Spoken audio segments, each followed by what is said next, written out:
Falcons have had a deep enough defensive line that that's unlikely to work, but we have seen some mistakes from these teams in this high-pressure scenario. Trying to skip straight into the playoffs here. Just one game away for both.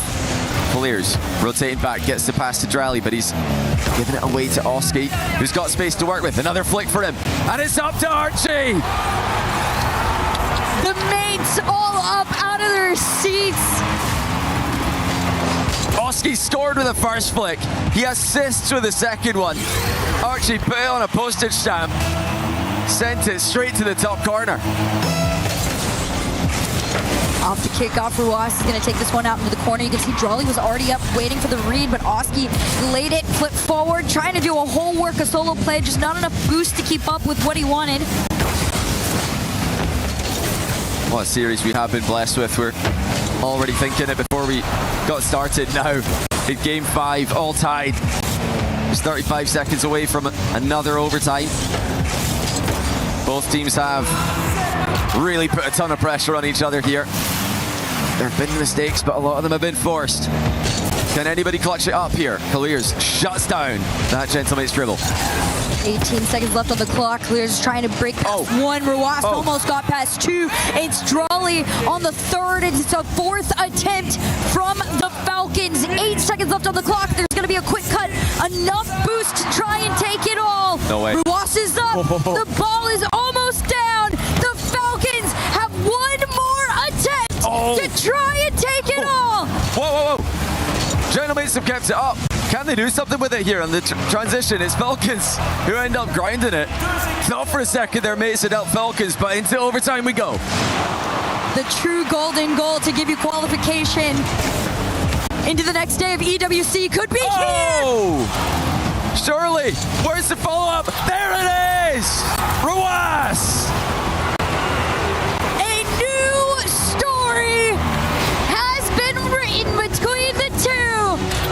Falcons find their revenge on the mates. I think Drally might have clipped the goalie there. He might have just done enough to give Ruas the win on that race. And we've been talking about Falcons' new aversion to triple committing, getting everybody forward. They had to be confident there. You've got to go for it when the ball's bouncing around the box.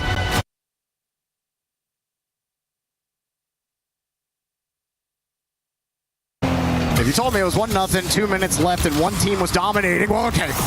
That's what I get for saying something. Didn't see him. Atto gets the goal, but a beautiful setup from Juicy. I think Reveal just not expecting that high ball. Maybe Diaz knew he was up there. He would have seen him take the 50 from the sidewall, but he was not going to get that high on the wall that quickly. He jumped out of net pretty fast and realized, I don't think I can get there. AC gets a freebie. The Blue Wall fans finally popped their heads above the parapet. They've been quiet all series. You get a game-tying goal. They got a lot of work to do from here. Yeah, I mean, even with that tying goal, you certainly wouldn't have had me saying that Space Station would be the ones dominating with a 1-0 lead, controlling pace of play against one of the best French teams in the world. As Reveal gets that catch here. Zach tried for the 50. Juicy kicks it hard. Diaz is real awkward. Zach didn't have a ton of boost, but he sat right in the perfect spot to grab the 50, and they're still under some pressure here. Reveal pops, and Juicy's got no boost. And Juicy, excellent job fishing the ball back to Vatira, who gets the counter. Hard pop on the reset, but it's denied by Diaz. Had the power. Good try, Vatira. But Diaz tracking well. It's been great communication from Space Station. I mean, Tao here, solid enough with reset. Tries to go bottom left corner. Juicy has to dodge a bump. Now he's got to play the net with 0, and Diaz will cut him down. A tough one. You got scared of maybe getting bumped there on the rotate back, so you give him a little room, and you think maybe I can save the net. Not if there's 2 of them. Diaz gets a lot to pick from. Juicy's a rabbit in the foxhole. You can swing your head left, swing your head right. It doesn't matter. Explosion. Right through the cap. Space Station with 44 and change. Here we go. Can they hold the lead? A demo in the net. Reveal coming up the challenge. Still tried to leave the ball. Juicy just gets back to it. Batira getting in the way. Everyone else from KC trying to get back. Diaz got the 50. Juicy sends it right back. KC have done enough to hold on to the midfield. Batira lets it for Atto.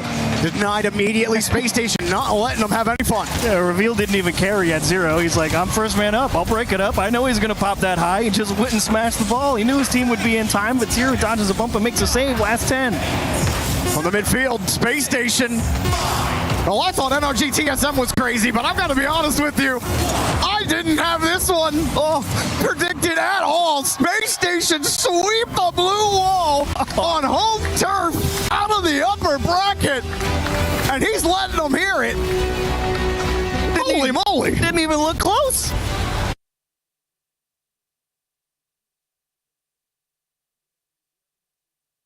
We've not been able to take it home. Exotic has here with BDS. Vitality have not been able to take home EWC. With the 90 seconds left, it will take something special. Unfortunately for TSM, he plays for Vitality. Yeah, Vitality warming up now, really starting to enjoy themselves. Dizzy's involved as well. All three of them have scored in this third game. And it's been Vitality's most complete performance. It was close until Vitality got their goal. And since then, they've been putting on a show for their fans. They've been putting on a show for the French. So that guy's not that hard. You know, what we doing? What are we doing, gentlemates and Carmine Corp? This is ridiculous.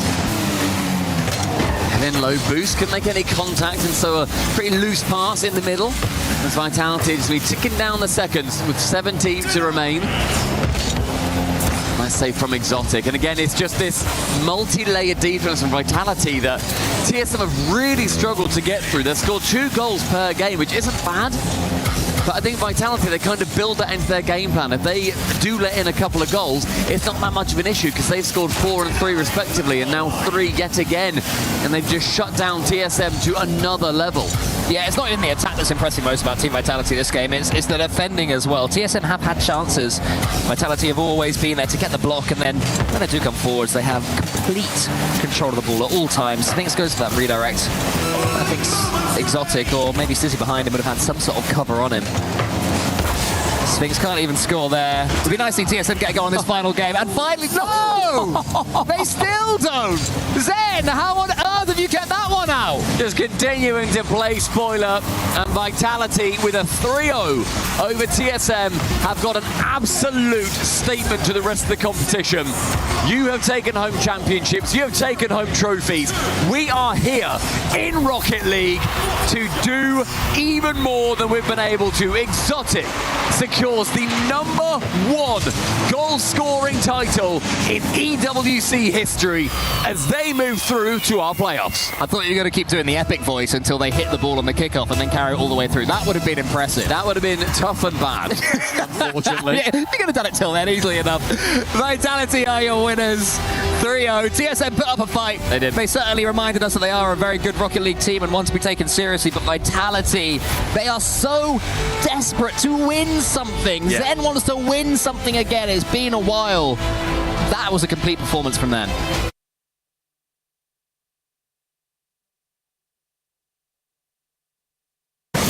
Nuvo gets the reset. It's going to go for a bump, but CRR up over gets the touch. And now we'll leave that for Jorius, who's going to force the save out of TRK, force him off boost so Jorius can steal that corner. Nuvo out of boost. And there's a demo as well. This is very bad for Twisted Minds. The shot is good! CRR slots it in the lower corner. NIP ahead in the final minute. NIP looking to deny Twisted Minds reverse sweep. They've held defense strong. 58 seconds between NIP and the playoffs. Monkey Moon gonna deny Jorius off the kickoff. CRR there to try and defend, but it's cleared up field. Monkey Moon's got a full tank. Heavy first touch, but still will get a 50. But Oli will clear it downfield. TRK is contested. This is still a decent breakout opportunity. TRK by 1. It's going to go for the block. Trying to 50 it through. Couldn't get it tapping. Only 30 seconds. TRK pops this one up to himself. Jorius just under the mark.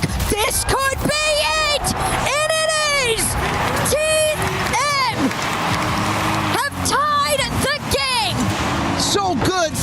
TRK, and all in from Monkey Moon. You saw Monkey Moon and TRK both completely out of boost at the end of that play. They left it all out there to get that equalizer. The crowd is on their feet. Everybody's hearts are racing.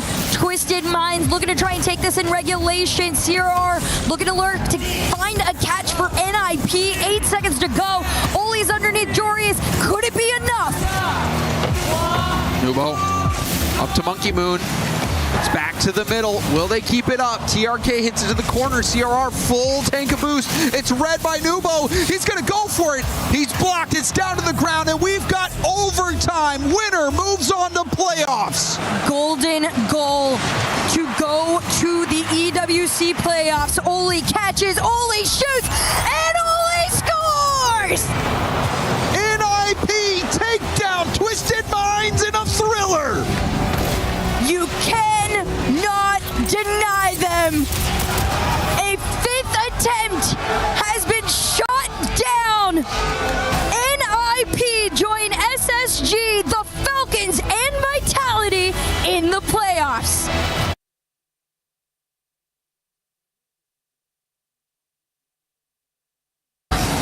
It's Wildcard hanging on to the midfield line. Fever with a great reset.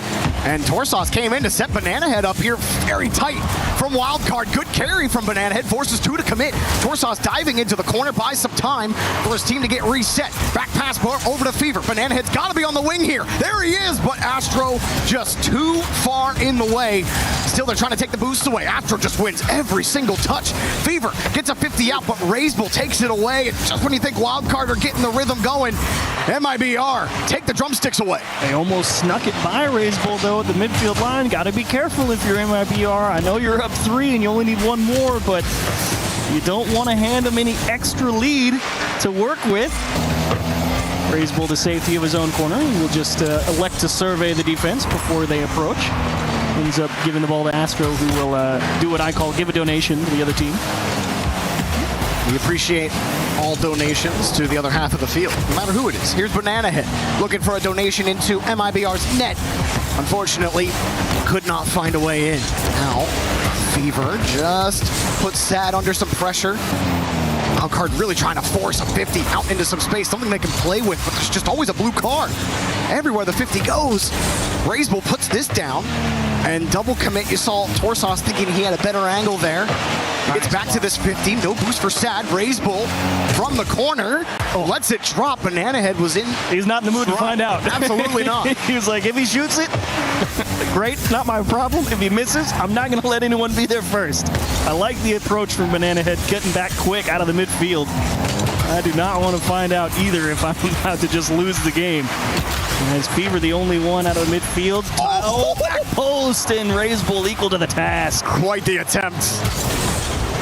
Razebull's got no boost. He can't go. This should be a decent chance for...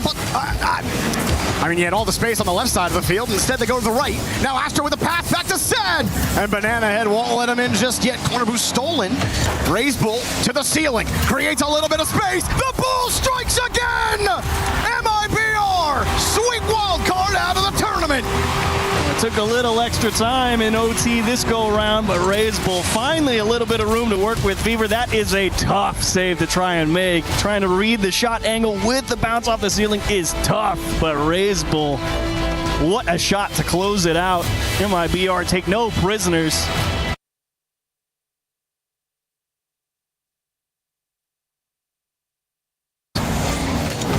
It really does put a lot on the shoulders of these teams.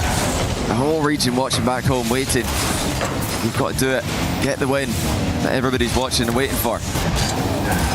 Mohamed watches that one go into the corner, and Snowy is there waiting. Again, not rushing into the ball, and gets past the R8 player. Tees up Tekos. Lovely play right now from 5 Fears.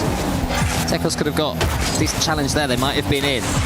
Just waiting for that one final pass, that one final 50-50. Isn't quite happening for 5 Fears. Haven't scored a goal since the first game. Oh my goodness, Snowy. Well, maybe now they have. They really want another goal. Well, he got rid of that one. A little bit of a clown fiesta, but they recovered before R8 could punish them. I have liked Snowy's ability to move the ball out of back corners today. I think he's done a great job slowing down the play, controlling it. Is that going in? No, not quite. Oh, it's off the post. All right, we're not ready for that one. Ooh. Guns with a reset. Snowy, a little bit under the ball, but he will control this. Just going to try to offload it with a 50, but it's gone away from him. Final minute of game 4 is rapidly approaching. Will it be the final minute of 5 years and Sub-Saharan Africa's tournament? They've definitely got one more goal in them. It's whether R8 will let them have it as Ghazi comes forward, goes to the ceiling. Tekos forces it out wide, and Snowy can get this catch. Keeps it low again because he's got no boost this time. And I don't think he got the 100 boost in the middle either, so he's desperately searching for some. That's why he's drive challenging on the floor, trying to rush Ghazi, but Ghazi is not to be rushed. Tekos goes sideways. 5 fears. Need to build up from the back right here. This one goes into the center. Tekos waiting, playing in front of the ball, hoping that somehow Snowy can get it to him. Needs to get a pinch here, needs to change the pace until his clearance is good enough. This is it now for 5 years. They are back in offense. Just 30 seconds to work with, though. You have to be clinical in these moments again. So he's just looking to control the ball of defense. Gets a nice bump. Tekos following up quickly, but R8 have got everybody back. They're respected 5 years capabilities in this last sequence. Getting in each other's way, but it falls to Snowy in the end. Ghazi gets a close eye on Snowy the whole time. The South African couldn't quite break through. Tekos is there. I was going to fall to Tekos again. He got the boost earlier, but it's central. It's just he too wants to obvious. get more angle. Yeah, it's just too obvious there. Has to be better. It's not good enough for 5 years. R8 do what they needed to do, and they'll face Carmine Corp tomorrow. A lot of people are haunted by their past. I'm inspired by it. They're not just playing for themselves, they're really playing for their entire family. They have defeated their demons! They have crushed the curse! The Esports World Cup, the most elite competition in the world. Its trophy system is built to match. The Club Championship Trophy, awarded to the one club that rose above the rest and reigned supreme across all EWC games. Every participant earns a key engraved with their name. That's their right to compete. Reigning champions hold a key unlike any other. The game trophy is the ultimate prize for every game's champion. Incomplete until a champion's key is inserted. The champion's keyframe is locked into the totem, a stone marker of legacy, etched with every EWC champion. The losing keys are crushed. The champion claims 3, a personal reminder of who they defeated. The rest are preserved beneath the totem, in resin. Every fallen contender captured forever. Will you be remembered or forgotten beneath the totem? At EWC, nothing is granted. Everything is earned.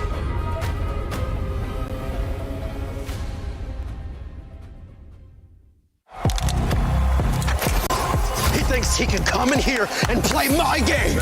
He knows nothing! Let's go! Tyler 1, you're done. This is my ladder! You can't climb it! It's better than being hard-suck at Masters. You're going too far now. Your eyes buggy. Your elbows ashy. That airline? That's an L airline. Somebody better hold me! Okay, yeah. Do something then. Raw energy. Blow the house down.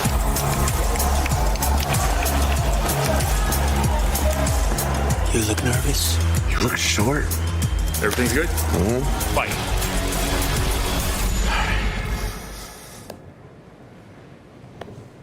Okay.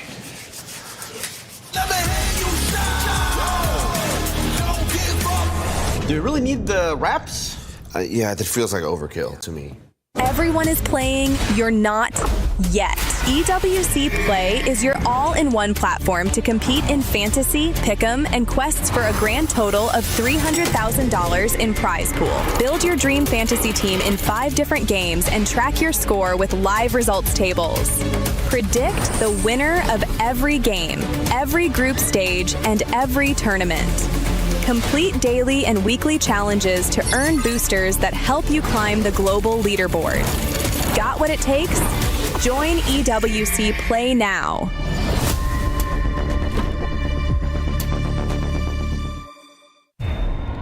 $75 million, 25 tournaments, over 200 clubs, only one club champion. The club championship is the beating heart of the Esports World Cup. Over 7 weeks, esports clubs send their players to compete. Every placement, every win, every podium earns points for their club. At the end of 7 weeks, every point counts. The club at the top walks away with $7 million and the title of Best Esports Club in the world. It's not about being the best at one game. It's about being the best across all of them. Depth, versatility, consistency under pressure. One championship trophy, one title. Who will take it? Watch history unfold in Paris at the Esports World Cup 2026.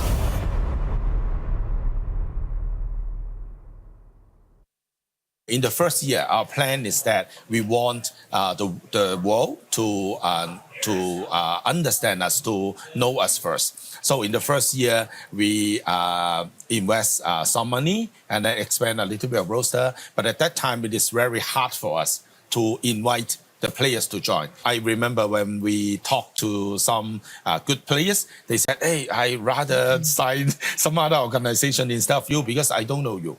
And also China may be like quite far away from them. So they feel like the cultural differences, language differences. So for some players, they feel like it is somehow not really familiar with them. So they will rather like sign with some maybe European or American organization.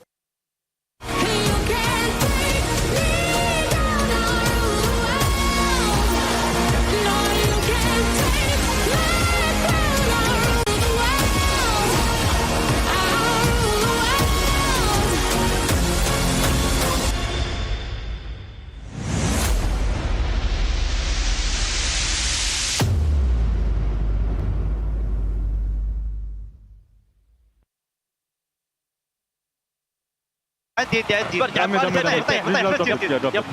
فزتي واحد بس باقي فيها دورك فوق عندك دراني جاب برجع معي جو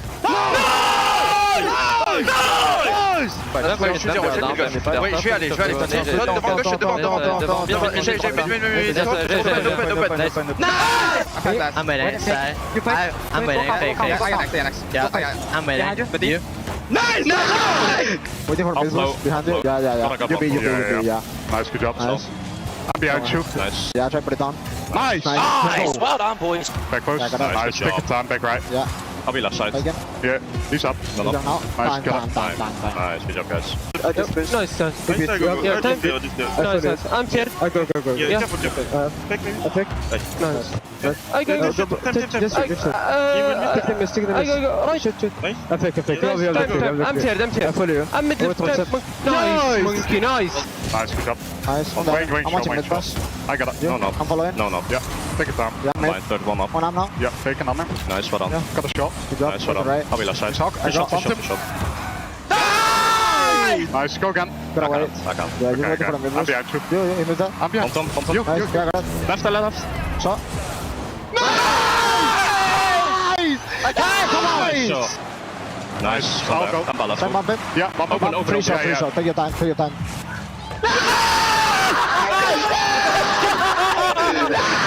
Let's go! I'm here with Archie, Oski and Nas from Gentlemates here at the Esports World Cup, and today we are going to be ranking the other teams at the event based on Rocket League ranks from Bronze to Supersonic Legend.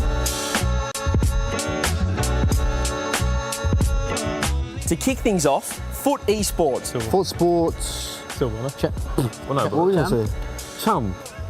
Yeah, but we can't put like all. You can't put every team's top tier, man. They're pretty good. Nah, because we'll have like some good teams at the top, but then Get diamond then. I think lowest bronze. diamond. I think bronze. you're not bronze, man. Come on. Nah, lowest is diamond. Yeah. No. Okay, Gold. Let's agree on gold. We can do gold. Gold. Sure, man. All right, Go. there we go. Go. Gold 4 foot. Team number 2, TSM. Bronze. Who's on that team? Yeah, They're okay, obviously bronze. bronze. They're obviously bronze. Now let's move on to our next team. Coming, Corp. SSL. Yeah. It has to be SSL, man. It has to be They won the major, man. Okay, we'll give them SSL. Yeah, SSL. MIBR. I think they're better than Foot Sports. I agree. By 2 ranks, maybe. I'd say gold too. Wait, oh yeah, platinum. You can go Platinum, yeah. platinum. I forgot platinum, right? Yeah. Yeah, man. Yeah, cheers. Let's go Team Falcons. Oh, the individual players are so good, but they haven't lived up to expectations this season. But you never know. It's like They could can win. always come back. Yes, they can win. I'd say GC. Yeah, Yes. GC's good. Grand champ. Next team, we're going to go with my favourites. Bronze, sorry. Bronze. Wild card. Bronze. Curveball. Bronze. They don't have Jimmer here, so it's bronze for me. TSM or wild card? Who's ahead of them? No, in bronze? wild card. No, wild card is I'd better. say TSM, you know. That hurts, but I think you've been outvoted. No, it Two- is. two- Yeah, you don't give listen me to one. him, man. Bronze. Okay, bronze. Top of bronze. Should be silver. It should be lower than bronze. Thank you. Should be silver. Should be gold. eggplant. R8 Esports. Falcons just cannot get over the top of them. They outperform Falcons, man. They beat Falcons. They beat Falcons a With few Senzo. times. I think you have to give them champ. Diamond. I think if given a few more games online, I think they can be champ. Yeah. What would Johnny Boy say about you Johnny Boy guys? say SSL. SSL. Well, Johnny Boy, not sure he knows much about the game. Sorry, J Boy. NIP coached by LBP. I think Archie should. Archie should rank them. rank them. Well, let's look at their results online this season. They have a big win over TSM, a big win in Game 5 against Power. They haven't beat anyone else online. So honestly, I might have to go bronze. I might have to go bronze. Give him silver. We have no one in silver, man. Someone's got to go in there. You can't. This could be their land, so we could go SSL. Let's go with 5 Fears. We just talked about them, 5 Fears, where we're putting them. They are pretty good. To be fair, like I think we have one of the hardest matchups to start. We have 5 Fears first round. You could say GC. Why are you joking? Nash, why are you looking at me like that, Nash? Okay, come on, let's be serious now. Bronze. Shopify Rebellion, baby. In Boston, terrible. Trending. In Paris, much better. Trending. Shout out VP for the gameplay improvement. GC. I think champ. GC. Twisted Minds, the Brainiacs. Looking. Well, you probably have to give them. You probably have to give them SSL right now. They deserve SSL. The top 2 land. They were good at Paris. They beat us. They beat Shopify. All right, next team. Let's go Space Station Gaming, another North American prodigy team. Champ? No, Diamond maybe? We don't have many teams in Diamond. I'm giving them champ. Champ? Yeah, champ. Okay, I'll vote champ. All right. Champ. It's Team Vitality. Where do you put SSL. SSL, yeah. SSL? Yeah. I think for me right now, KC then Vitality, then Twisted. Furia. Where are you putting? Well, Diamonds. they did beat NRG. Diamond. Diamond? Yeah. Yeah, I think Diamond's good. NRG, Yeah, but- SSL, Champ, Grand Champ. Where are we putting them? Yeah, but, man, they can't be got top SSL. 12 They in can't be Paris, SSL man. You after can't put Paris. SSL, man. They can always win, man. Obviously, they're very good, and I think they can win, but I mean, Paris, 12th. GC's fine. I think that's fine. Grand Champ. Yeah. Where are we putting Gentlemates? You want to throw to me on this one? Yeah, you go. You can No, do it. you can You can do it, you can decide. Up to you, man. There was just a lot of hype about this Gentlemates team going into Paris. Underperformed heavily. Coming in, there's question marks on form. I agree. So you could. Where would you actually put yourselves if you were SSL. I'd say gold. We want to wearing SSL? I think that's very fair. I think gold because we won the gold medal, man. Gentlemates #1 on their own tier list. Supersonic legend. Best of luck at the you. event. Cheers. Cheers.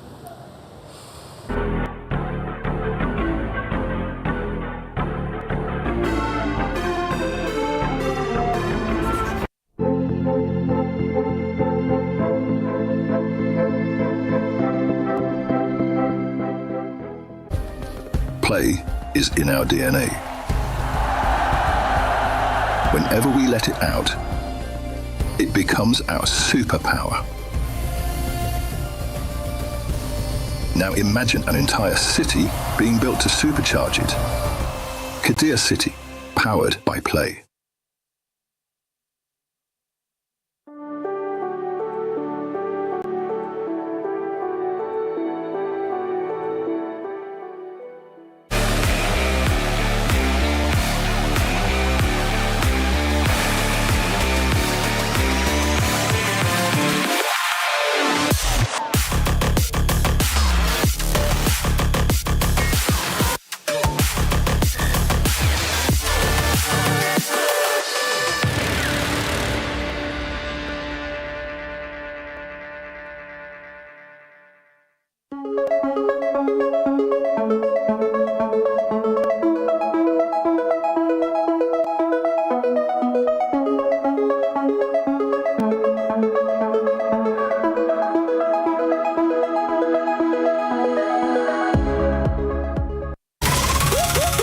prêt. C'est parti, voir où m'emmène la vie.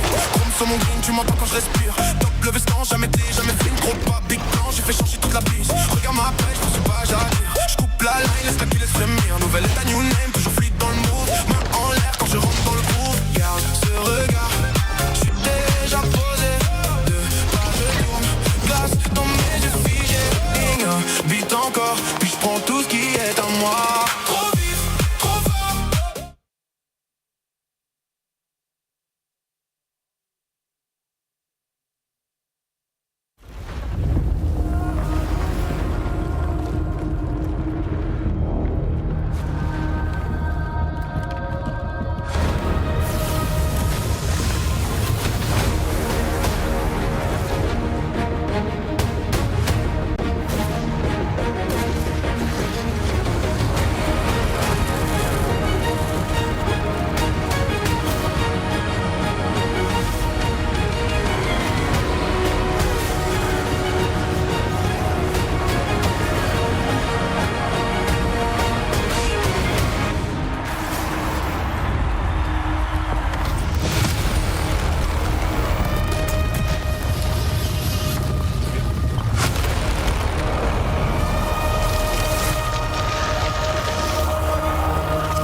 Well, we thought day one of the Rocket League here at the Esports World Cup in Paris was crazy enough. The world champs losing, but day two achieves, it got even better. Yeah, continued insanity at the Esports World Cup. Space Station Gaming continues to win. I'm still in shock at how that's happening, but they looked great versus Karmine Corp yesterday, Jorby. You know, even yesterday with Ninjas in Pajamas taking down Twisted Minds, I definitely didn't see that coming, but all these flicks were insane, and I'm here for it. I'm here for not knowing what's going to happen. He was looking great. Ninjas in Pajamas as well. They get the huge win over Shopify Rebellion yesterday. That little group, they always play a Twisted Minds as well. They beat them, Twisted Minds, in Game 5. We saw CRR absolutely popping off. So a huge performance from NIP, a team that probably, Jorby, you were underrating in terms of Europe coming in. Yeah, I mean, they haven't really had the results. Their inconsistency, I think, like I didn't really rate them coming in. I really wasn't expecting much of them. I think I had them at like the bottom of my B tier. But hey, the only way you get higher on the list is when you start winning games. And I mean, they look good, and Twisted Minds is a great result to put on your belt. They look fantastic. We did have to eliminate two teams as well, unfortunately. Two best of sevens to finish off day two, and Wildcard, my boys, they didn't get a game in the end of Chiefs. Yeah, it was definitely a tough road for Wildcard. The real dagger at the heart was the Game 3 with the countdown to devastation with the own goal corner challenge. That was a tough pill to swallow, and perhaps Wildcard get set for the World Championship here soon, but the end of EWC for them. It's cursed. I think OCE might be cursed, but it brings us into day three, final day of the group stage. We've got 6 best of 7, 6 elimination matches achieved, 4 teams making it through to that playoffs. Yes, 4 through to the playoffs. I like Gentleman's chances in the lower bracket, and since I picked Shopify to win, I know they've got 2 games to play today, but I suppose I got to pick them to go as well. It would look real bad if I said they're going to get bounced out, Jorby. Yeah, I mean, that would look pretty bad on you. I think the obvious one for me, though, would be Karmine Corp. Obviously, I don't think anybody expected them to get 3-0'd by Space Station. They still really didn't look that bad against them. I absolutely expect them to bounce back and try to reclaim their EWC title. Yeah, I mean, Karmine Corp and Twisted Minds, our 2 grand finalists from the Paris Major a couple of months ago, both in the lower bracket. It's a huge day. We've got 6 best of 7s, but in terms of our PlayStation story of the day, Chiefs, what do you got? I think the big one is probably NRG. They're the current reigning Rocket League World Champions, and to have such a poor performance on day 1, they have 2 difficult matches today. First, they'll have to go through Furia. If they beat them, then they will play... Who do they play, Jorby? Twisted Minds. Thank you. They're welcome. Great team, making sure you're paying attention. Twisted Minds, also excellent team. They had a tough show yesterday, but they're no pushover, and if NRG doesn't find their form, even if they get through Furia, it's a tough fight. Yeah, I mean, I think the big thing for NRG is just like, let's not take so many risks as third man. Like, they got caught so many times, so many open nets when they played on day 1. Not what we're used to seeing out of the reigning world champions. So NRG are the type of team,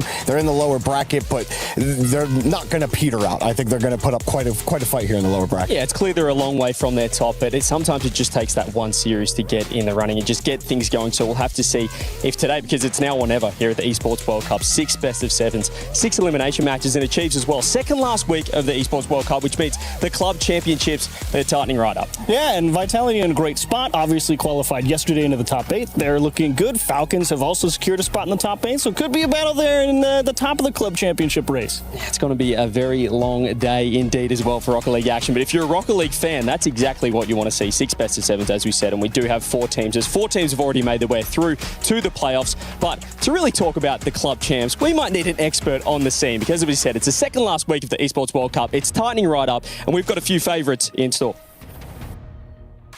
Ginny here, and I'm joined with Lauren to give you guys an update on the club championship points because things are heating up. The rankings are moving up and down. Every single game and every single title is now starting to count. Yesterday, we started things off with Falcons closing the gap between them and AGAL. Yeah. They got top 8 in Rocket League in their first match against Genomates, and then it was only a 50 points difference between them and AGAL, which is a great place to start. It's a great place to start, but then towards the end of the day, AGAL increased that lead just a little bit by managing to move forward on the chess side of things. GM Dennis was able to take out Aurora Gaming, get a little bit more points on the board. So now they've got a 250-point lead above Falcons. It's not that big. That's obviously closable, but it is better than nothing, and there's still more competition to come. It's a great place for them to be because we're looking at Falcons. They're also competing in chess. 2 competitors in chess. Okay. Already in the top 8 because we're in the top 8 now for chess. So, I mean, Falcons have double the opportunity to keep earning points.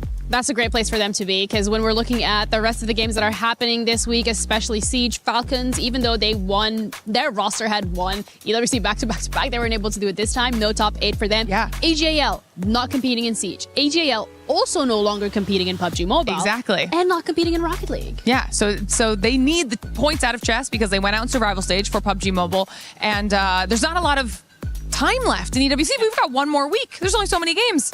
And they don't have a lot left either because we're looking at AGL. They're competing in 4 more titles. So we've got the Crossfire, we've got the Trackmania, we got the chess that's happening right now. So it's not too many points for them to grab. But Vitality, on the other hand, they got CS coming up. And I know they love that. Yeah, I think that one's going to be really fun. I'm actually looking forward to that week, especially because we're going to be watching Vitality a lot this week, Ginny. Correct. I mean, you guys have them in Rocket League. Top 8. Already a great start and probably going to do even better, the top 8. They are one of the top teams in PUBG Mobile, could easily take the whole thing home, and they're one of only 2 relevant CC teams in the entire lobby. So it sounds like every single game that we're going to be looking at for this week and the next is going to be absolutely crucial to determine which one of these teams is going to come out on top because the competition has never been more cutthroat. We're currently chilling in the green room. It's nice here. It's a good vibe here. I'm here with my best friend, Cool Cole, and we are going to be filling in our EWC pick'ems on the app right now. Cole, kick us off. Match number 1, Foot Esports taking on Rebellion, an NA head-to-head. Firstly, thank you for finally admitting we're best friends. I appreciate Colleagues. that. Foot Esports definitely have more form at the moment. Shopify Rebellion better on paper. Are you backing them to get back up to their level? LJ disappointed me. I was upset with LJ, and I do really like Justin. So I'm going to go with the Foot Esports on here for me. So give me Foot. Okay, I'll go for Shopify Rebellion. I will change the opposite. All right, next match, Furia, NRG. NRG on one heck of a downturn. Yeah, I don't think you can predict NRG at the moment unless you really back them to jump back up. Furia played well against Vitality, Yep, 3 overtimes and lost 1 game 1-0. I'm going to go with them. You're going to go Furia? Yeah. NRG, do I back NRG? That's my question. Go on. And a lot of people who know me will say, no, I don't normally. And it's going to have to continue. I was really unimpressed with them. They got beaten by TSM, and Furia did great versus Vitality. Completely agreed. So Furia for me as well. Next one, Gentlemates MIBR. It's the mates. For me, it's easy. You might have more new ones here. I'm a mates fanboy. No, that's fair. Made in Brazil playing very well, just about avoided or couldn't quite get a reverse up against SSG, and now they find themselves here playing well, but Gentlemates, just to me, that one step above. We'll go with them as well. And they got really sick chants. It's loud up there. Yeah, we've Very heard good. of them, but not really in French. And the final one of the matches that we know, Carmine Corp are 8. Carmine Corp. Come on, it's good. It's Carmine Corp, surely. What do you mean? R8 beat 5 Fiats. They can beat anyone. It's going to be Carmine Corp. Gotta be KC. Make sure that you get all your choices in on the app right now. It's available. Enjoy the show.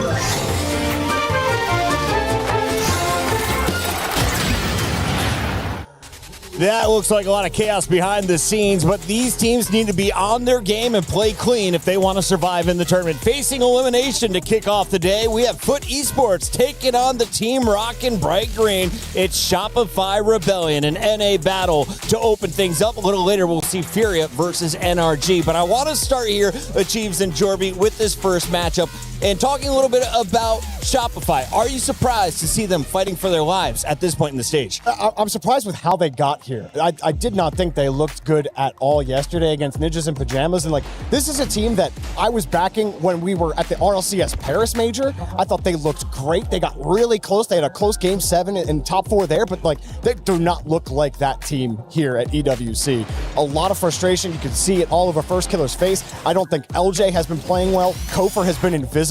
And I don't know how many times I'm going to say it over the course of this guy's career. First Killer can't be the guy doing everything. A lot of people behind the scenes singing the praises of First Killer. Who else will shine amongst him on the stage today? That is a big question that we'll find out the answer to in a minute. Before we get to that, though, can you tell me about the team's play style? What do you like about these Shopify guys? So Shopify, they brought in Kofor, obviously. He was probably the biggest pick. And then the big thing that he brought, a lot of physicality. Very demo heavy, also mechanically gifted. That helps a lot, takes a lot of pressure off a guy like First Killer because he used to be the big can opener when it came to Shopify for such a long time. So you bring in a guy who creates a lot of space, and whenever there is space, can let other people take more space. It's kind of a compounding, builds on itself type of space-time continuum type. I like that. Well, Michael, that is the last time I will ask you to say anything nice about Shopify Rebellion because this duo is going to be so one-sided in their cheers. Please welcome to the stream the Shopify superfan CJ himself and a man who is rocking better days ahead. Reddles, good to see you, my guy. Can you hear us in English? Because I hear French in my ears.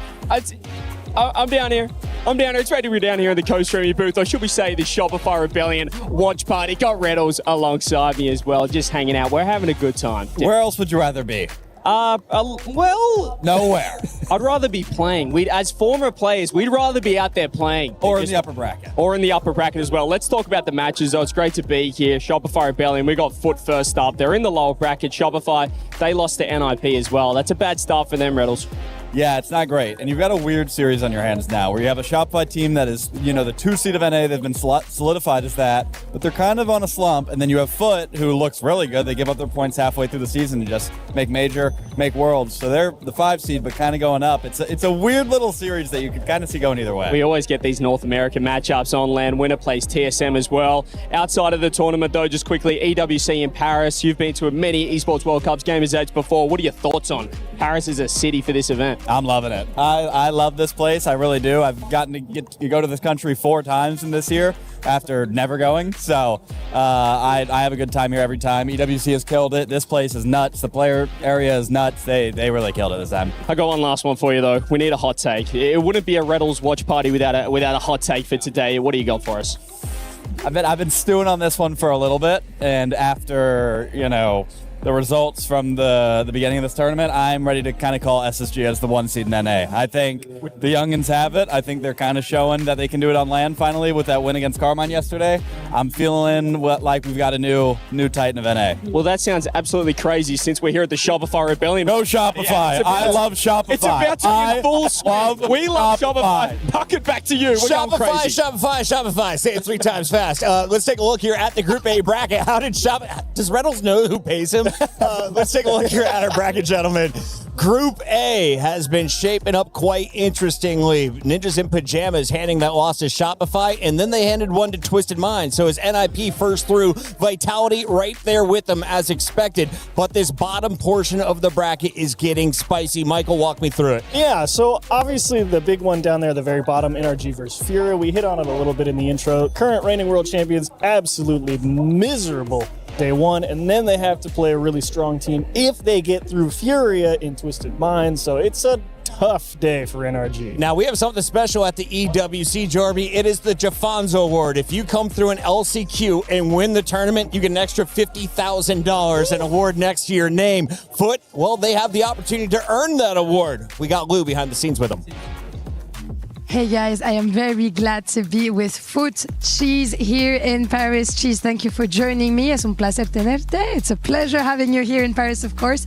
Talking about Cheese, I want to get into serious things first. How much do you know about cheese? Have you been able to taste the French fromage? And what have you thought of Paris so far? Well, I haven't tasted fromage, but I love cheese. I know I eat a lot of cheese. I eat a lot of Mexican cheese at home, especially with quesadillas and stuff. I love Mexican food. But yeah, I love Paris. I've been here like 3 times already for like Rocket League events, and it's been a blast. The Eiffel Tower especially is my favorite thing here. It's so beautiful. But yeah, I love Paris. I'm very glad. I feel like the mayor of Paris, being proud of my city. But yeah, we need to get him a plate of cheese backstage before the game, of course. And you guys seems like you're like truly enjoying yourselves here on the stage and stuff. How meaningful it is for you to like play those big lands all over the world? Oh, it means the world to me, to be honest. That's why we play the game, to make these lands, and it's the time of my life. It's been my dream since a kid to be playing at these lands, and it's honestly a dream come true. So I'm very happy to be playing at these lands and representing fellow esports. Man, you definitely deserve it, and you guys are so entertaining on stage. So, of course, keep up the good vibes. Next up, I wanted to ask a little bit more about the game. It seems like since you started playing international lands in 2024, there was always something missing, to beat all the regions or the big teams. Whether when it's regionally, you're doing amazing. So, I want to know, what do you feel like was missing, and what will be different here at EWC? I think experience, first off, as a team. Was missing for Paris. Obviously, we took KC and Vitality to Game 5 overtime. Obviously, close games. But I think our boot camp went well this time, and we're ready this time. Obviously, we lost Twisted 1-3 in Game 4 overtime. Very close series. We feel like we could have played better, but I'm very confident in Shopify. It's an NA team, so we know how they play. They know how we play, so it's gonna be very fun. But I'm very confident, so I'm very excited. Yeah, I'm excited too to see the game. And talking about Shopify specifically, it's a team that you know very well, right? But it's always hard to beat them and stuff. So can you tell me what you're going to do to them, and what do you think of the team in general? Why are you going to beat them, basically? We're going to beat them because we're just better. We got the experience. And honestly, if I had to predict the score, I would say like 4-2. I'll give it a Neo Tokyo Game 6. Wow, and he gives us also the analyst job, and he gives us also the predictions. Who are the big threats here in Paris, do you feel like? Who are the big names, big teams that are the favorites, according to you? I would say, honestly, just the French teams. I would say General Mates, Vitality, Carmine Corp. Honestly, the top 3 for me. Thank you very much. But maybe Foot? Oh, yeah, me too. I didn't know if I was including myself, but yeah, obviously I would put myself in there as well. Yeah, man, we're going with the self-confidence, of course. And we will also be finding you playing ENC for Mexico at the end of the year, so I'm excited to see that as well. Thank you very much for joining me. Cheese, muchas gracias, and let's get to the game. Thank you, Lou. During that interview, I was able to finish my artwork. Oh, yes. What a masterpiece. We Beautiful. all love Foot Cheese, don't Yes, we, sir. gentlemen? Let's Yes, get sir. into this match. We've got Foot, we got Shopify, we got 30 seconds to the stage. 15. Where are we going, Jorby? Who wins how many games? Rebellion in 7. I pick Shopify to win the whole thing. Got to pick them. Got to go with Shopify. Let us know how you see the group stage playing out. It is the final day to crush some keys before the playoffs. Let's get it going. Sweeps or full-length matches today, so it was all or nothing with these matchups. Send the third French team to the lower bracket, or will the Bees blast through to the quarter-finals? By Kevin, they're surviving for now. How long can they do it when Zed's going for double? Astro looking for Sad. Redirect right on target. Top shelf. Here's a passing play. Monkey Moon. Canubo back to Monkey Moon. Monkey Moon is really stepping up and with mine, but there's the fake. The shot off the post. NIP are not ones to count out. Oli keeps going. A hat trick from Oli. Oli catches, Oli shoots, and Oli scores! NIP take down Twisted Minds in a thriller. Certainly wouldn't have had me saying that Space Station would be the ones dominating with a 1-0 lead, controlling pace of play. Juicy had to dodge a bump. Now he's got to play the net with 0, and Diaz will cut him down. They haven't even been challenging Juicy. They've just been deleting him every time. Not a bad strat. Into it, but loses the 50 to Zach. Juicy trying to read Zach on the play. Zach is just dicing him up. Absolutely ludicrous play here from Zach. Predicted at home. Space Station sweep the blue wall on home turf.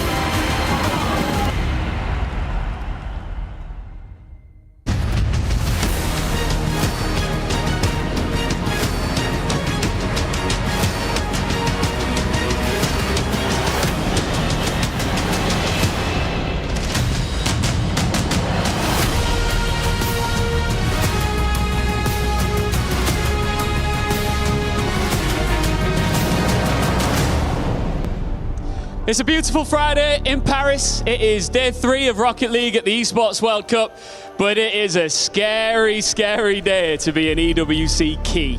Look what happens when you lose. You get your key crushed in front of everyone, and as you're heading backstage, disappointed, sad with the boys, you hear that loud noise. Bang!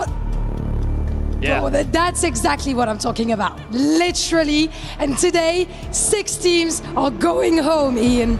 Did I scare you then? You did. Sorry. Yeah, and the thing is, this is what's crazy, right? 3 of those teams that will go home today, they could be some of the biggest teams in the tournament. At risk, we've got the world champions, major winners, and the defending EWC champions all could see their keys crushed here on stage today. Parmi les 6 équipes qui vont nous quitter aujourd'hui, vous le savez, il pourrait y avoir de grands favoris, des représentants français. C'est évidemment pas ce qu'on souhaite, mais ça pourrait être possible. But for each loser, there's a winner. And 4 teams are going to get their spots in the playoffs today. But what is sure that if you want to go through, you're going to have to drive to survive. Well, let's find out which team will be the first to take the driver's seat here in Paris. Welcome onto the stage, FUT Esports!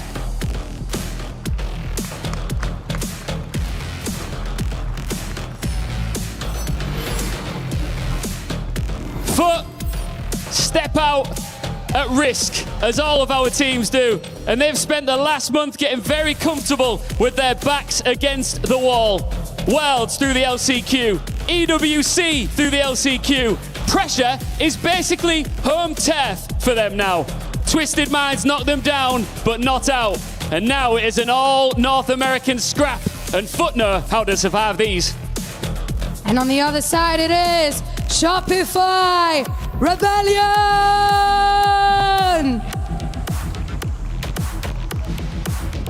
But this is not the Shopify we have watched become one of North America's strongest LAN teams this season. Day 1 was off, it happens. But they have had a full day to sit with it and reset. It is time for the Rebellion to wake up here in Paris. L'un des favoris américains va devoir se réveiller pour échapper à l'élimination.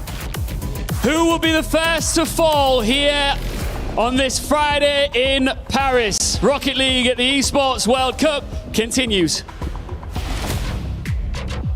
Good morning, gamers. Get up and get loud. It's day 3 at the EWC. I'm Hercules. I got Cole. We've got FUT. And we've got Shopify Rebellion. It's elimination day, Cole. It's here. It is best of 7s throughout the day. Going to be 6 of them coming right at you, which is very, very exciting. We're having a little look at the matchups between these two. And in 2026, it's 3 wins for Rebellion and just 1 for FUT. So it definitely is a matchup that Rebellion have the better of. But on form, would you say the better team? I think Rebellion overall should be the better team, right? But if you look at the performances we've had between the two, Cheese, Justin, Chronic, qualifying through the LCQ here in Paris, they showed something that we have not seen from many teams here on LAN, and that is just the straight drive to keep going. I think we need a very passionate version of Shopify Rebellion if they're going to be able to take them down, which I think in a position like this, we should be able to receive. Yeah, we didn't really see that passion against Myth. It was a very blunted performance from them. And we know they can do better when you've got a player like First Killer especially, who's been such a leader in North America for so many years now, so desperate to get that first championship, whether it's an Esports World Cup or an RLCS Major. It will happen. It definitely will happen at some point, and I'm looking forward to the day that it does. Seeing him raise a trophy will be something that, like, a lot of people have wanted to see happen in their Rocket League Esports watching career. Dude, it feels like he's had it already too. That's the worst part. And it is missing, and I think a stage like this would be absolutely insane, where if he could lift a trophy like this and with the keys crushed of his enemies of his choosing. Because you guys, if you didn't know, if you win, you get to put in the base of your trophy the crushed keys of any team that competed. Have you done a cast while a key is being crushed? Because no! So yesterday, Johnny and I casted the R8 5 Fears series, and when it crush, we went, oh, it was so loud It didn't in our used ears. to crush No, all the it way used to through. It fold. used to just fold a little bit. It was Way kind of better now, lame. yeah. Now they go all the way through. It is pretty intense. I'm not gonna lie. I think we saw the who was it? They had a red light on his face during it. He looked super Oh, evil. yeah, you know yeah, what I'm talking It was about? Gazi, I think. Yes. Anyway, here we go. Foot versus Shopify Rebellion. It's going to be a banger. It's all NA. Rebellion have the history in recent times, and they've got the early lead. Kofa on the score sheet. Kofer is the one that they brought into this team to really spice things up a bit. He's a mechanical genius, a 1v1 soloist, and the opener for Shopify Rebellion here in Game 1. They'll be very happy with that. That'll certainly calm some nerves for Shopify Rebellion. Seeing the Foot players fling themselves at the ball and not get it as well. Foot who had such an interesting season.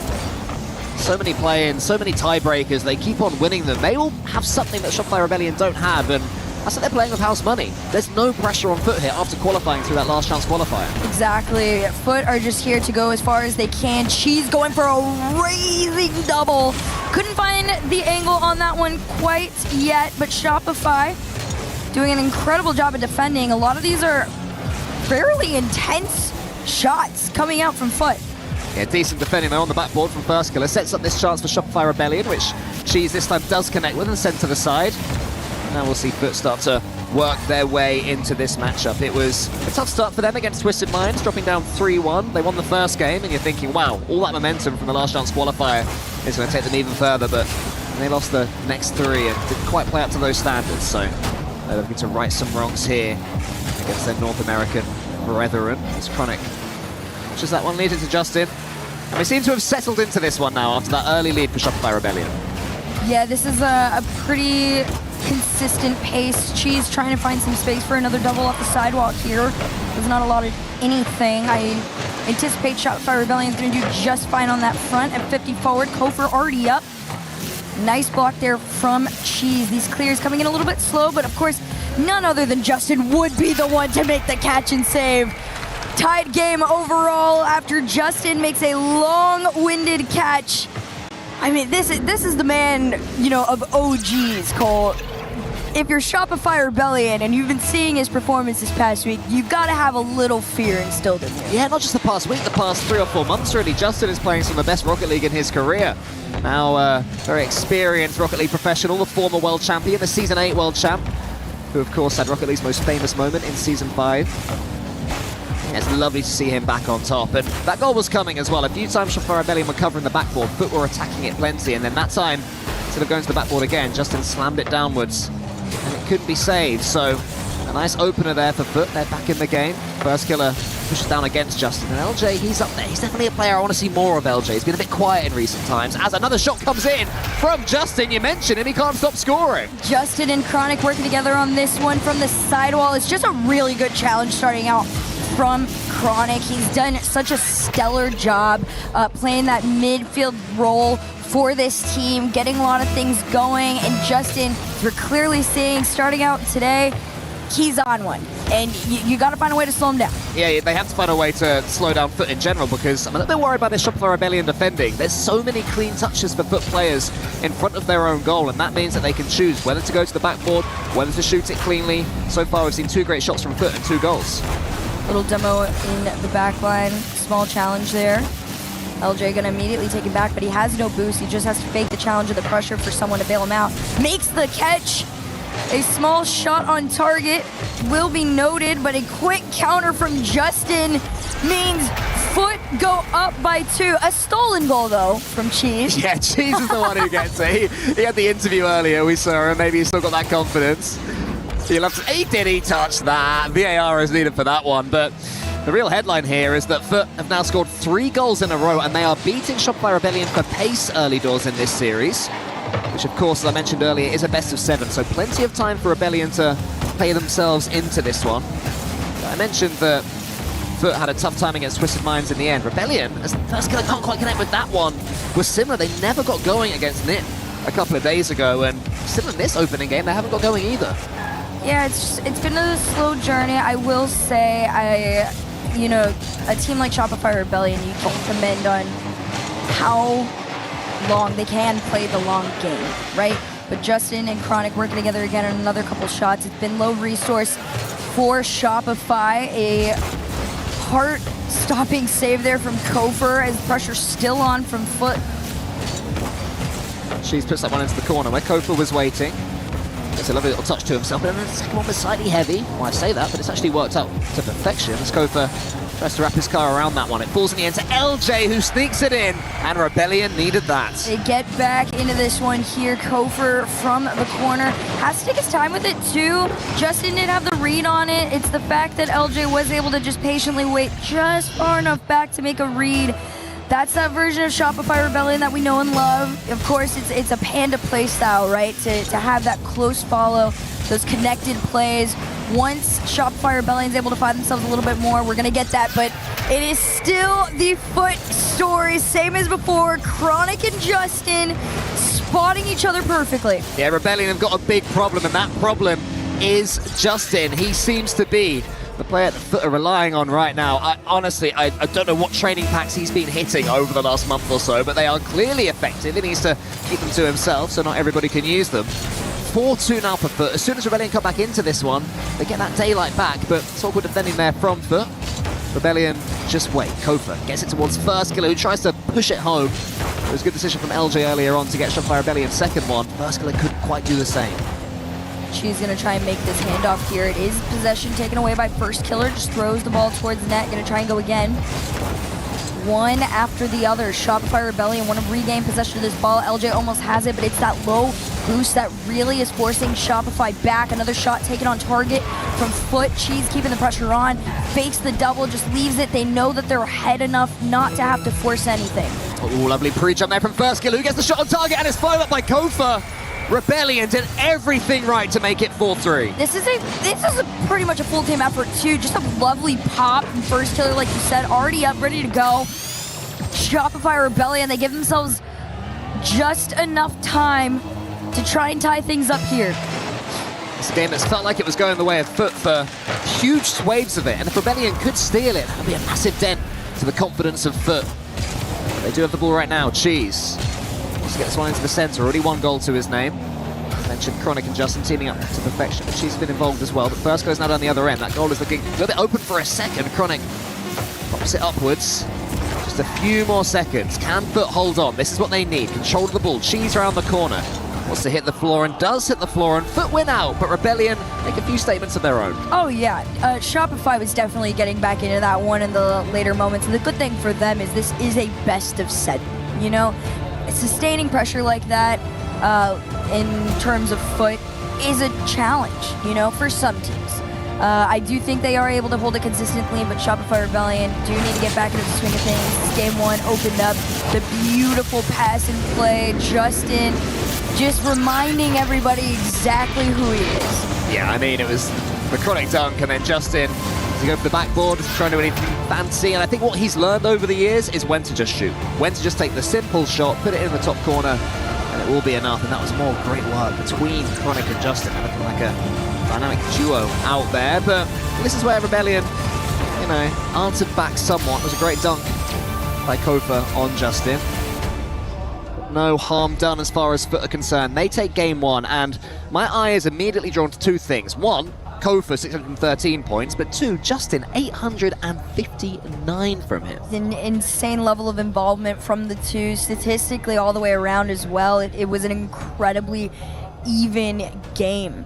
I'm excited to get the boost possession in after that. I want to see where it went. It was a matter of, you know, what you were doing with what you had between the two. I think Foot had the stronger opener. Shopify Rebellion was getting a little bit more warmed up to the second half of the game, but they've got a game 2 to really get things together again. 5 demos each in that first game as well, so I wonder if any of the teams will be thinking, maybe we can try and expand those numbers a little bit. I'm looking at Kofer as well in particular. The Shopify Rebellion loves taking out his opponents, not his teammates. Loves taking out the opponents, getting them off the pitch. And the crazy thing, Cole, is this is the 2 lowest demoing teams in the EWC right now, which you would not expect when you see a name like Kofer on there. Maybe things are getting ramped up towards, you know, elimination days. We will see. Well, they have to get there first.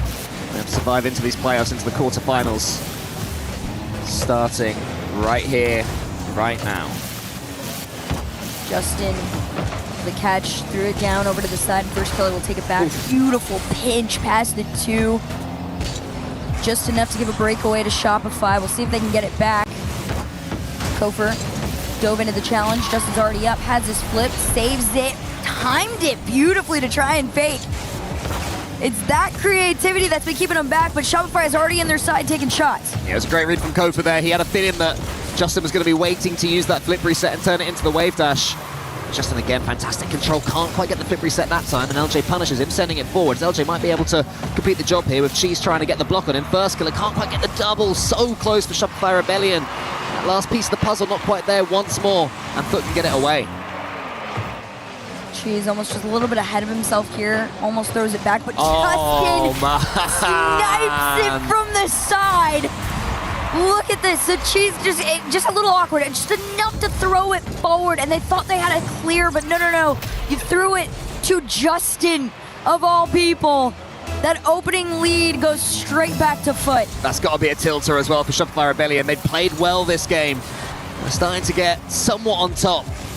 They'd had chances, and then Justin just steams in out of nowhere. Justin, whom they dunked in the first game, don't forget, so that'll feel extra good for him, but now LJ gets it back, and then they overcommitted for a second. I thought that one was squirming in. Rebellion, I feel, have got to be so careful. They're getting dunked again.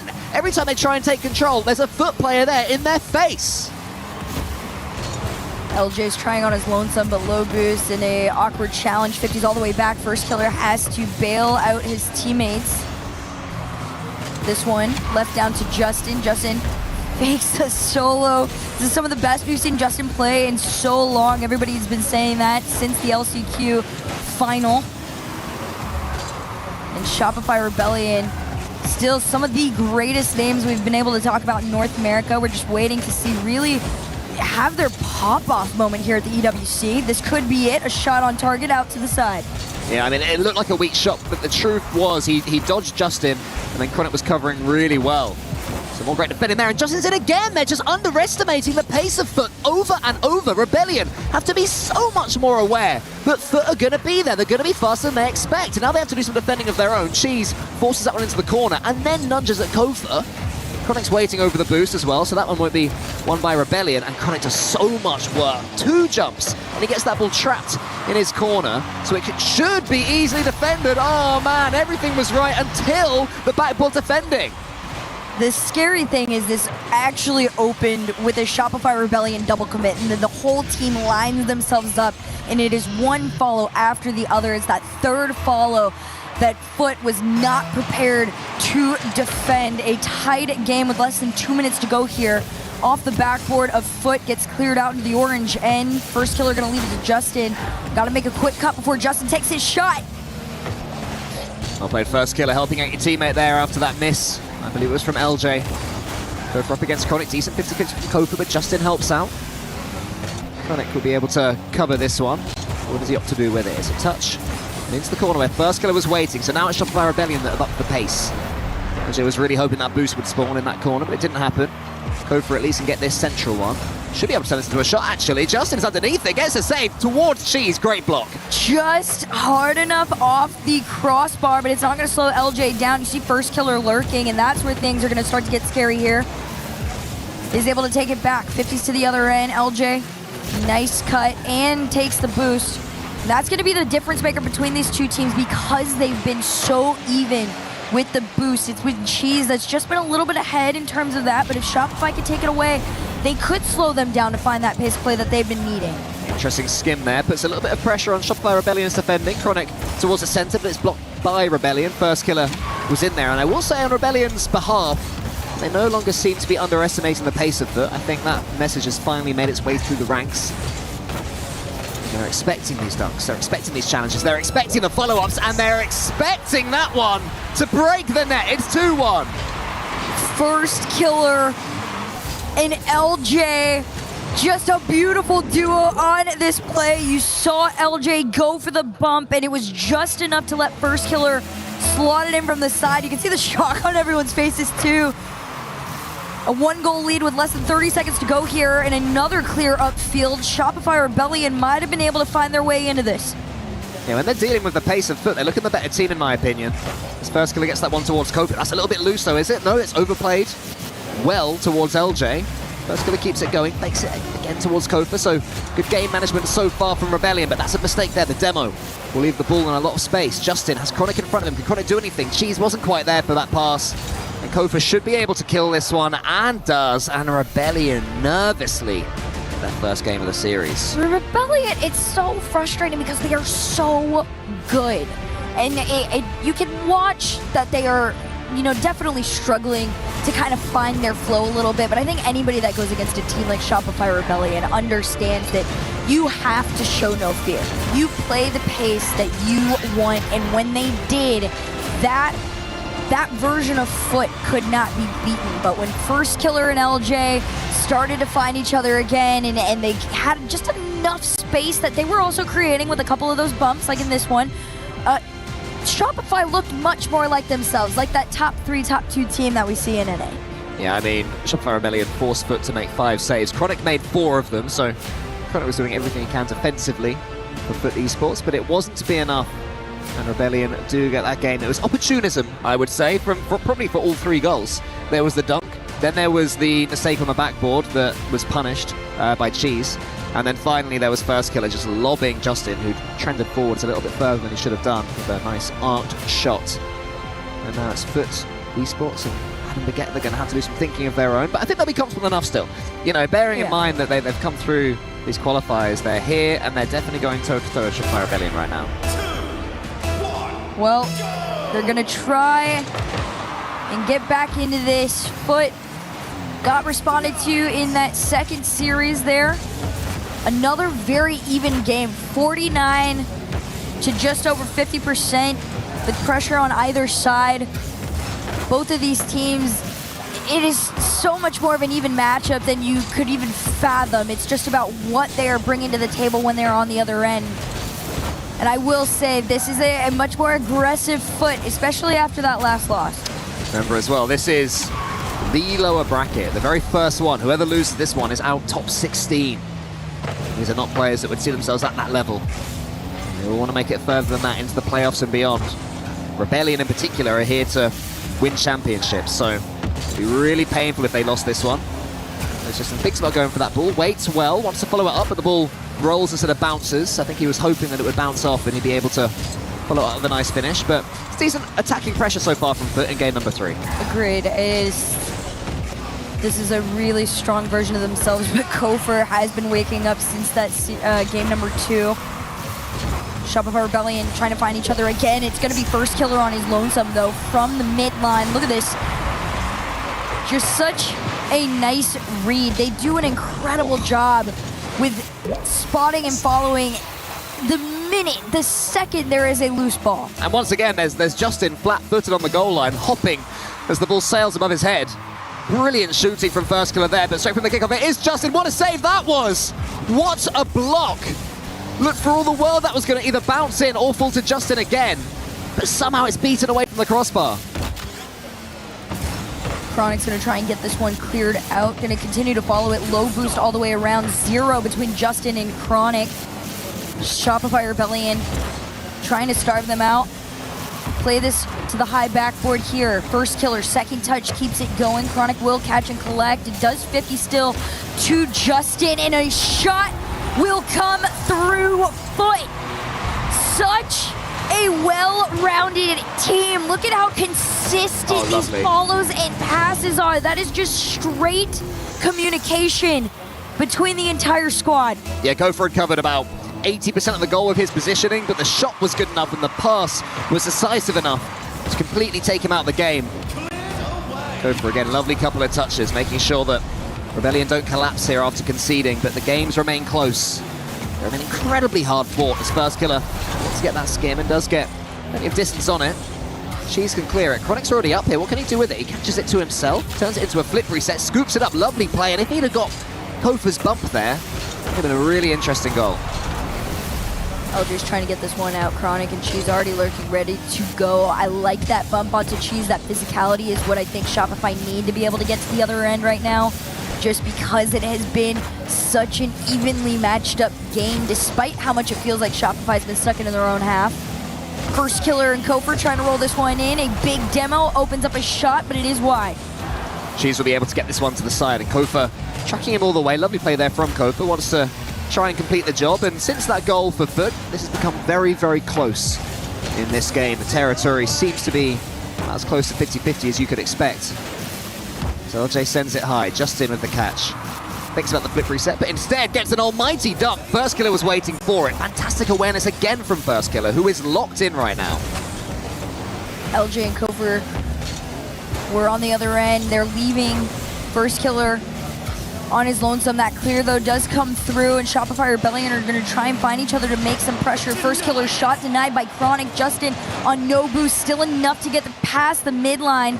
Kofer's going to steal that boost away and force Justin to go back a little bit there, and Shopify going to try and force some pressure towards that Foot net. It's a little bit slower, and that tied game remains into the next 90.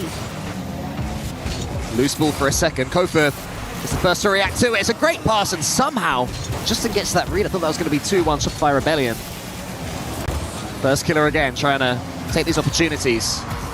Will the ball fall to him? He's certainly become Rebellion's danger man in this last couple of games with these shots that he's taken as LJ waits for it. Up against Chronic, the ball goes high. It's going to be a loose race between all the players. No one really able to take too much control of things right now. This could change right here. Justin tries to find Chronic, and well, that duo was incredibly deadly in the first game. Not really happened for them since then. Yeah, they haven't been allotted the same amount of space that they had in game number 1, which is valid. If you're Shopify Rebellion and you saw that many passing plays that were that successful, you would never let them find each other again. First Killer by his own. LJ, no bump to be found, so he's still just going to try and play it off the top. Almost manages to do it. Justin just kind of lurking around, hoping nobody is there to follow, and nobody is. And into those 23 seconds here, it's Foot on the other end, looking for the counter. Cheese has Justin in the center. Can he find him? Yes, he can. It's the shot from Justin, his top corner. And Foot take a massive step to take in this game. Cheese being there to make the catch absolutely is what started that play. I love that initiative from him. You can see it on everyone's faces. Having Cheese step up in moments like that really are what are letting Foot be so well-rounded right now. 10 seconds left on the clock and a lead to the blue. We'll see if they can find each other here. Hand up, First Killer just a little bit slow. Just enough for it to be taken back. You gotta find one last play, but the ball will be killed. Foot steal game 3 at the EWC.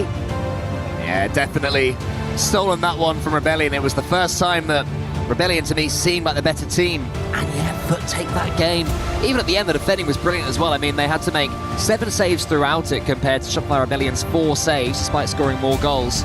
But at the end, it wasn't so much the saves they were making, it was dodging the edgeable bump attempts. It was just seeing what Rebellion were trying and managing to wriggle their way out of those situations. But it seemed like it was going well for Rebellion when First Killer got that goal. It really did. It felt like Rebellion was starting to figure, themselves out a lot more. But Foot, this play in particular, Cheese being full commit on this, Justin knowing when to call himself up.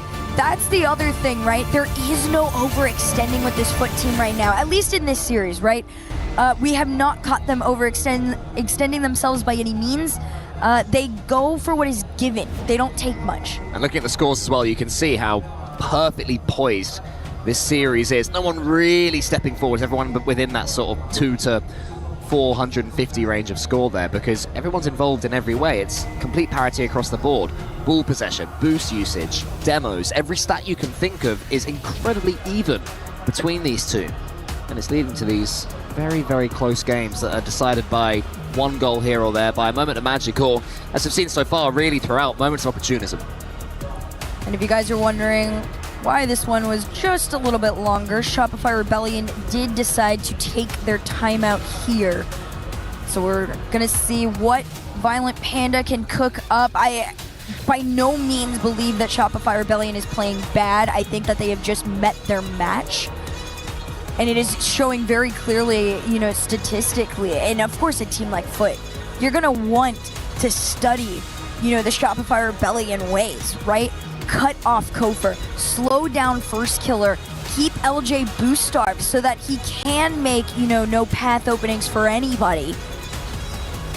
We're gonna have to see what version we get of this team next. I know this is a man with a plan for sure. You see there, Kofa taking off his headphones, just trying to maybe soak up the atmosphere, or the opposite, just try to completely turn everything off for 30 seconds or so as the game builds up. Utopia Coliseum is loaded in, and we are good to go. Headphones back on, because there's no slowing down now. This series will march on, and that, as you say, is a tactical timeout used by Rebellion. So Foot will have that in their locker going forwards if Rebellion can get a game or two here, but that's a big if based on current form, because Kofa can only get that one into the center. Justin waiting for it again, and the positioning from Justin throughout the series has been impeccable.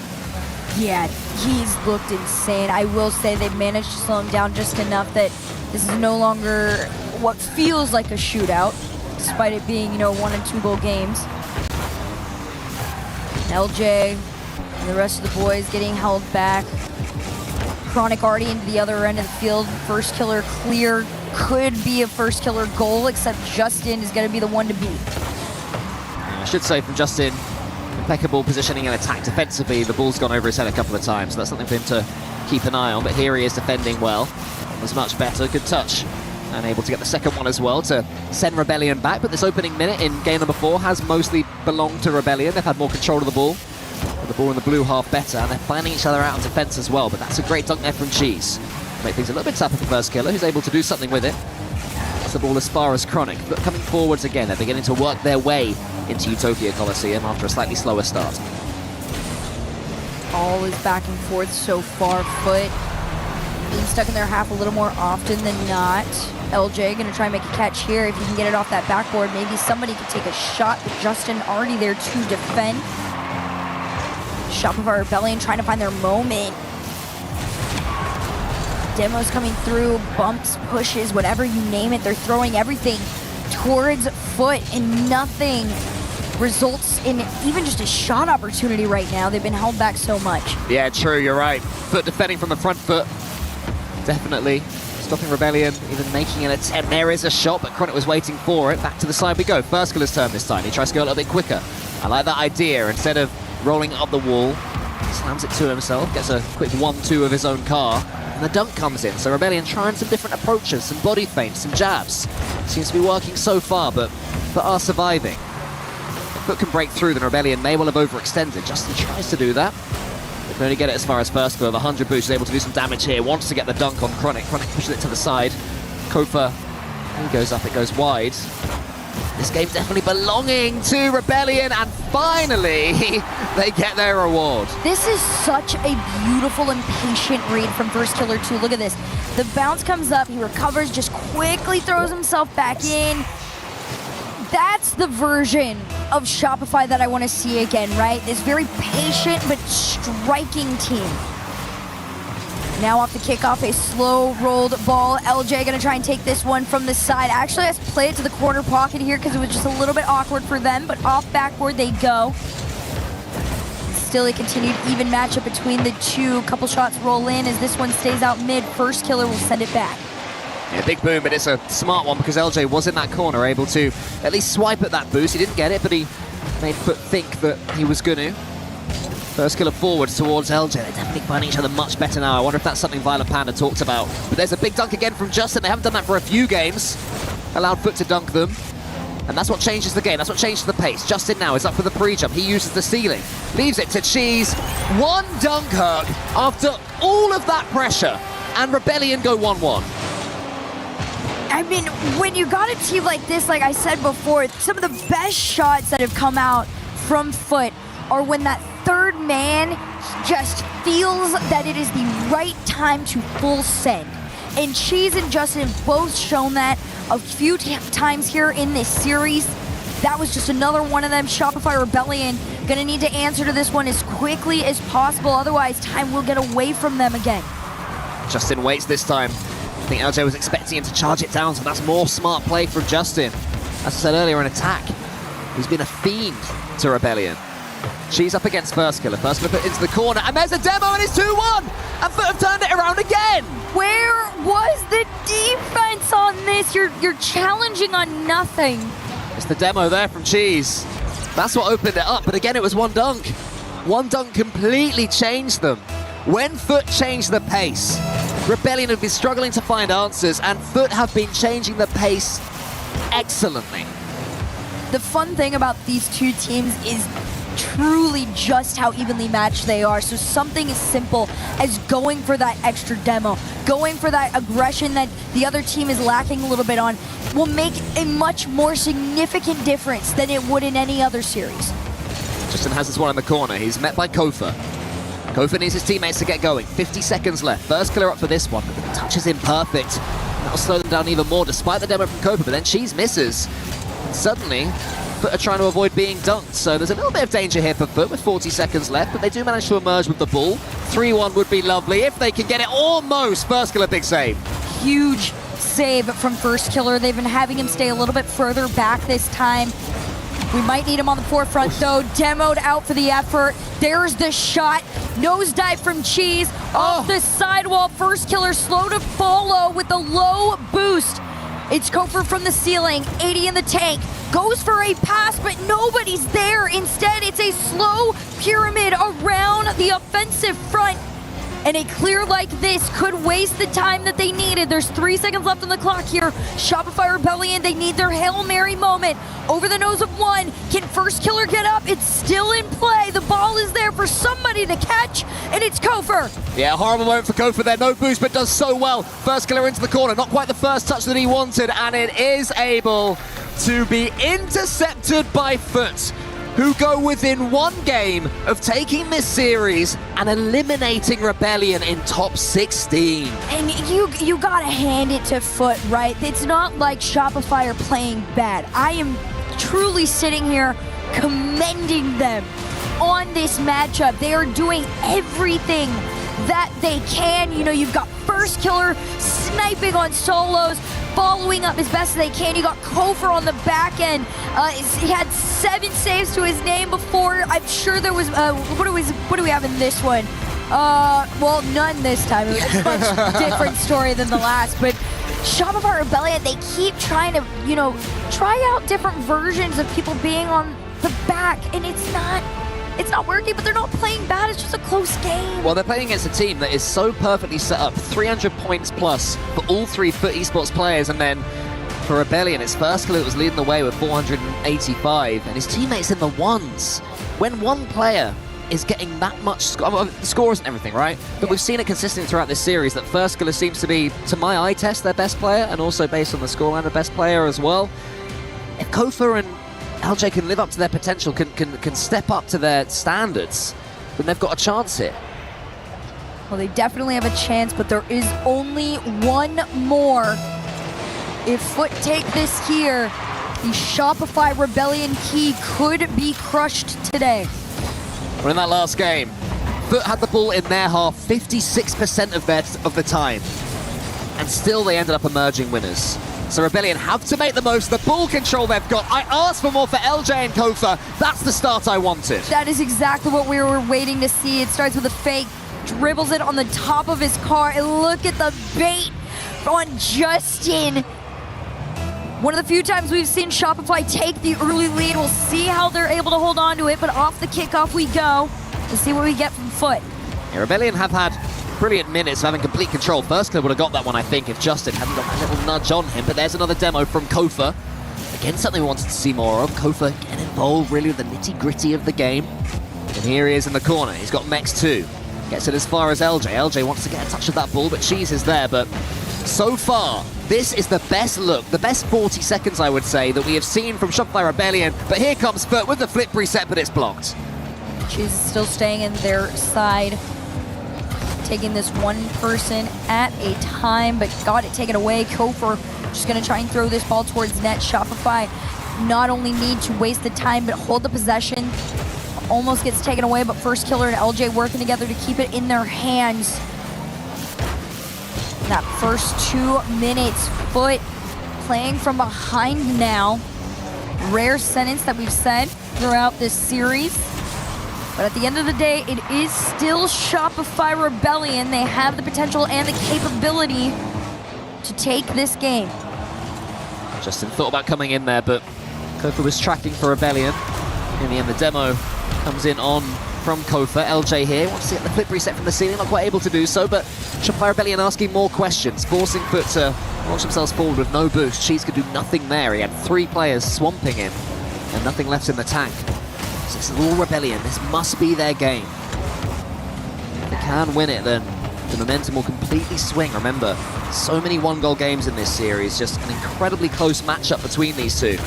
Somehow Foot are picking their moments, finding their goals, getting their counter-attacks. Here comes a flip reset from Justin. Cheese watches LJ all the way, pushes that one into the corner. Bump on Kofa as well, shooting Justin. Instead it's passed, and was that an overplay? And will there be a counter? Could it be 2-0? Here's Kofa. Justin sends it high. LJ's turn towards Kofa. Someone's got to finish surely. He goes above the goal. Chronic can't get the save. Justin can't get the save. It hits the post. They just can't get the second goal they need. They can't get daylight, Herc. Shopify Rebellion truly are putting all the pressure on, and the difference between the two is the shooting accuracy, but also Foot's defense. There could be a catch out here. First killer all the way from his end, pinches to the other side. We'll see if Shopify can do anything with the momentum of this ball following into that blue half there, but it's Justin from one end to the other. Chronic gets the catch. Foot looking to get themselves into this game. There's a dual attempt at a pinch. Cheese wins that one again. The challenge game going the way of Foot for now. The survival going the way of Foot for now. That's all they can really do so far this game. It's boom forwards by Kofa. What can LJ make from it? Lovely glancing touch. Cheese to the side. And Foot are desperate just to get control of this ball, Herc. They need it, but Shopify Rebellion have understood that you don't have to fight for more than the 1 goal that you have right now. LJ going again, another attempt. Justin has to play this to the backboard to just really have some control to get out. They almost get boxed in. Chronic and Cheese playing this one forward. Chronic gonna try and center this, nobody there. It's Kofer to take it to the other end. Yeah, Justin decided against it. There was a decision that he had to make there, a 50-50. Didn't go for it. Was that the wrong decision? It's hit the post again from Shopify Rebellion. Kofa goes high. Cheese is there, already waiting for him. Justin awaiting underneath. First touch is good, second touch is nice. Wants to go underneath LJ. LJ tracks it well. Correct now into the corner, pass or shoot. It's a pre-jump, great read from LJ. Cheese has made the catch on top of it, and they've got that final minute left to try and find something here to tie things up. First killer and Kofer, no boost, but still managed to get the ball over to LJ so he can take the shot. He just wastes a couple of those moments that Foot desperately need, but this could seal the deal. At 47, it's LJ to catch out Foot. No nonsense there from LJ. He saw the infield pass coming, the slow roller from Foot's own defense, and he was like, nah, none of that. I'm driving forwards. I can hold R2. And that makes it 2-0 Rebellion. Finally, they've got a couple of goals away from Foot. Surely they take this game. It's gotta be, but Chronic is here. You can't forget about him. I said surely they take this game, and then Kofa gets bumped by Cheese, who then takes out First Killer as well. Brilliant assist work from Cheese. The only player that wasn't involved in that goal statistically, because it was an assist from Justin, who then watches that one go over the top. Somehow gets a save, actually, and it does remain 2-1. This game is alive. This is back to that same level of intensity that we were seeing in game 1. Shopify Rebellion still holding on to their 1-goal lead. 24 on the clock to go. First killer trying to make a dunk. Instead, it's a Justin opportunity to score. 17 to go, and Cheese around the corner, but it's low boost, and LJ again. Chronic and Cheese working together to just give themselves another opportunity, and this could be it. Oh, what an effort that was from Justin. They'll keep it going. Could Cheese have shot instead? He tried to go high above the goal. Chronic needs to get a touch on this ball and does. Justin's got nothing in the tank. It's gonna land. Shopify Rebellion get the game win, keep themselves alive. But I don't know about you, Hark, but I'm pretty nervy as a neutral. So any Rebellion fans must be terrified right now as Foot take that tactical timeout. If you're a Shopify Rebellion fan, you are stressed. However, you've been in these moments before. You've walked away successfully. These players understand that. Like we've said, this statistically has been a closer series than anything ever that we've gotten. But plays like this, that LJ step up on the solo sniping when there was a small overextension from Foot, That was the difference maker. Shopify Rebellion finally just having a bit of space and time and staying strong. And that was the first game that Rebellion had better shooting accuracy, despite that one not quite making its way home in a game than Foot Esports, which seems to be the big difference. In a series as close as this one, that is what it all comes down to. And Rebellion, they can let out some deep breaths, they can offer some fist bumps, and all of them in the 500s. 500-point game, 518-point game for all three of them. For all three. That's a collector's item. To be That's fair, a that is scoregami. all LJ. Oh. Yeah, okay. But to be fair, that's good exactly how the game was. Yeah, true. That game was all LJ. Yeah, he did well to clone fight his opponents there. To force Neo Tokyo, and of course we've had some famous and infamous moments on Neo Tokyo. It is a terrifying map. To me, Neo Tokyo somehow is even scarier than Champions Field. I don't know why, there's something about it that... Yeah, I just feel like Neo Tokyo is like... There's so much that's happened on Champions Field, but Neo Tokyo, the key moments, you know, the ones I'm talking about as an NA fan, they're the ones that stick in your mind.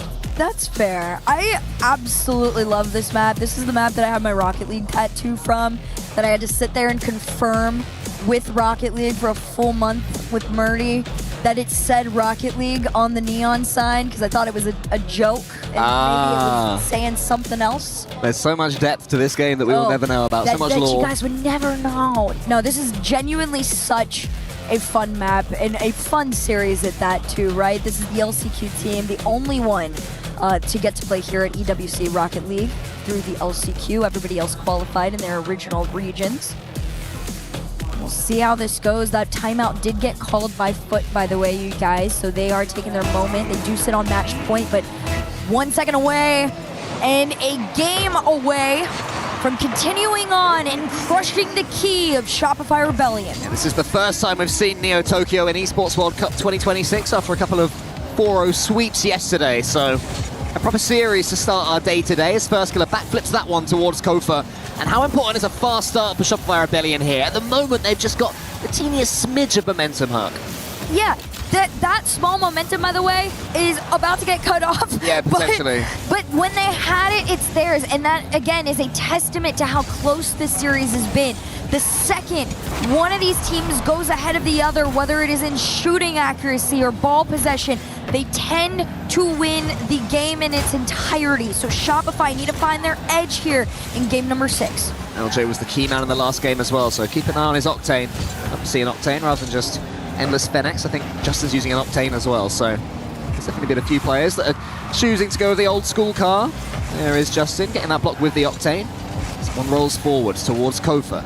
He's been a little bit quiet the last few games. Will he come alive? He flips into that flip reset. It's going to fall towards LJ, who scoops it high for First Killer. He goes to the pass towards Kofa. Here is Kofa. Wants to get the double, leaves it instead towards LJ, but the shot just won't open up for any of them. Little rough there, but I like the idea of it. It's a very classic Shopify Rebellion as well to be able to follow each other in that way. First Killer around the corner here, but no boost. Needed to play a 50, but actually leaves it. Chronic pass to Kofa. Another incredible save. He's been the one on the back line, really bailing out Shopify so many times. We finally get to see First Killer on the other end here in this game 6. Couple of nosedives, but Chronic really has just been the man to try and take that ball away from. Yeah, Kofa, he's got the most demos in this series, and now he gets a goal to his name as well. 1-0 Shopify Rebellion, and as you say, Hug, starting to look like themselves. Like I said, Chronic was the one to try and take it away from. They finally get it. First Killer was also waiting in net, messing around with that last man to really open up and make that shot go in with so much ease. And that's what I'm hoping we're going to get from Shopify Rebellion a lot more, but Chronic up in the air, takes his flip off the ceiling, but 2 defenders on the back line ready to go. LJ from his own backboard, can't get much past halfway, but it does fall to First Killer at the end. Can LJ get the redirect? He can, towards First Killer, it must be 2. That is a stunner! First Killer finally finding some space. I liked that from LJ too, plays it a little bit back, just gonna let First Killer take that follow-up. It kind of, makes Foot question themselves a little bit, and that's what you need to do. Gotta have them hesitate for just a moment to find some sort of an opportunity. Here we go again, it's First Killer's turn, this time turning into a bit of a shootout right now for Rebellion. Really felt their way into this series now. certainly favourites in this game. If it does go to Game 7, I'd say they'd be favourites in that as well. But that's still a long way away, and we know that Foot never seem to know when they're beaten. Multiple last chance qualifiers, that's how they got here. So they're used to being down and out. They're used to having the odds stacked against them. So being able to find a way back into a series, back towards victory, as Justin catches that ball from the ceiling for the flip reset. She's wave dashes, should get a clean touch on this one, but what a read that is from Kofa. And for the first time in this series, it is entirely Rebellion dictating the pace. The largest lead we've had in this series so far. The catch, the air dribble straight into a wide open net for Kofa. This is the Shopify Rebellion we've been waiting on. Like I said, between the two, this best of 7 truly is a marathon with how close it is statistically. LJ from the corner doubles it down.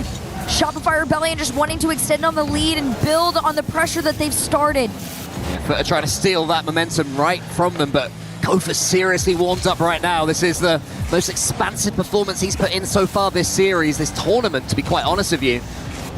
Can't get that one though. Chronic round him. Slams it into the ground, wants to get the dunk on first killer. They fake each other out. Chronic trying to get a bump, doesn't need to in the end. But once again, right back in it.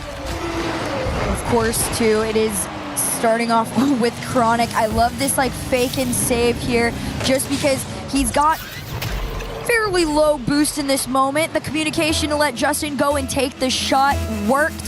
Foot finally on the board here in game number 6. The Shopify Rebellion still up by 2.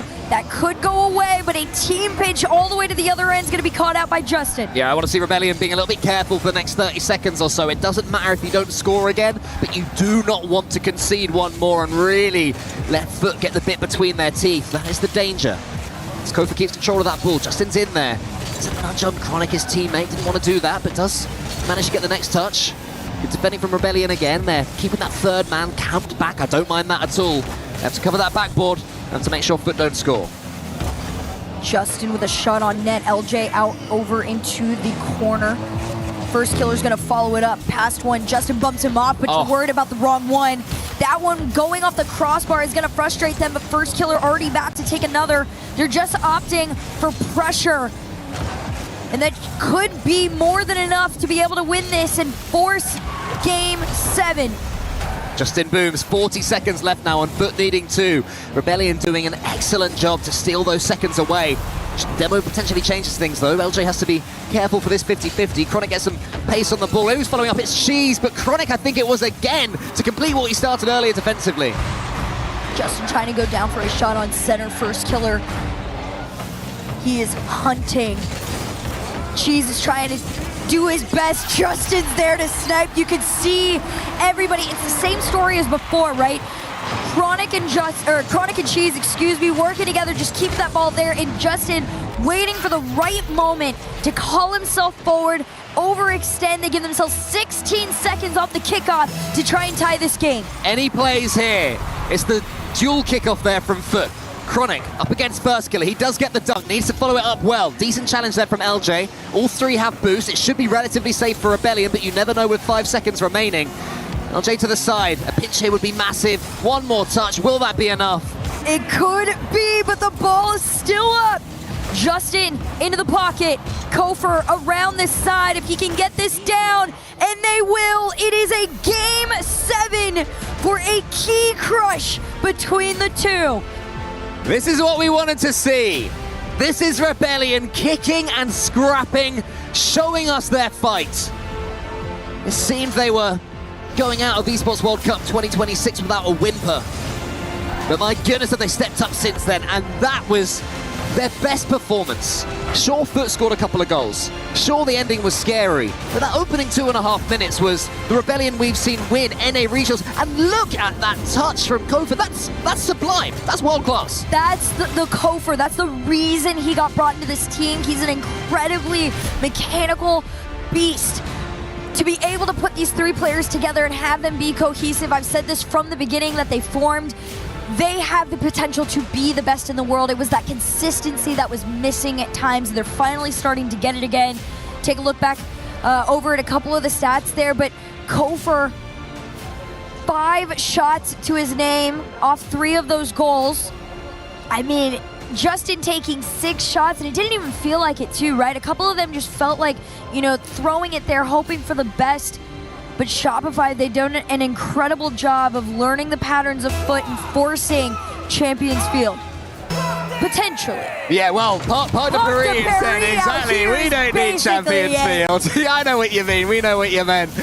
And the last game, despite the potential comeback from Foot, was the first time we've really seen a team pull away in the boost statistics as well. Shopify Rebellion forced Foot to have no boost at all for 150 seconds compared to that 100 in the last game. So if they can do the same, Foot are in serious trouble. Foot have already lost the last 2 games in a row. How do they step up now? Where's their fight?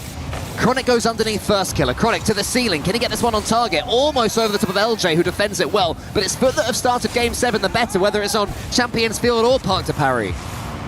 Our metaphorical Champions Field. Chronic and Justin working together to try and take a shot towards net right now. This one all the way sent back, a demo of field. First killer to follow, a little bit awkward there, and here comes LJ through. Foot and Shopify, another equal back and forth. Chronic waiting for the snipe, goes for the redirect down. They have him red. Just enough to keep Foot out. It was a nice idea, and is that finally the moment in this game where Shopify Rebellion can come forwards? They've been defending throughout. Justin keeps that aim. Cheese up against LJ. Cheese follows it up. He's got so much boost to play with.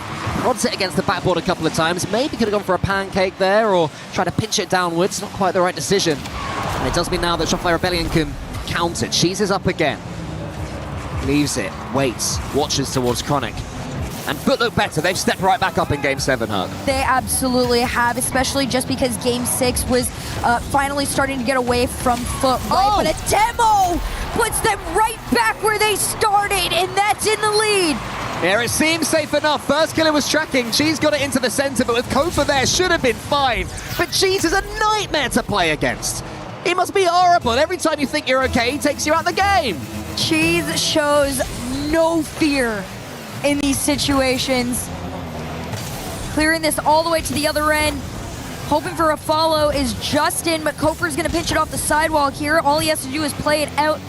Foot are going to try and defend their 1-goal lead, and they do so successfully. They get to the other end.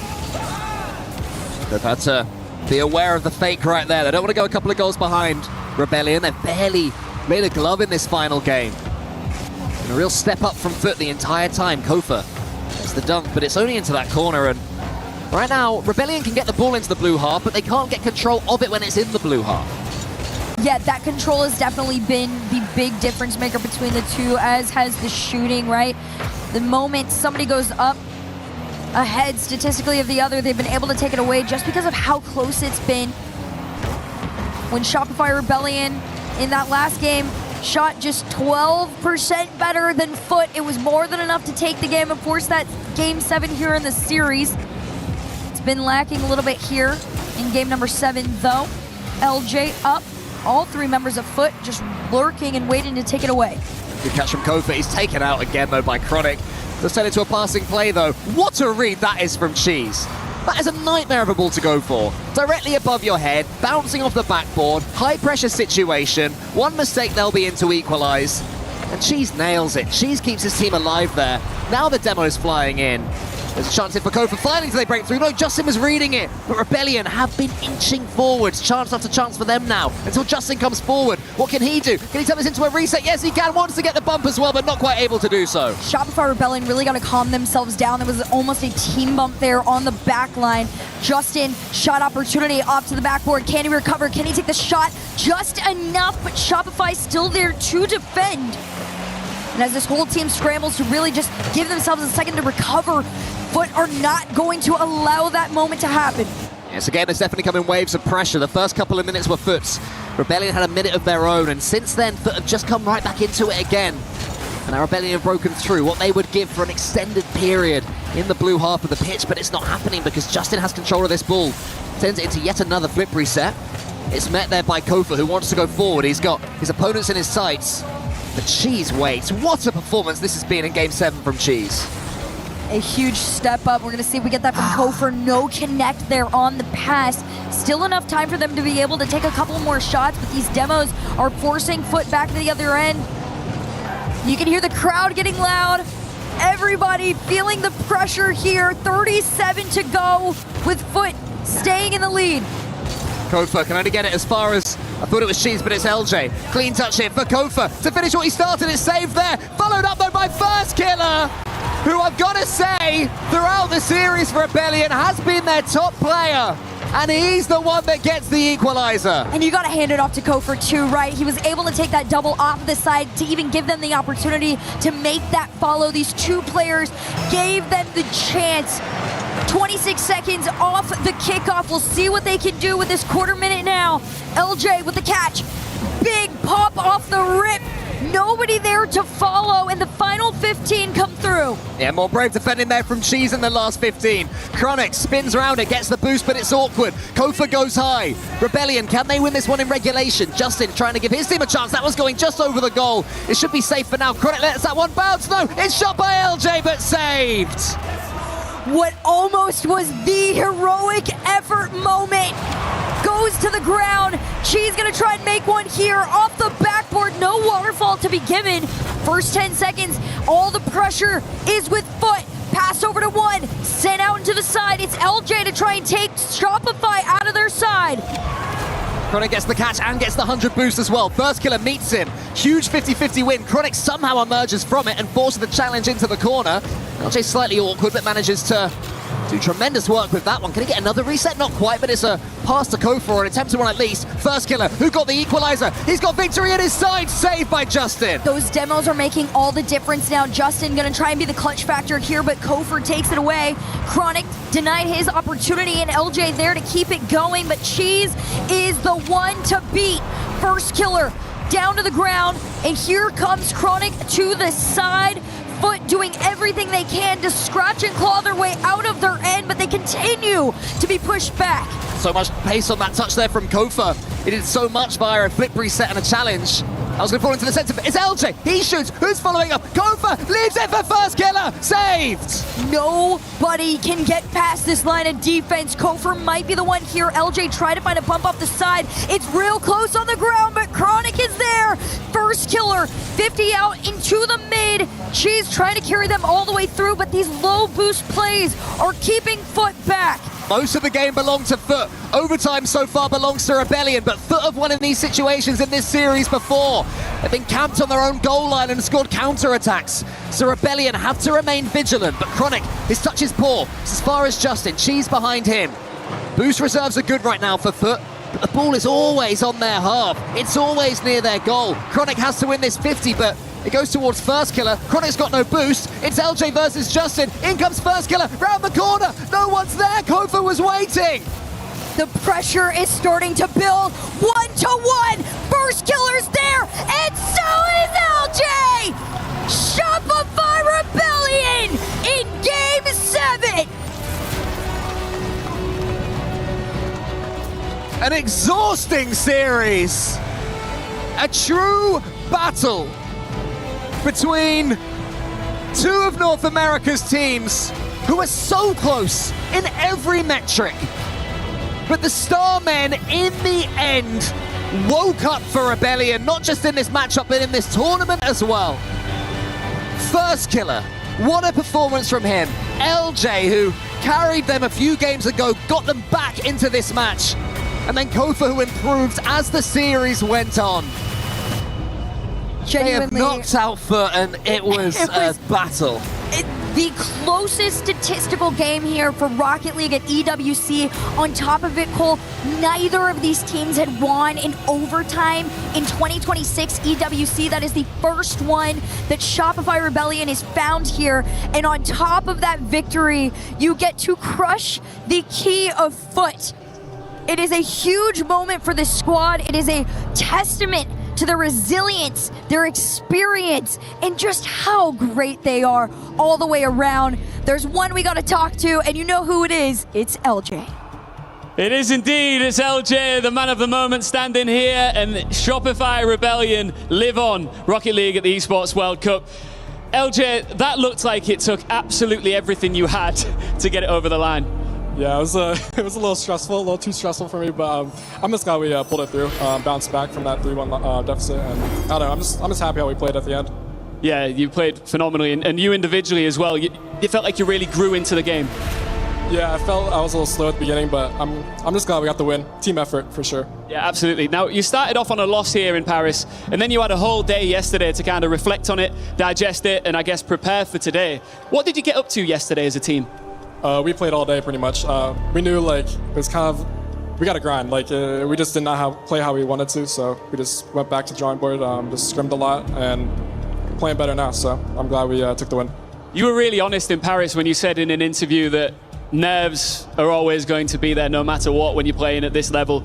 How were the nerves there in Game 7? It was there for sure, but it wasn't too bad. I think we were settled in by then, so it just happened. I don't know. Yeah. Well, you've earned the right now to crush a key. Do you want to go do it? Sure. Absolutely. All right, LJ, come with me. The key crusher has been revealed behind you here, and our key master looking stoic as ever, handsome as ever, standing by. If you just join him, he will talk you through exactly what you need to do, because for the first time here on day 3 of Rocket League at the Esports World Cup, we've got to take care of some business with the key crusher, where we punish our opponents here. Now, Foot truly have built a representation of being elite when the second chance is on the line. But not today. Their luck runs out. Foot drop out of the tournament. I'm just going to ask you one last question here, LJ, if you just step here onto the stage. Now, you are not all of a sudden into the quarterfinals. There's, work still to be done. TSM next. How do you feel about them as an opponent? I mean, we had a close series against them last major, but I think we learned from our mistakes, and we're ready for them. Good stuff. All right, we'll see you later. Congratulations. Go and prepare for that crucial matchup. If that is anything to go by, we've started things strong here with a Game 7 series to kick off the Play Day 3. We move on to the next series very soon.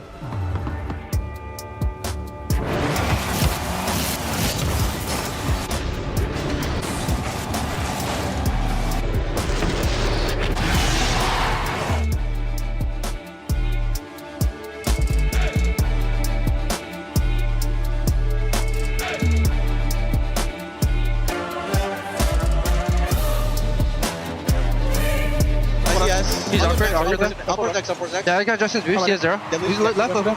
Yeah. Think 50. You know? Fake it. Think 50.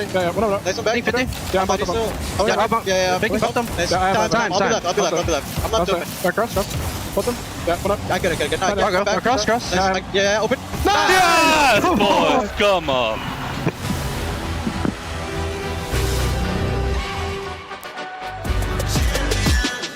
This ain't no regular thing. I came for the ring, you know what I mean. You see my name in the lights, better get right, I'm champion.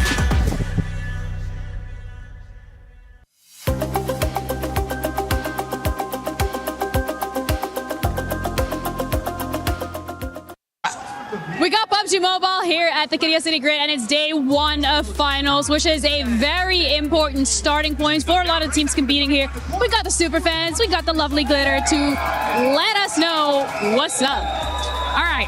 We have a 3-day long final. Like you said, this is day 1. The way it works is that after 2 days, the team with the highest amount of points will set the smash point threshold. Then on the 3rd and final day, that will be 10 points higher than whatever that point total was. And that's what our teams have to hit and then have to win a match after in order to win the competition. Otherwise, it's 6 max matches, right? Okay, we've seen it before in PUBG, right? So this is now what we're doing here. We're on day 1. We're only 2 matches in, though.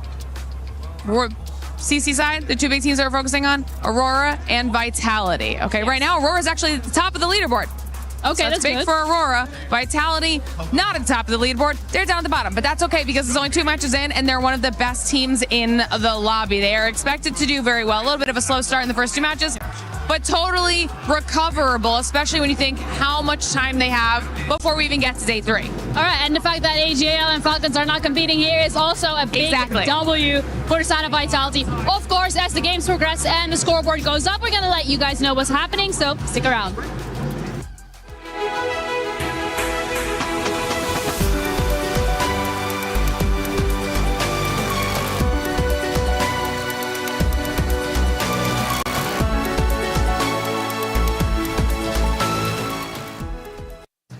here at the Esports World Cup, and I found Musty, YouTuber, content creator extraordinaire. What's it like here in Paris? I mean, the vibes are great. They just finished a match here on Parc des Paris. I think it's really cool. They built the Eiffel Tower from the map.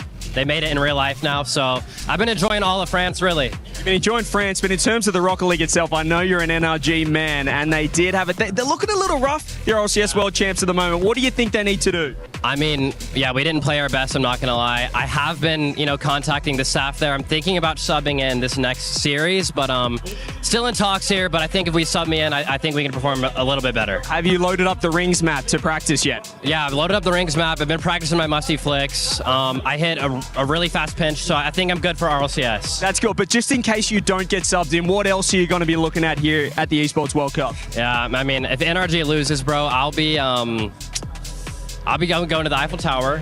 They got the Louvre here, and probably tomorrow I'm going to get some baguettes, just enjoy the city. Any other games you're interested in outside of the Rocket League right here? I'm a Rocket League diehard, right? I don't really know much about other games, but I saw PUBG Mobile was cool, but the chess really excites me. It's a little quiet, but I really like it. I saw Hikaru, is that how you say it? Yeah. Hikaru, I saw him pawn to E4 sacrifice.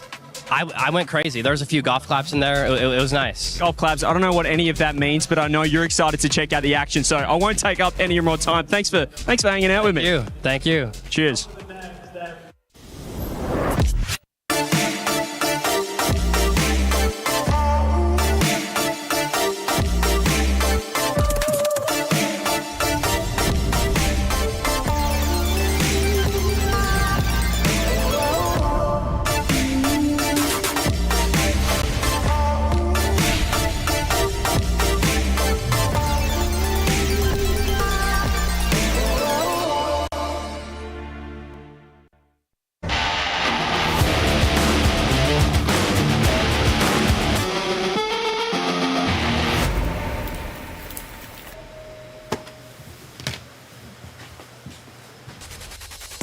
It's the Esports World Cup, and we roll on with the group stage. It is day 3, which means we are crushing keys. Whose key is going to get crushed next? It'll either be Furia or NRG, our returning world champions from last year. Will they be able to get the job done unlike day 1?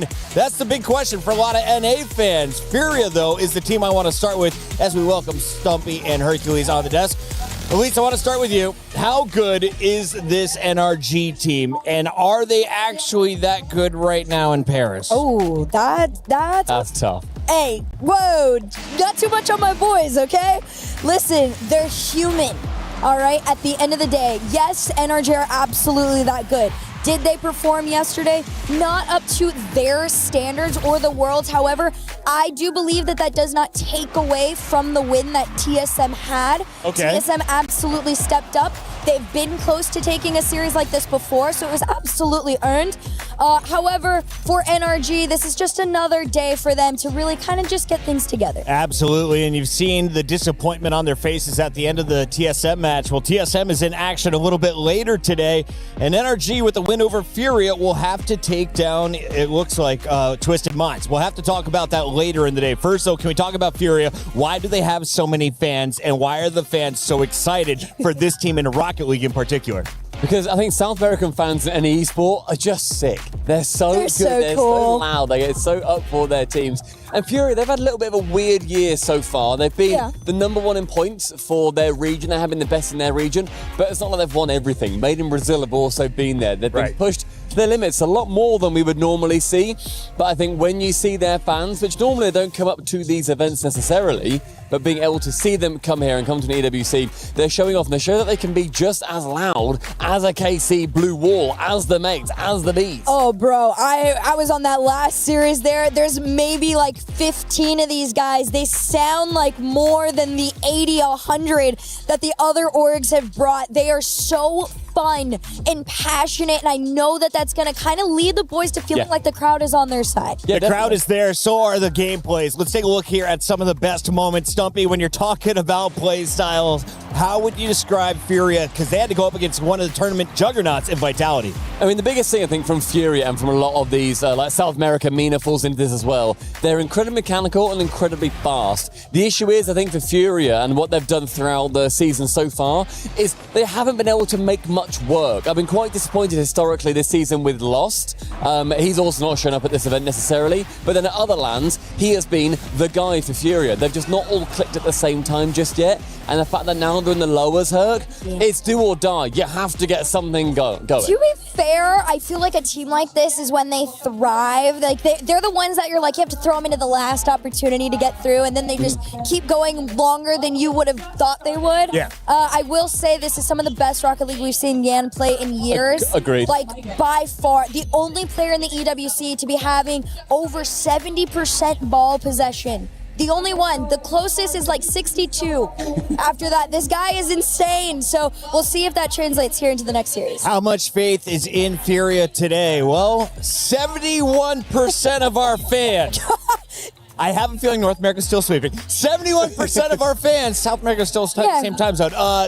They're going with Fury here, 29 for NRG. Is NRG really that doomed? On the current form, I don't think that's actually that bad. I would have Fury here as my prediction, personally. Herc? My upset is NRG. Take this. You've got the upset for North America. The world first original champs sentence are in Rocket gonna League. make it out of group stages. We're having a lot of fun here. We've already seen a game 7. Does this get past a game number 4?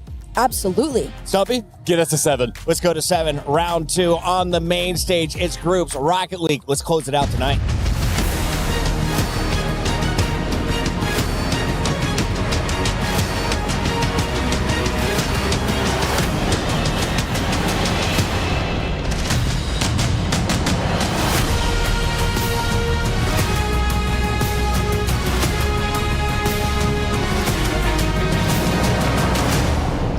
If the rest of the series that we're about to witness are anything like the first one, we could have a really long day of Rocket League ahead. Lou, are you talking or are you just miming? Okay, you're just miming. Good stuff. She's got the Key Crusher gloves on right now.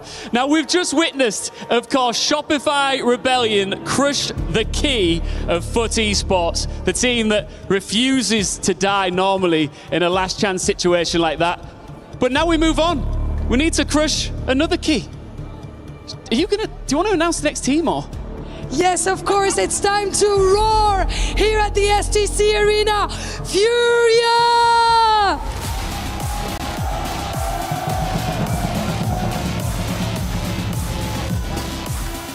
They took Vitality to overtime in 3 of their 4 games. That tells you everything you need to know. They do not go away quietly. They bring heavy metal, Rocket League, and the last time Energy met them in Paris, Furia sent them out of the major. La dernière fois qu'ils ont affronté Energy, les Furia les ont sortis. And their opponents, NRG!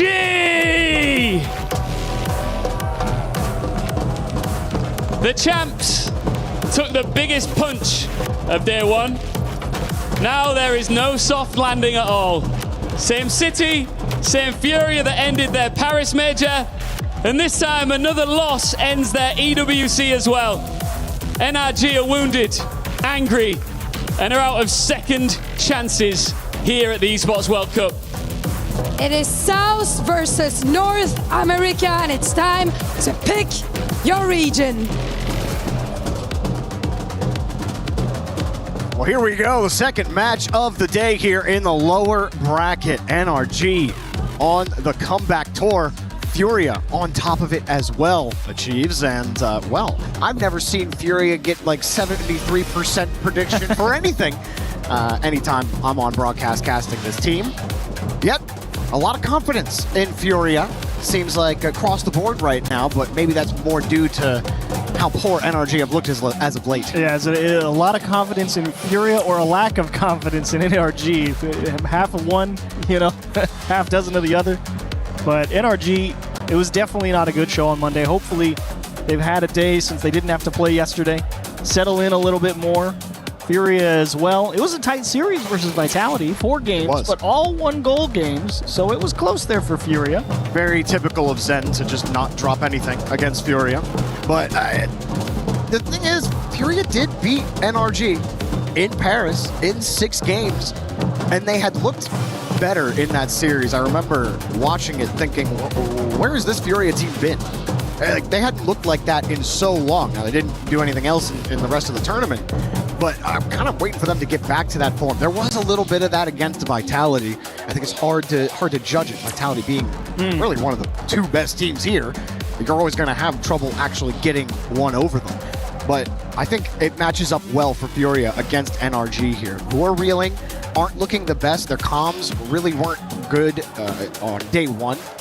Lots were going wrong for NRG, and I don't think you could say the same for Furia against Vitality. Yeah, I mean, it was just like you said, Vitality's just a difficult team. There's no guarantee you're going to come out successful anyway. And playing them tight all the way through, I think they're okay with it. Now, obviously, they're not happy that they're in the lower bracket, you know, in round 1, but it is what it is. You got to play who you got to play, and I think we talked about how we'd like Furia probably wants a rematch against Vitality. I think they feel they could have beat them if they had another look at it.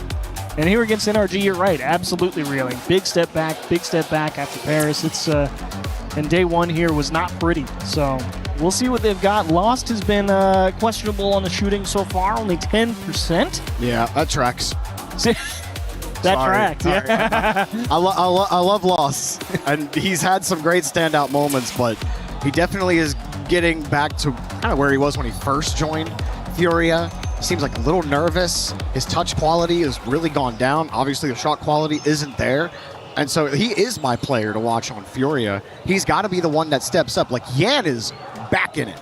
And if Yan is looking this good, Lost has to find a way to get back to that level where he can match Yan's pace. We'll see what Furia can do. See if NRG can bounce back. We're underway in game 1.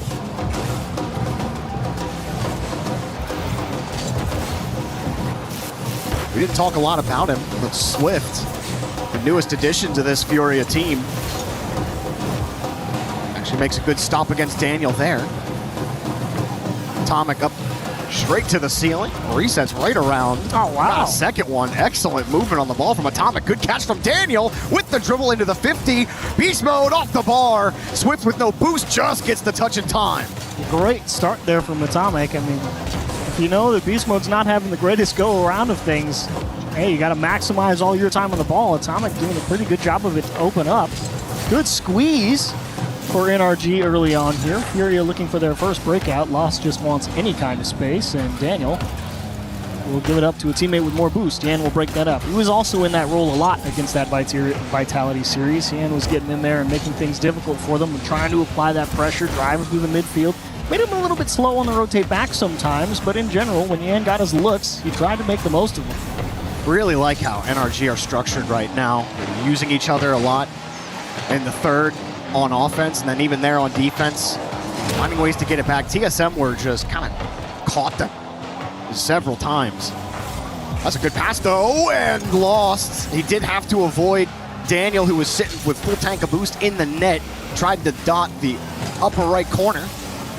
Beast mode coming around, can't quite get the dunk. A couple close calls on both sides of the field right now. Daniel with control, Beast mode right behind him. Has a chance at the net, double tap, triple tap, Swift and Laws get the job done and keep it out. Feels like NRG definitely had a look there. Atomic was coming in pretty hot as the third man. Maybe he lost a bit of confidence at the end, wasn't quite sure of it. Atomic does find a bump, but can't find the continuation. They will get the ball right back, though. It's been Daniel out of the midfield a lot here in game 1 for NRG. Furia still looking to really establish a foothold, though. Beast mode got that midfield boost. Yan able to shift the ball back over to Lost, but they don't have control, and Beast mode a long clear down the field.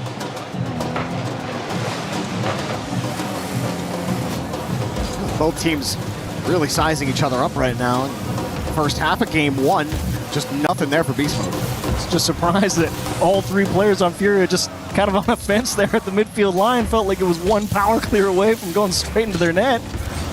Thankfully, NRG not able to put the heat behind it. Swift picks up a dribble with 0. Decent flick. Daniel equal to the task. Yan will try and press the attack. Finally, Furia has moved up the pitch. Now fighting for control at the midfield line. They have pushed NRG back. How long do they get to stay here? No risky third men so far for NRG. That was really hurting them against TSM on day 1.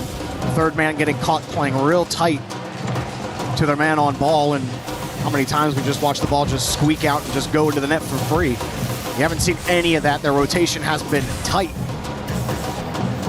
Furia finding it troublesome to actually get some consistent possession. The Swift is forced to boom it right back to the orange half, but Beast Mode has control of the midfield. Atomic gets over one. It's just too heavy, and Lost will kick it away. Still, Furia cannot get control. Daniel with another try, and Swift off the post and the bar. That's a couple close calls for Furia. Yan breaks out quickly against Beast Mode. Against the wall, tries to squeeze it. The shot will not happen. Beast Mode stuck to it. Really great job of Beast Mode denying all the boost on that transition back as well. Didn't let Yan ever really get a handle on the ball, and helps his teammates were able to come through as well. But a great job from Beast Mode to delay Furia's counterattack just enough. As NRG trying to rally here in their own corner. Limited pressure on Beast Mode. Lost finally gets there as Atomic up early. Yan there to meet him as well. Should be Swift's turn, but he's not going to have a whole lot of help. It's a great pinch, but you know nobody's there if you're an RG. You just saw him leave. Lost does get that corner boost. Probably not the touch he was hoping for, as NRG try to punish, and they will. Atomic will pick up the first goal of the game. Good follow through here from NRG on the counter. I mean, it feels pretty bad as Fury, because you see that pinch go across the NRG net. You feel kind of priced in to push back up, and trying to take that extra space is actually what lets the counterattack get over your head. And then you have to play defense over your shoulder. You end up not being able to keep it out. Yeah, I mean, Lost, he stole the corner boost and thought, I can just turn and challenge this immediately, but yeah, NRG just had too much pace on it. That's a demo, and Lost misses contact. That was an opening. Another one. Bump, though. Atomic through the smoke will have the save. Lost can't get the corner, but he does get the ball. It's not enough for Furia. Tough read for Swift. Great job getting to it. Difficult play here for Yan with a limited boost, and Atomic will just break it down. That should be the end of game one, probably 2-0. Indeed, Beast Mode will turn it in on the empty net. Furia, wash, rinse, repeat, I think, game two. I actually don't know if I really want to see him take too many changes. I kind of like the approach. It just, you know, it was one mistake, cost him the first one, and then you feel like you got to force it in the final 30. You give up a second one. It is what it is. They had the demo and a pass to Lost. Lost just whiffed. It was a good try at the end. Time is up here in game number one. NRG, very clean game. Complete different. A complete flip from what we saw on day one versus TSM. No rotational mistakes. Beast Mode looks a lot more comfortable. Atomic and Daniel, for most of that game, you were talking about it, seemed to take more of the front man, where, you know, usually that's Beast Mode. Beast Mode's playing a much tighter support to Atomic and Daniel. Really worked out well here. I say that, but Beast Mode setting that up there on the highlight. I mean, he was second man there on that follow through. He was trying to force it. Like here, he's just trying to put pressure on. And it's decent pressure. That's really all they need out of him right now. You know, that's the whole thing that makes NRG the three-headed Hydra, right? They have, you know, if somebody's not playing well, the nice part is they got three of the best players in all of North America. So if one's not doing great, the other two are probably pretty good. Yeah. And it's not easy to beat them, even if somebody's having an off day.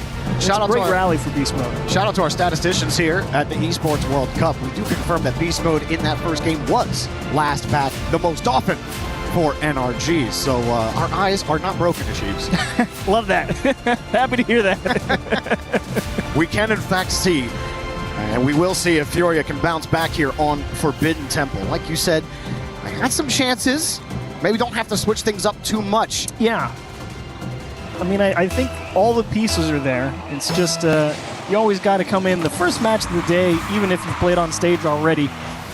It's always a different feeling out process. Doesn't matter how many times you've played NRG.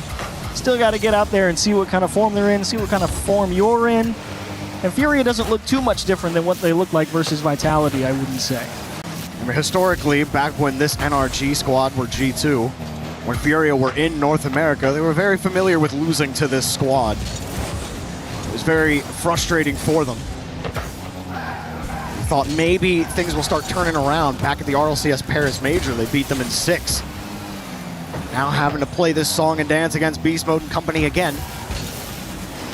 Yan on the back wall, won't get a chance at it. Atomic got chipped. Prevents him from getting a solid touch on the ball. Stop their momentum. Still NRG have the midfield. Daniel with a pot shot, good save and little outlet to Swift, but Beast Mode takes it away and demos Yan. forcing Lost to have to clear this out. It's a tough defensive sequence here for Fury, and they also played some really nice defense against Vitality as well. Yan doing a great job here, aware of where the open space is, making sure not to put the ball back in danger despite this pressure from NRG. They're playing pretty tight. NRG about 10%, a little closer together than Furious, so you know the pressure's coming, and it's coming quick as Atomic will split 2 defenders off the backboard, and he will score the first one here. Squeeze the juice out of this orange young man. My goodness. That's nasty, Atomic. That doesn't feel fair. The first guy's like, oh, I'm too quick, and the second guy's thinking, I'm totally there in time. No, sir. Not this to go around. What a shot. Great way to start here for NRG. Looking a lot more like their old selves.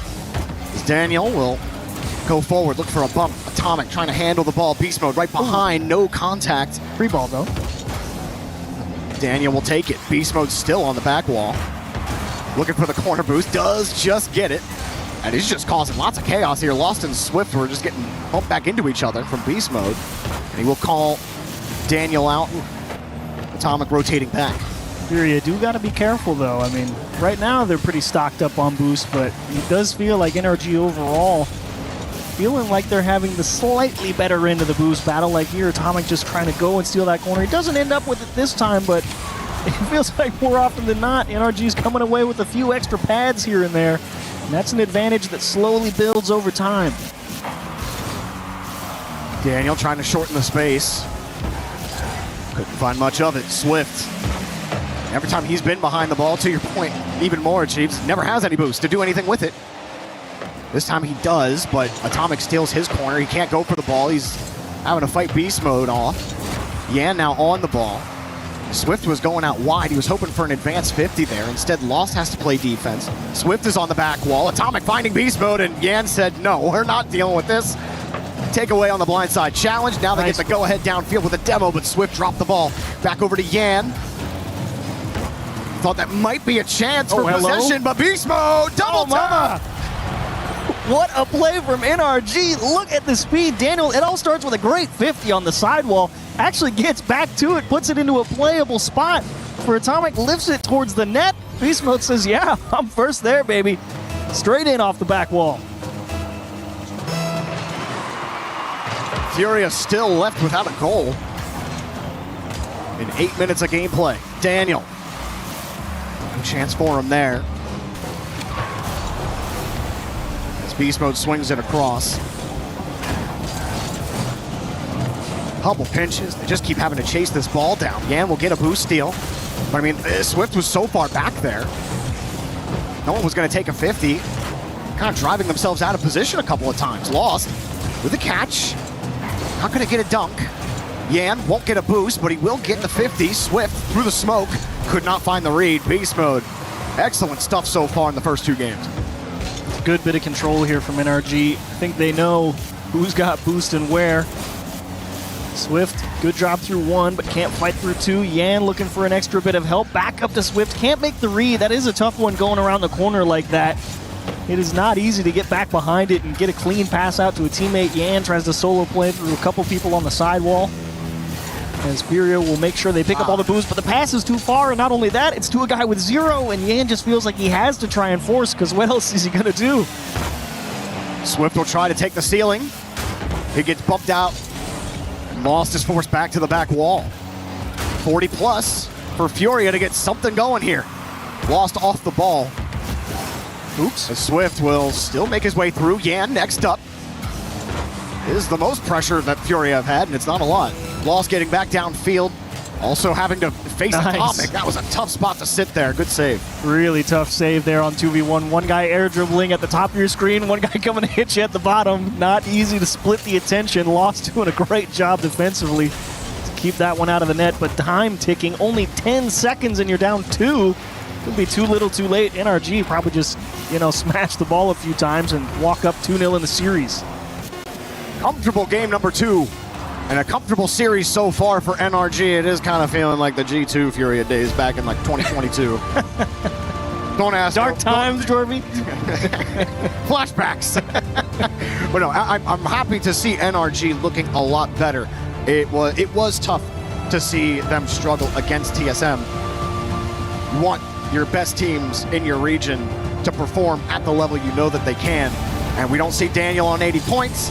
We don't see anyone kind of tripping each other up in the rotation. It's very solid, classic NRG gameplay. Atomic hit, an absolute banger. Still can't believe that went in. That's ridiculous. That's a great shot. And there's Beast Mode first to it. Look at Swift rotating back on the backboard. Good luck, buddy boy. No boost in the tank. You're not stopping anything. Beast Mode will turn it in. It's a great game 2 from NRG. Furia only able to muster 2 shots. Again, it just does feel like a minor boost difference there, because all that boost is what translates to all these extra chances on net for NRG. It's hard to build an attack if you got 0. You know what else is hard to do when you have 0? What's that? Get to the other half of the field. NRG were in the blue half 68% of the time on Forbidden Temple. For those of you at home that might not be used to seeing like the ball in half stats, like anything above 55% is big. 68% of the time in Furia's half is just ridiculous. They're getting dominated. That is field domination indeed. Does not feel good to get squeezed back and back, and you combine that with Furia having about 10% average boost fewer than NRG. Not helping situations. You're getting compressed and starved, and that is not a winning recipe. That being said, keeping it at only 0-2 is pretty good.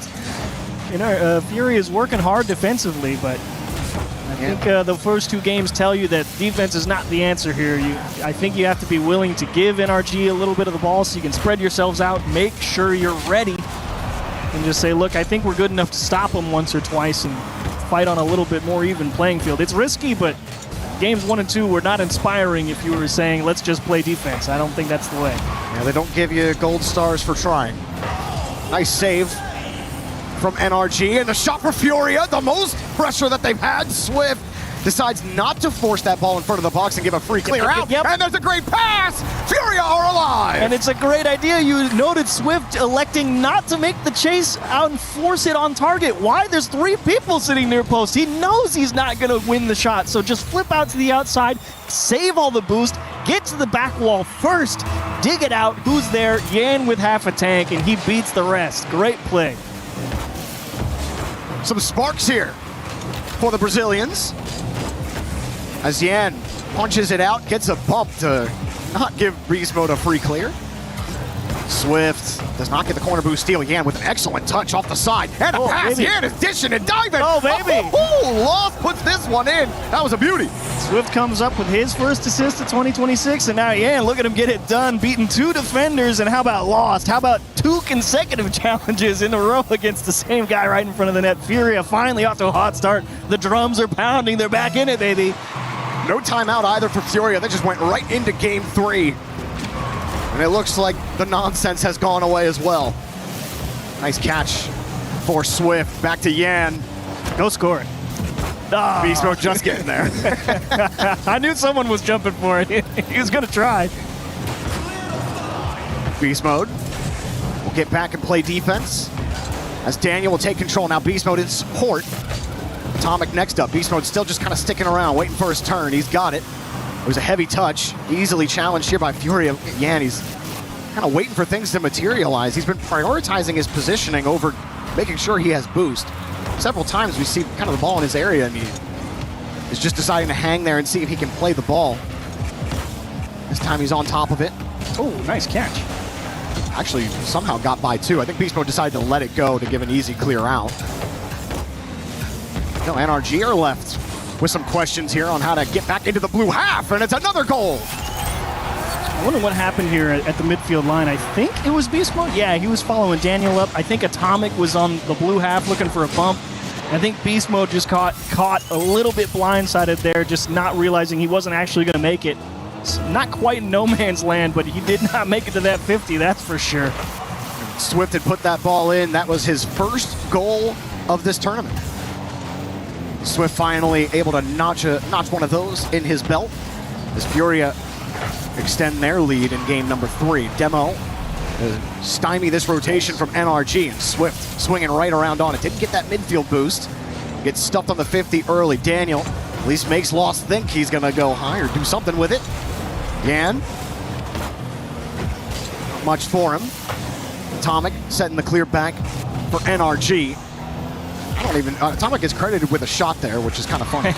That was absolutely not a shot. Thanks, game. Oh, Daniel, great composure. Knows he's going to have time to let that bump pass over his head and make the save afterward. NRG got to make something happen, though. You're kind of hitting that threshold that I like to play. You get about a minute to score a goal here. You need 2 of them. NRG need to make some sort of adjustment. They need some type of pressure. Not the greatest. Good carry. No block either. Atomic will steal the boost. Fury are still having the same boost issues. They just were able to collect on the opportunities. This time they're already up 3, though, so yeah.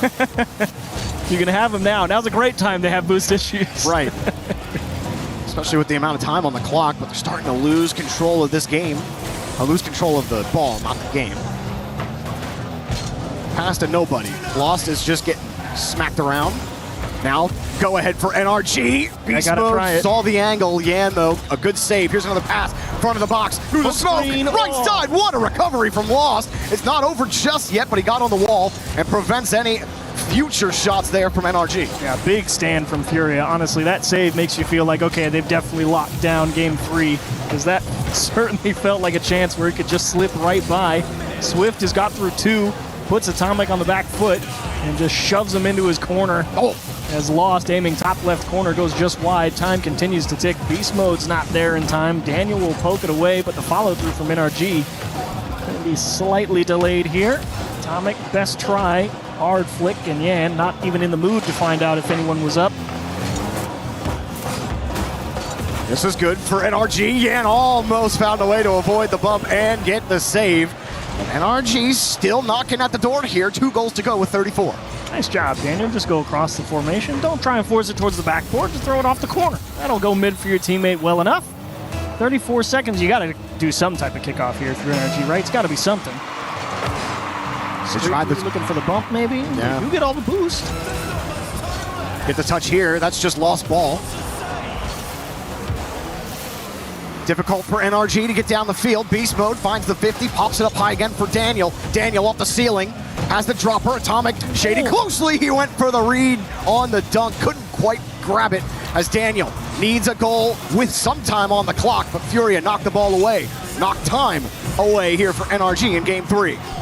Gotta have it, Daniel, just late, and that will indeed close out game 3. Furia with an exclamation point. Yan will drill it home.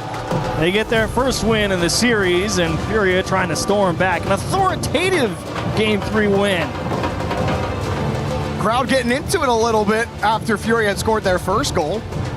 The drums are alive and well here at the Esports World Cup. Paris, France. Yan getting top honors, MVP. Really looking like his old self. Just exactly where Furia want to be. 2 goals on 4 shots, and also a sick pass right here off the sidewall, and then a great little shove out to Lost, who got a dunk on top of it. And after that, Furia never let go. Absolutely. I mean, it really is what I wanted. I said, you just got to go get a little more boost. How did the first 2 goals happen? They've got people there to help out. And all of a sudden, the attack gets a lot more dangerous, and before you know it, they're just cruising to a victory. NRG will go right back at it. Now, so, see, we've been talking a lot about the stats and the boost and things like that, and how they were averaging, 10% less in game 2 than NRG? Yep. Well, we were still talking about them having boost issues in this game, yet statistically, it would tell you that the boost game was even. That's just to show you, the stats can't tell you everything. Context, very important. And Furia were starved on a lot of pushes that NRG had in the back half of that game. And ultimately, it only netted 1 goal for NRG, so there you go. Yeah, I mean, from one heck of a defensive stand for Furia, too. That's what Furia showed a lot in that Vitality series. Yeah. They had to play some stingy defense. It was not easy. So they've proven, for a long time, Sam struggled with kind of that stigma of being not the world's greatest defenders, but slowly but surely over time, they've proven, they've learned. Can you keep applying that learning? Try to take down NRG again, like they did a couple months back. Lost, sit right next to it. NRG will start with some possession. Atomic won't get a second try at the ball. Daniel, pot shot. Swift forces Beast Mode to go vertical for this, and he will find his man. Atomic again. Straight down, good 50, but it's right back to Daniel. Another pot shot. Yan won't let him in. It's a dangerous one from Daniel, and it looks so deceptive because he's coming from the wrong side of the ball, right? And it's tough to read that as a defender sometimes because you're not sure when he's going to hit it. Daniel squares it up, aims it top right corner. It's a great bit of shooting from Daniel and a nice save from Furia. Nothing for Fury to play with. Got to chase this down. That's a good bump. Beast Mode was coming to cover quickly, but Atomic has it handled. Boost still grabbed as well in the midfield.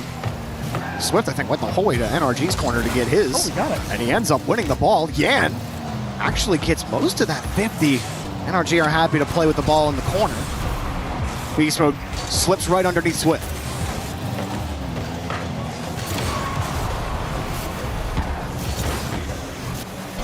Demo on the second man means no one's going to be there for that play. Furia trying to stop it. Yan back to Lost. Good catch. Holds the reset, tried to get underneath, gets an extra 50. Second man gets demoed by Beast Mode, and that will stop any quick attack that they might have stopped. Ooh, Swift 1v2 and a half here for a second. He's got to make a second save, and he will find it. It does buy enough time for Lost and Yan to pick up a little bit of boost. They don't get to stockpile too much, though. It's getting squirrely in front of the box. Atomic will indeed take advantage, blasting one top left. Squirrely is right, and they couldn't find a branch to perch on. Lost just completely misses, and then Yan is stuck like a duck. He's handcuffed. Good luck. There's no chance at that one. The surprise touch off your own car, off your backboard, you know you're stuck in the net, and you're just hoping they hit it right at you. NRG back in the driver's seat. First 2 minutes. Lost stuffs Atomic on the play. Tried to use his reset to force it through. Yan was the only one with boost, and he got deleted. High value demo there from NRG. Swift with nothing. And it's double trouble, right? Because Daniel's the one driving through the corner, and it forces Furia to have a guy with 100 boost deny it from his teammate, and then you find the demo behind him, and that's what leads to this defensive stance for Furia. It's a tough spot, again, fighting with limited boost. NRG, it just takes one little thing. Wow. And then they'll try and compound those advantages. NRG firing every missile they have. So many demos on Furia. Here's a quick shot from Swift. Daniel forced to get up quickly. Good recovery on the backboard. Lost, tried to stick in between the pass. He got nothing done as Beast Mode swings up quickly. Sets it in front of the box. No one from NRG will go. Looking for a high percentage chance. Lost with a clear, but the midfield is still NRG's. Yan gets there quickly, and he just runs into his grave. It's all right, though. It does kind of stall Beast Mode out. Swift actually ends up putting this on a tee for Daniel, I think. And wisely went for the bump, not allowing him to turn back into that and start the attack. He will make NRG play from deep.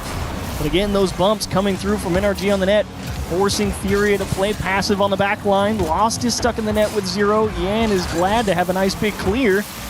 But boy, go take a breath, Furia. Go get some boost. Daniel was getting shoved inside the net. Here's a good shot and pass to Lost. Tie game. Beautiful play here from Furia. Lost gets the corner. Look at Swift just leaving, and Lost cutting back into the box, finding the bump and making sure. I know he didn't die, so I'm not in the mood to find out if he makes the save. Just taps it into the net. Find a way to get this goal late. But they have not had a lot of fun in this particular game. They've gotten demoed a lot. I haven't been counting, but I think it's over 7 or 8 demos for NRG right now in this game. Somehow Furia have kept NRG at 1. Beast Mode with the first carry. It goes straight down. Lost in an awkward spot, but Swift in position to handle it.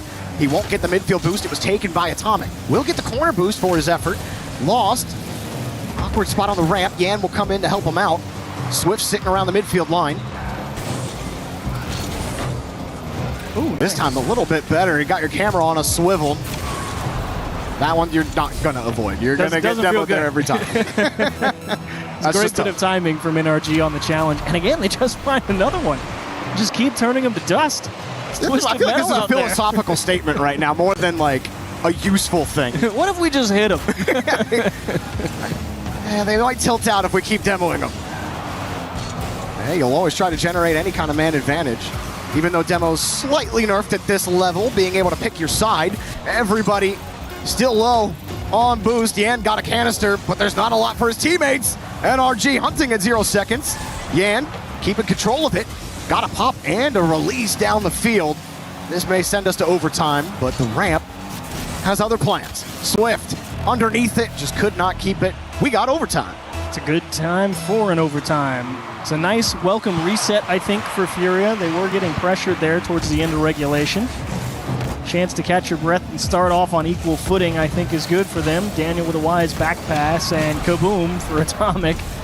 He was happy to get the ball, not so happy to catch the bumper in his face as lost. Great try and double demo. Each team getting one there on the NRG half. Yan elects to turn hard and smash towards the wall with 0. Swift decides to give up on it. Didn't feel confident trying to force the issue there. Okay, they really are just running into them now. Beast Mode wasn't even in that play. Just, you know, we're going to make you think about it every time. Are we going to demo you? Beast Mode tries again, but misses. Here's Lost, gets the 50. Just wide of the net. Yan attacking the read quickly. He's gone. Swift wins the ball. Lost up for this. Daniel gets there in time. Beast Mode and Atomic run into each other, but Beast Mode kind of got bumped into position. Daniel calling Atomic off. This actually opens things up. You got to redirect this somehow. They still get a chance at it. Swift plays the 50, goes for a touch instead of the bump, and Beast Mode gets kicked out completely. Oh, hello, Yan camped out on the backboard and doesn't make contact, but actually Atomic and Beast Mode figure out a way to find a big clear there and take a breath of fresh air. Here you got to be real frustrated that they didn't turn in that open net off Yan's great challenge earlier. Wow, Yan and Lost full commit there. Yan didn't get the bump. Lost couldn't get the ball or a bump. Oh, nice spawn for Lost to take the corner boost. Yan gets some pace on the ball. Beast Mode knocks it away. Swift has to wait. He didn't want to force a challenge on low boost. Lost gets deleted for his effort. Daniel with some control underneath Daniel! It's a great goal from NRG, but I'm so confused why Swift postured like he was going to challenge there in the midfield line, elected to leave and let his teammate come from further back who had boost to go for the challenge, which might seem okay until the guy with boost gets turned to dust and you've rotated back into your corner, and just like that you lose the game. I mean, I didn't quite understand. I don't know if that was good or bad, but I didn't like just token pressure from Swift at the midfield line when he couldn't actually do anything with it, and all it resulted in was getting his teammate blown up and losing the game. So I was not happy with that one. And lots of explosions in this game. It still was a lot better for Fury in the back half of the game. Fun fact. Right there, he gets his teammate blown up, he gets 100, but at what cost? You lose the 50 and then the game. Would it have been better for Swift to force the challenge in the midfield line with 0 and let the guy play defense behind you with 100? Because then the guy who gets demoed already has 0, and it doesn't matter if he dies. But I don't know. That was an odd one. I have to watch the tape. I have to go back and look and see exactly what went wrong there for Swift. That was the longest overtime that NRG have played at an EWC, minute 47, which is not really long by Rocket League standards. Even other overtimes we've had in general here, we've had 3-minute plus overtimes. But Fury got to get this figured out, calling a tactical timeout. Down 1-3 in this series. What can they do? I mean... Oh, well, we were talking about demos a lot, they right? They were getting demoed a lot. 15 for NRG. That's the most this tournament. Yeah, it felt like it. It was like every other touch was a demo. And then Beast Mode at some point just stopped caring about the rotation. And he just... What if I just hit him? He just started hitting people. He's like, yeah, it worked. Your teammate has control. He's going the other way, but you're not gonna be there. 8 demos for Beast Mode. Can you believe that? I can't, because he was... That's all I saw him do. Exterminator Deluxe. But that would be cool if you had the Deluxe Exterminator. Yeah, there we go. Yeah, a little star next to it. We probably shouldn't encourage the ranked warriors out there to go headhunting. You know, there's a couple losers out there that don't like demos, so you know we don't want to hurt their feelings too much. Or maybe they do. Hey, if you queue up ranked, demo the other team a couple times, see if you can tilt them. It's a great strategy. I don't think Furia got tilted. I just think they couldn't get on the field long enough here against NRG. This is Furia's timeout, if you were wondering at home. They're the ones figuring this one out, which is, you know, a decent time. 3-1 in this series. So we'll see what adjustments they make. definitely seemed like their coach had a fair amount to talk about as this one was about to get underway. Bruno was another change they made, kind of almost alongside Swift. They did have STL Mateus as their coach before. Bruno comes in, long-time Team Secret coach. I think Furia have shown improvement. I think things have been better for them overall, but I think it's the same things that are still hurting this team is they just can't get over the hump. You know, whether it's unable to win an overtime versus Vitality, unable to save that shot from Daniel to the top shelf, and NRG keep on rolling. A dot from Daniel, no doubt. And talk about the timing. I mean, Lost knew he had to have seen him coming as he was at the net there. He knew a shot was coming, and it's no worse feeling when you see one coming and you still can't get to it. Talk about hitting one with power and placement. Great job, Daniel. Furia down 1 again. They were able to tie up the last game. Here's with the reset. Got a man downfield, but doesn't matter. NRG find a way to get the ball to safety. This one saved by Beast Mode. A little bit of room. Nice job from Beast Mode.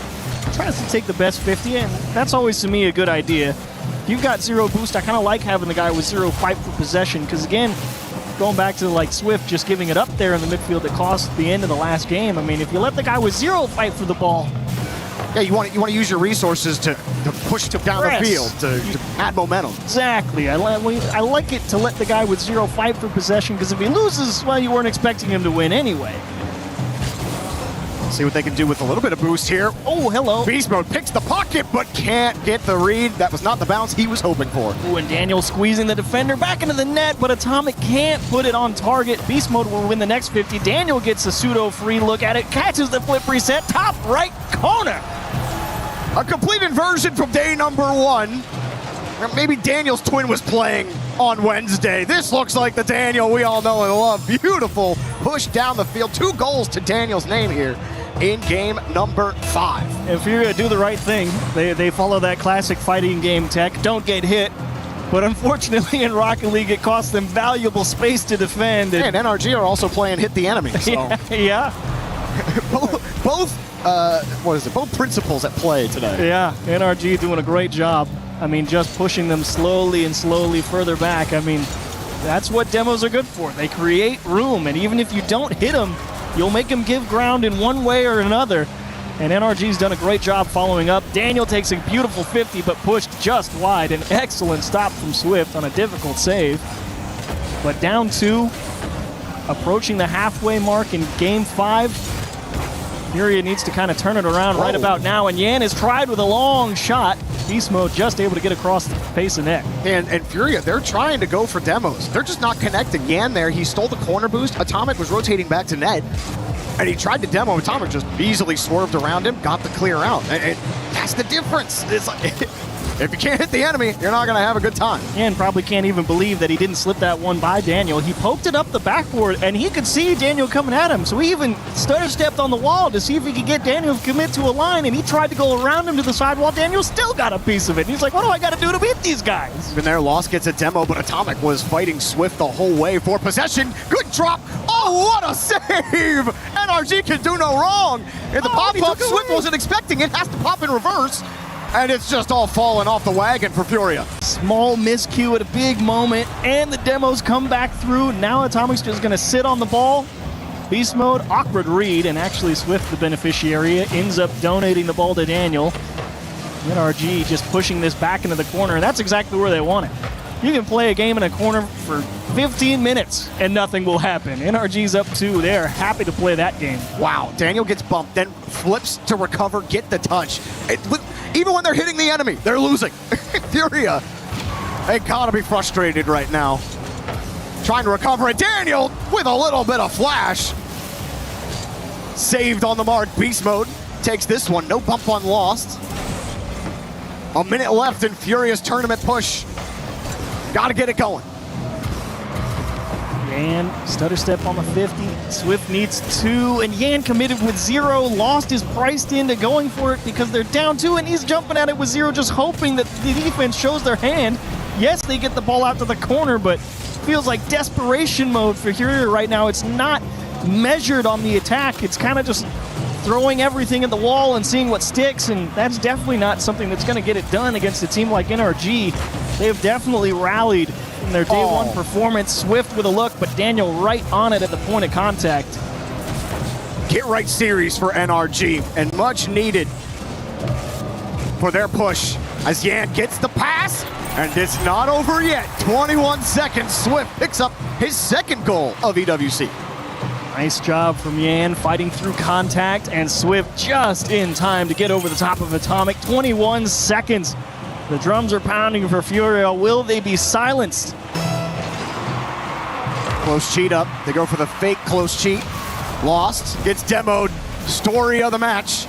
And Swift has Yan. 13 seconds. They gotta go. Ball's not moving fast enough. Yan pops over one. Lost with a reset. Beast mode takes it away. Swift is nowhere to be found. NRG lock it down. Put the ball down. And GG, NRG survive. Furia eliminated.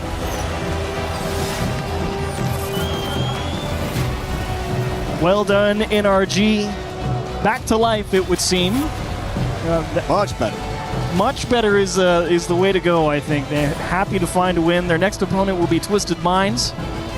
And unfortunately for Furia, 0-2 at EWC 2026. 2 tough draws, but this one probably stings. Probably felt like they had a real opportunity with how shaky NRG looked. And winnable. It did feel winnable coming in. But game one, I mean, NRG really did set the tone. They pushed them back, and then they kept them there. They got their lead, and then said, great, if you want to push out, take some risk. Furia tried their best and just could not make the adjustments. I mean, credit to Furia. I thought they tried some good things, and it was just what they were doing just wasn't working. Like, you bump Daniel recovers, gets the save anyway. Ton of physical. You get a demo, well, Atomic's there to cover. Like, I just love how NRG looked. I want to hear it from Atomic, though, with the interview. Yeah, I think we all want to hear from Atomic. Listen, NRG, that is the kind of performance that I think we expected from you coming into this tournament. Does that bring some relief? For sure. I mean, obviously what we showed against CSM was horrible, and I mean, we should do better for our fans, and we talked a lot. We were overthinking, and I think now we have something we can rely on. What were those discussions like? Because you said in previous interviews how tight you guys are. You're all really good friends. I'm sure you were brutally honest with each other. Yeah, and it can get messy sometimes because everybody's has high emotions about what's happening, but Sathu helps us mediate it all of it, and then you have to get on the same page eventually, and that's what we did. So great. It's great to see you back on the same page as the defending and reigning world champions. What is the expectation now? Do you feel like with a win like that, you're back with contention and eyes on the trophy going forward? Yeah, I mean, we always have our eyes on the trophy, honestly. We think we're that level of a team, and so I think now that we have a win under our belt, we want to go all the way. Well, there's something else you need to do before you continue this journey, and as you can see behind you here, Atomic, we've got the key crusher. So would you like to crush a key here in Paris? For sure. Absolutely. All right, so you go and join our key master here as we settle another score here at the STC Arena. NRG and Atomic continue their lower bracket run here on day 3, but Furia arrived to the bang of a drum and a wall of noise, and it continues here in the arena, but they leave on one final sound. Their EWC key breaking in half. Atomic just finally, of course, the job's not done. You are not into the quarterfinals just yet. You'll have what is going to be for the fans an incredible series against Twisted Minds. How do you feel about that? We're confident. I mean, now that we got the win, I think we can beat anybody, and yeah. Quick message to your fans? Thanks for the support, even when we do horrible, and yeah. Congratulations, man. We'll be seeing more of you a little bit later on this evening as Rocket League at the Esports World Cup continues to break hearts.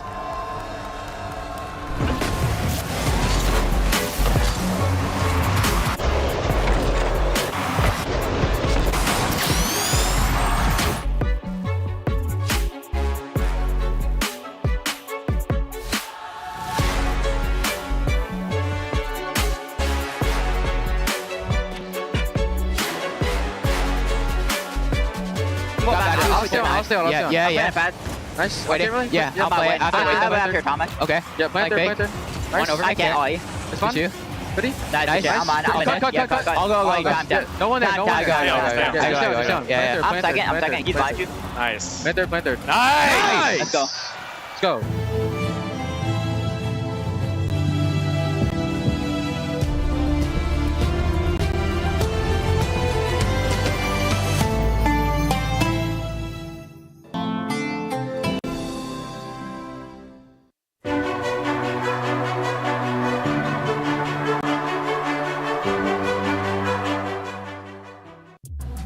Chess action is heating up as we're heading into semifinals territory. AJL, Falcons, both very relevant to the club championship, but also to this stage. So what's going on, Trav? Yeah, so Dennis Lazovic for AGL has managed to take down Navi's representative, which is huge when it comes to the club championship, considering the position these guys are in. Yeah. AGL still sitting at the top. Be progressing any further, but AGL still trying to stay ahead of Team Falcons. And touching on Team Falcons as well, they've still got 2 players in the competition at the moment. Ali Reza Farouja still yet to play and will be coming up soon, but Hikaru Nakamura has just powered through to the semi-finals, and he'll be meeting Dennis Lazovic for AGL there as well. So that is a big swing when it comes to the club championship. So then when it comes to that next matchup, I want you to tell us your prediction, but also from Falca's side of things, are they getting points for both of their players? And my prediction, I think, has got to be Hikaru for Team Falcons. I think it's... you can't predict against him at this point. He's just such an unbelievable player. But no, it's only the points from the highest ranking player. So if one wins it and one comes second, they're only taking the 1,000 points. If both of them in the semi-finals, they just take the 500 or 300, depending on who comes third and fourth. All right, well, that's good to know. Thank you so much for the update. That's it for now. And of course, we'll keep you in the loop.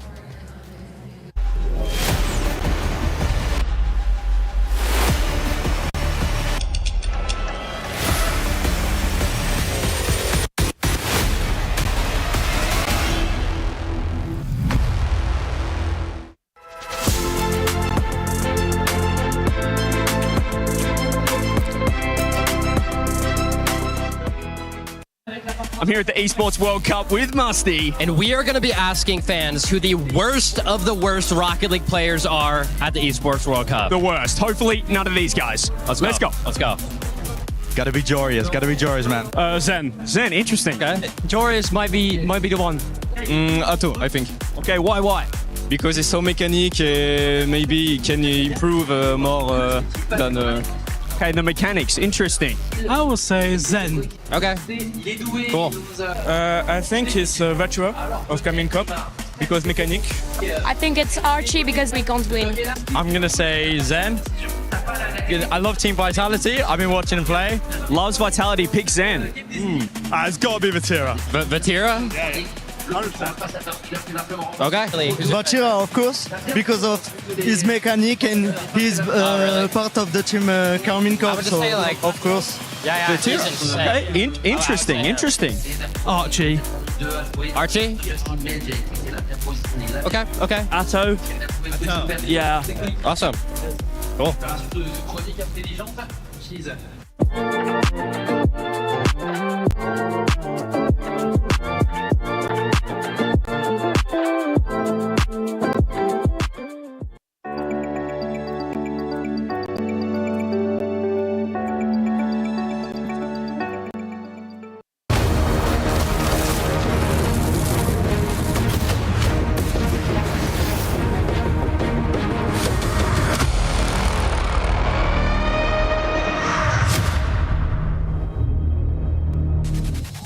Hello, one and all, and thank you for joining us for the final day of group stages here at Rocket League at EWC 2026. It's been a blast so far, and as you can see behind us, the fans are getting rowdy. Why? Well, one of their French teams is about to take the stage, and I've got an American and a Scotsman to break it all down. We got James Bott and Johnny Boy. I want to start with you, James. Why are the Gentlemates fans so loud here in the venue? It's not even 2 p.m. I mean, if you know anything about French Rocket League, you know that they are passionate. You know, every time we've come to Paris, every time we've been out here, the fans have been insane. And here at the Esports World Cup, it's no different. Johnny Boy, they fell in their match against the Falcons. How close was that Game 5 series? Unbelievable. I mean, I said it when I was watching it live. I'm thinking this could be a grand final. It could still be. So back and forth. Falcons did so well early. Gentlemates looked like they were going to get the first reverse sweep in EWC history. And then Falcons managed to ice it up. So congrats to them. I mean, they're proving everybody wrong, everybody's saying that Falcons are out of form. They've had a bad split. They've fallen off. They're here to prove differently. Archie seems to be a fan favorite. He's so charismatic on camera. When it comes to in-game, though, who needs to be the loudest voice? Oh, man, I felt like it's got to be Nas. Nas, he wore the I'm Zen tag against Zen in Boston. Like, he's got that swagger. He also has, I think, just a great personality to lead. So, for me, I'm looking at Nas. Right now in your power rankings, where do you have the Gentlemates? I know they were S or A tier according to all the talent, but if you're looking at 1 through 5, are they one of the top 5 teams here? I think they still have to be a top 5 team, maybe number 5 if you're looking at the teams that have made it through as ahead of them at the moment, but I think Gentlemates could be the 5th team. Just how confident are they playing in front of the fans? Well, we had CJ checking with Nas behind the scenes.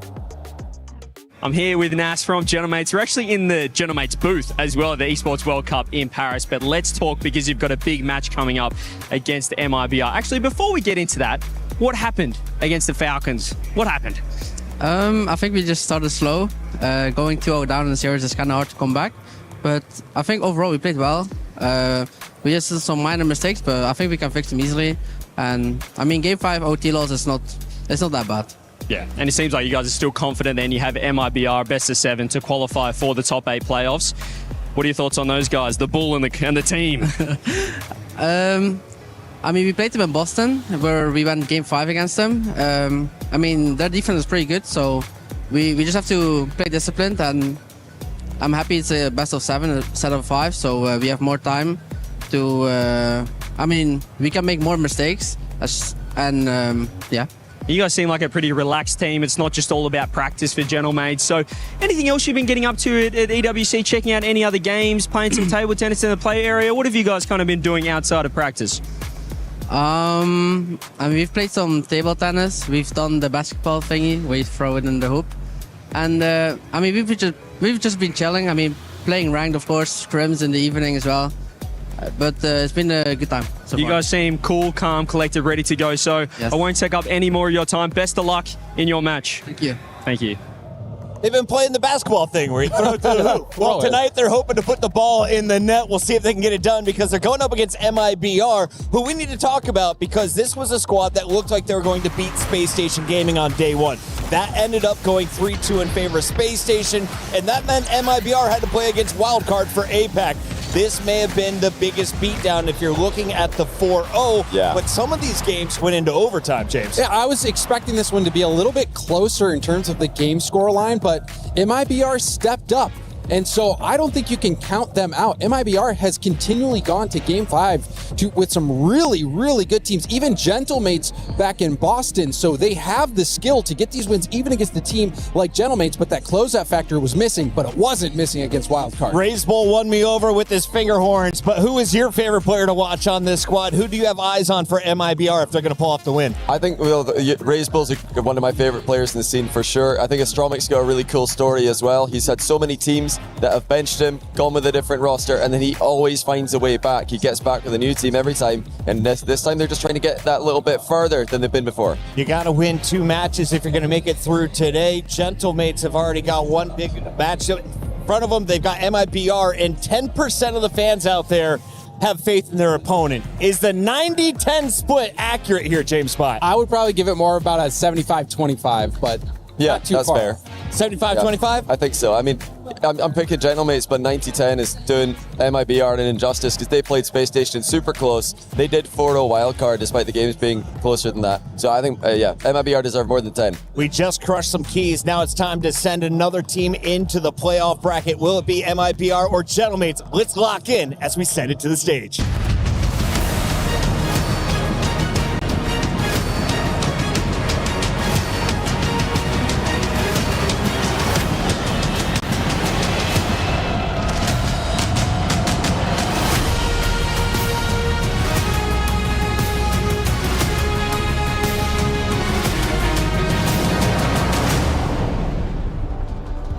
Mesdames et messieurs, on est avec les fans Gentlemates ici à Paris. The qualification games, the playoffs are about to start here in Paris, and I can't wait for it. I feel like we should get some scarves on right now. What do you think? We should. Do we take one of these? Definitely. Do you mind? It's contagious down here because the Gentlemates fans always blow the roof off the place. It's incredible. And they've got extra reason to do so this time around, Lou, because the last 2 matches were still lower bracket runs where they have to fight on further on this play day. But you win here. In this one, you lock in a quarter-final spot. Yeah, I'm not gonna lie, Ian, we might be biased here, but when we have the French power in the house, we have to go with it. I actually feel like I should take this off. Nah, man, what are you doing? Do you want to get out of the building safe, man? Okay, all right, let's welcome onto the stage, MIBR!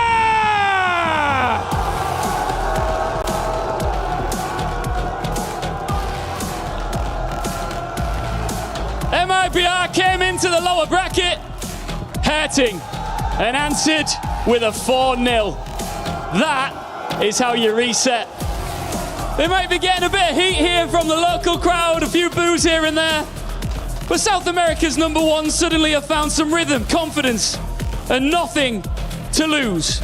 And they have already shown this season that Gentlemates can be dragged into a fight. Et à Paris, on voit la vie en rose avec Gentle! Gentle! Gentle, Gentle, Gentle! Falcons changed their route yesterday, but they did not change what this team is capable of. Gentlemates have already lifted a land trophy this season, and they know how to live when a series starts getting uncomfortable. Mesdames et messieurs, l'une des grandes fiertés de Paris est prête à aller chercher les playoffs. Hey, the big smiles on the Gentlemates fans' faces and on the players too. There's a lot on the line here for both teams. MIBR want to cause an upset. Who's taking that quarter-final spot?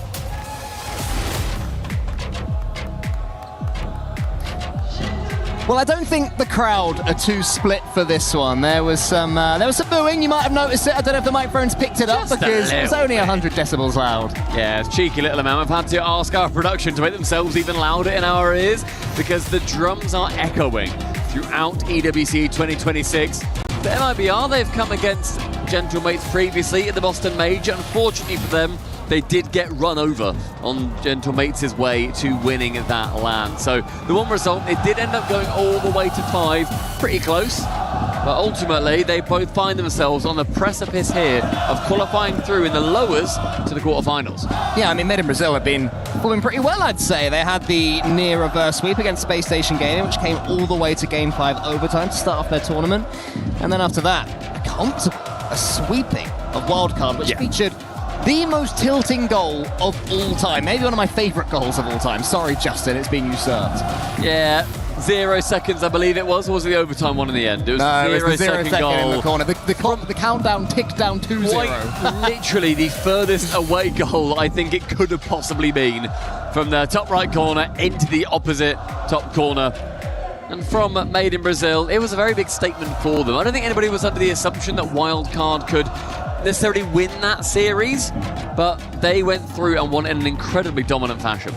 Yeah, I mean, I think it says a lot that no one really expected Wildcard to be of a chance. I saw tweets saying they're so much better than what we saw, and I agree.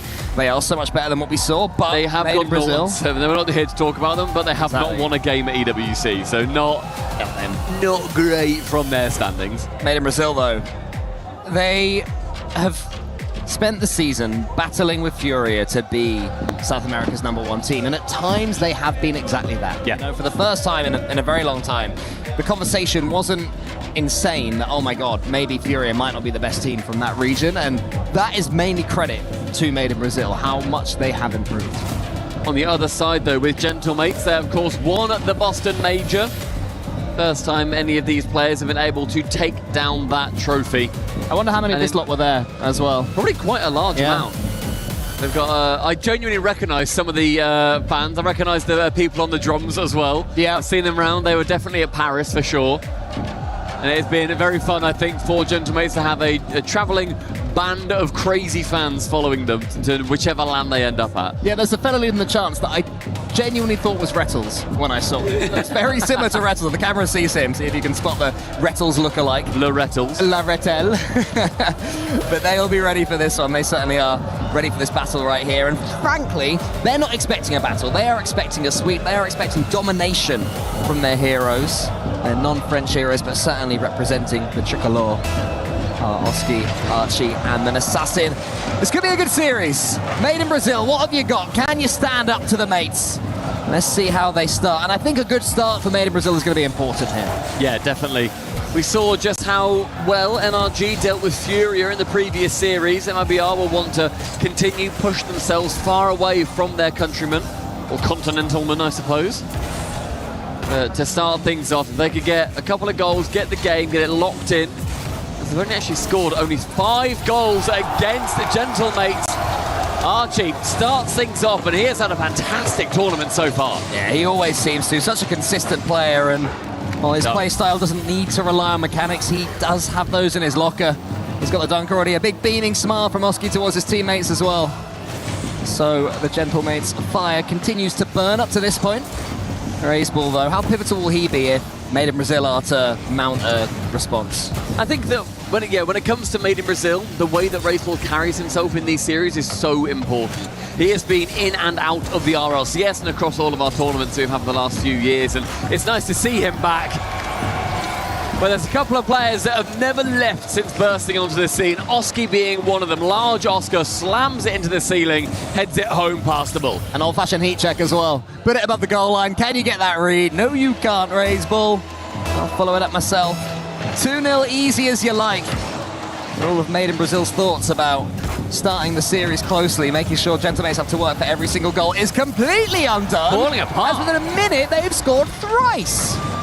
Made in Brazil are making an absolute mess of game number 1. Gets beaten to the backboard. Nas gets it round the side of the Made in Brazil defender. As Archie once again can tap it home.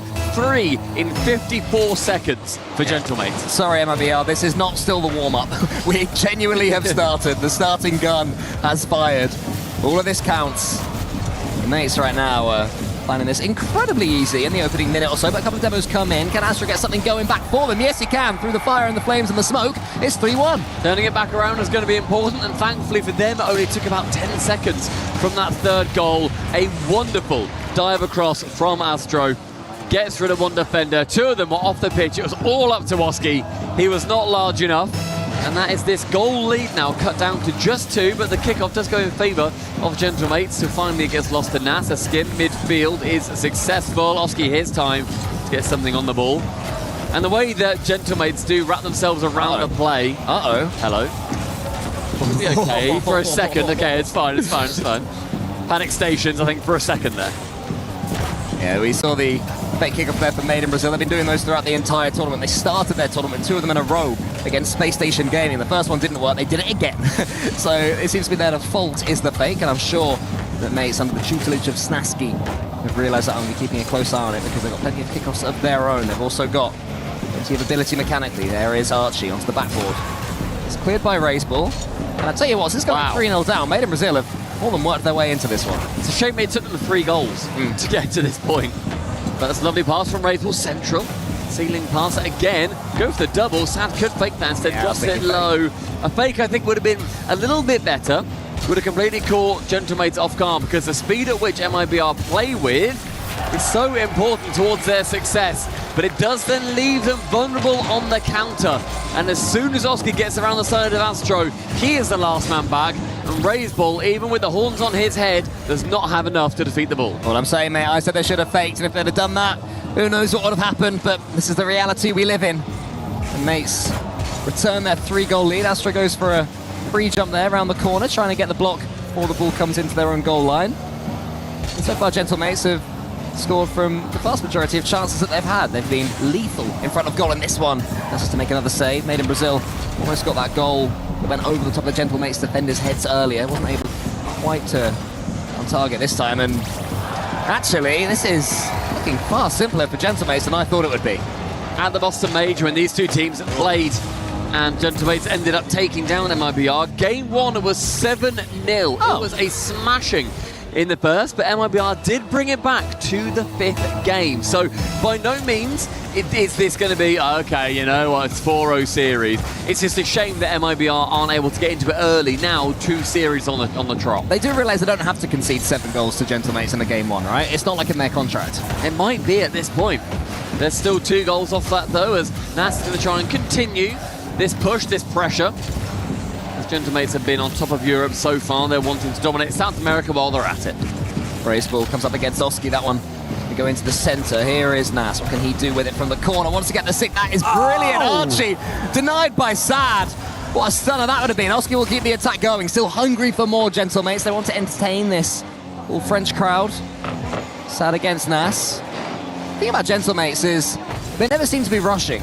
You know, right now they're 5 goals up, but it doesn't seem to be that they're in flow state and playing brilliantly. They just, I don't really know what it is they do. They just sweep from left to right, and eventually the ball falls to one of them and they score. But throughout all that, they're stealing boosts, they're gaining territory, and I think challenges. I think you've summed it up there, though. I think they are so competent at the fundamentals and the way at which they approach the game. And if they need to make sure that they are sinking, you know, triple flip resets, that can happen. We've seen the iconic Oski pancake goal. We've seen Nas absolutely embarrass Vitality in the grand finals in Boston. They've got all of that, but they'll only resort to it as and when is needed. Final minute now ticking down as you see the scenes in Paris, and it really is a lot louder than I'm sure all of you are hearing at home. Their fans have come and they have made sure that they are the dominant force in your ears at EWC. Yeah, Gentlemates have been wounded by the top 6 in the Paris major in front of their own fans, in front of even more of these fans than were at Boston, of course. Because it was in France, it was in Paris, just down the road. And how much of a tonic would Esports World Cup victory for the Gentlemates and their fans? They're a quarter of the way to winning this series already, making it into that top 8. That's phase 1 complete. They had that tough loss earlier on against Falcons. Falcons played well in that game as well. It was a good Gentlemates performance, it's not enough to win. Well, as Nas said in the pre-game interview, he was saying that it came down to an overtime. We can't really be that mad. Falcons are one of the best teams in the world. Can't be too upset with that. It's a shame that they were on the track to the reverse sweep, so maybe it would have hurt a little bit more having the light at the end of the tunnel that they then couldn't secure. But game 1 here, incredibly decisively, goes the way of the pink suits. And their fans, I'm sure, are going to be erupting very shortly. And MIBR, a lot to work. Unlucky MIBR. Couldn't even get the second goal to take into game number 2. And it is looking very relaxed, professional and chill so far for Gentlemates. Yeah. As you'd expect after a 5-1 victory. 3 goals for Oski, a couple for Archie. And Nas, despite getting no goals, second top scorer with 2 assists as well. So all 3 players involved. And when I think they were 3-0 up before a minute went down. That's when you're setting yourself up for a bit of a party, really, a bit of a boogie for Gentlemates. So I'm sure their fans are going to go through their entire repertoire because that looked so comfortable. And now we all turn our eyes towards Made in Brazil and we say, can you stem this flow? Can you make it less easy for Gentlemates? I think that was the key word, easy, and it shouldn't be easy against Made in Brazil. No, yeah, completely. I think as well with the way that Made in Brazil have played their previous series, we saw it, of course, against Wildcard. They were swarming. They completely smothered Wildcard. They did not let them out their own half. And you see from the streamers, Katoga and from Itachi, it was an easy one. Shake it off, move on. You got 1-0, 3 more, boys, and you look to be qualified. Yeah, as I mentioned, Oski, the top scorer and in points and goals with 616 points and 3. They're so relaxed in this situation now, aren't they? This will not be phasing them at all to be on this stage. And to be fair, credit to Made in Brazil as well. Raiseball had a big old smile as he was being booed. I wonder if he was thinking, I bet one of them is saying, They love it. I think there's a few players that love it. They love to get booed. They love to have the crowd go against them. And I admire players like that, because if that happened to me, I'd cry. That was another fake kickoff there. Gentlemates, fewer demos in that first game, so that's another string to their bow they may be able to rely on if Made in Brazil do step their own game up. Gentlemates will be hoping they don't have to. They can just keep doing what they're doing, swanning about, scoring nice goals as and when the opportunities present themselves. Made in Brazil have started game 2 much the better. Remember, as Stumpy mentioned, it was 7-0 in game 1 last they played. It went to 5, and this is following that script. Huge full setup from Raiseball here. Sad then comes in, fakes out, but Oski with 0 boost on the goal line has to basically respect 3 players. Where is one of you going to touch it? And in the end, it does get sunk. Astro gets the first lead for Made in Brazil off a fantastically choreographed bit of magic. Yeah, I do wonder at what point MIBR wrote off that first game, at least in their minds. I'm sure they were still coming, but I think 100% into it if you're 4-1 down or 5-1 down. So now we'll see the real then. There's a pass there. It could be 2-0 depending on what Archie does here. It's good play from Archie. Decided to go straight for the ball. Raised ball. Thought that Archie was going to shadow there. Now Oski against Sad. It's an awkward touch. Raised ball should be there. He's going to get swiped at by Oski. I think that's actually looking a lot more comfortable. It looked like a silly shot to go straight for the man, but I actually do love the idea, and Made in Brazil, the other side, are going to have their own chance, but shooting straight for the man means that you know where he's going to be for the man finally from Gentlemates to bump him. So if you can make it as predictable as possible for the man shooting the ball, it's going to be a much easier time for the bumper. We did say that Gentlemates can certainly up the demo game if they choose to, and now swiped at a Made in Brazil player there as Oski gets a fantastic doink. Causes all sorts of problems. That is why you don't dodge. You only go for a doink at every other pro player, apart from Monkey Boom, got the wave dash doink. Not so much. Sad on the left wing, gets past one of them. Oski is knocked out of the way by Sad. That's great play from Sad, but he's got no boost left to play with. Oski's already up. Raised ball wants to go underneath Nas and does so. Archie had to help out his teammates because they were in trouble there. Very well fought here from Made in Brazil. They've kept their wits about them. They're not being run over right now by Gentlemates, who have struggled a bit more in this game. They're alleviating pressure of the ball a bit more often. They're not finding each other quite as frequently. And I wonder if that's just superior positioning from Made in Brazil. Good challenge from Oski, though. Gets it far as Nas to the backboard. Double is on, but does get missed. Yeah, couldn't quite get the angle there. Hoped that he had a teammate following him up, but his teammates were from the same path. Weren't able to do anything with it. Made in Brazil. So a little bit of defending now. Archie to the side as he goes for the snapshot. He goes for the backboard instead. There is Oski underneath and Astro. Unfortunate, it's 1-1. A little bit of ping pong on the goal line. Never hurt anybody apart from Made in Brazil. From Oski down Archie, back onto the post, straight into Astro. Sneaks in the net. Or as Nas would call it, the version of ping pong where you get the ball over the net onto the other side of the table. Halfway through the game, and we now draw ourselves level. Kickoff goes very much in favour, initially of Made in Brazil, but a good interception from Archie for now. Unfortunately, I think every single Gentlemates player for a second there was pretty much in the blue half. As the ball found itself in the corner. It's hard to score from Archie on target. A diving Sad. Let's keep them level. Astro will have a chance here to keep things going here for Made in Brazil, who after conceding haven't collapsed, which is good to see. Very easy to concede 2 or 3 when you concede 1 against a team like Gentlemates. You have to hold your nerve against them. This is Raised ball diving into his own half. Nas keeps the ball high, keeps it away from Made in Brazil underneath. They assumed he'd have the reset. When you're as good as Nas, even when you don't get it, it's devastating. And it looked like he had it here, and so Raised ball has to respect it, has to wait and think, and Astro diving, goes for that block because he has boost. Archie can wait, ball is alleviated towards him. Again, well thought and well managed by Gentlemates. Even if it wasn't a plan, they come out the victors. Ooh, nice kickoff there from Made in Brazil. Didn't just go for the fake, had the second man go for it. I don't know if it was a Spanish, just a slightly delayed kickoff instead. But it has led to them having this pressure. Astro into the corner. They need a goal soon, you'd feel. Gentlemates are playing into it, and that's what's going to happen when you're up against the mates, double committing. One wrong com and suddenly taken completely out of it, but that's good play from Astro, keeping hold of that ball, baiting in a couple of players. Nas puts it into the corner, asks a question of Archie, who didn't really want to be asked it. And they're all a little bit trapped in their corner right now, mates. I mean, with the lead, they won't mind because I think it's going to be a couple more seconds ticking down. It's almost impossible to score from the corner, so happy days for them as far as they're concerned. 10 seconds has gone. Just started saying about that. Yeah. Archie fakes out Sad and then gets a beautiful 50 versus Raised ball. They are getting very tricksy, the mates, and nearly an absolutely banging own goal from the halfway line. Yeah, Made in Brazil. Not a fan of that, not a fan of Gentlemates getting their tricks on. Just want to hit the ball, but almost trip over each other's toes on the way there. So Gentlemates almost bait them into an own goal. It does remain 2-1 to Gentlemates, and they see this game away. Nas trying to prod it forwards. Archie looking up against Raised ball and Astro. Astro gets it into the centre at least, but Made in Brazil can't really get hold of the ball, and Gentlemates should be able to finish it. I think the main thing mates do well, aside from the mechanics, right? But the actual loads of blooming goals. But the way they do it is they're so good at timing when to go to the backboard. If you leave your backboard open for a second, Gentlemates will always punish. And that's what we saw NRG do incredibly well against Furia as well. Furia were not defending their backboard whatsoever in the first game especially. They finally got around to that plan, but then NRG just did something different. And right now, Mates can exploit a single hole in the defense of MIBR, and they've done it incredibly effectively. And their fakes also are completely bemusing what MIBR can put forward towards them defensively. And 3 goals now, and bear in mind, that's 3 in a row after MIBR did score the first in this game to go ahead pretty early on.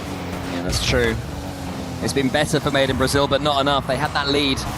Never really looked like doubling it. That's a good touch though from Sad. Is Raze able to win this race? No, he's not, because again, in front of their own goal, Gentlemates completely confident and able to deal with the threat. Just going for a pre-jump, not really sure why. I think it's because he knows this game is over. It will be 2-0 Gentlemates. The crowd cheer. I presume we're going to have a tactical timeout from Made in Brazil, but so far we've heard nothing. I would also presume that that is an identical game from Archie and Oski, both on 450 points, sweet. which is always fun. There was one, I think, where Twisted Minds were all on 499 points each. It was crazy. So not quite as in sync as them, but Gentlemates do go 2-0 up in the series, which triggers an MIBR timeout. Yeah, it had to be really. It's just not working at all. The playstyle's not working. They seem slower than Gentlemates. The demos aren't really breaking through their defense. They took that lead after 30 seconds, but as soon as Gentlemates came back, it went even, and then slowly but surely more and more in the way of Gentlemates. It's bad luck that that's the goal that led to the equaliser, though. Yeah, it makes it a lot harder. And in that game as well, it was 50-50 on the possession despite the scoreline. So both of these teams look to control the ball just as frequently, but Gentlemates doing that little bit more with it and being able to not just get one late goal and get the win.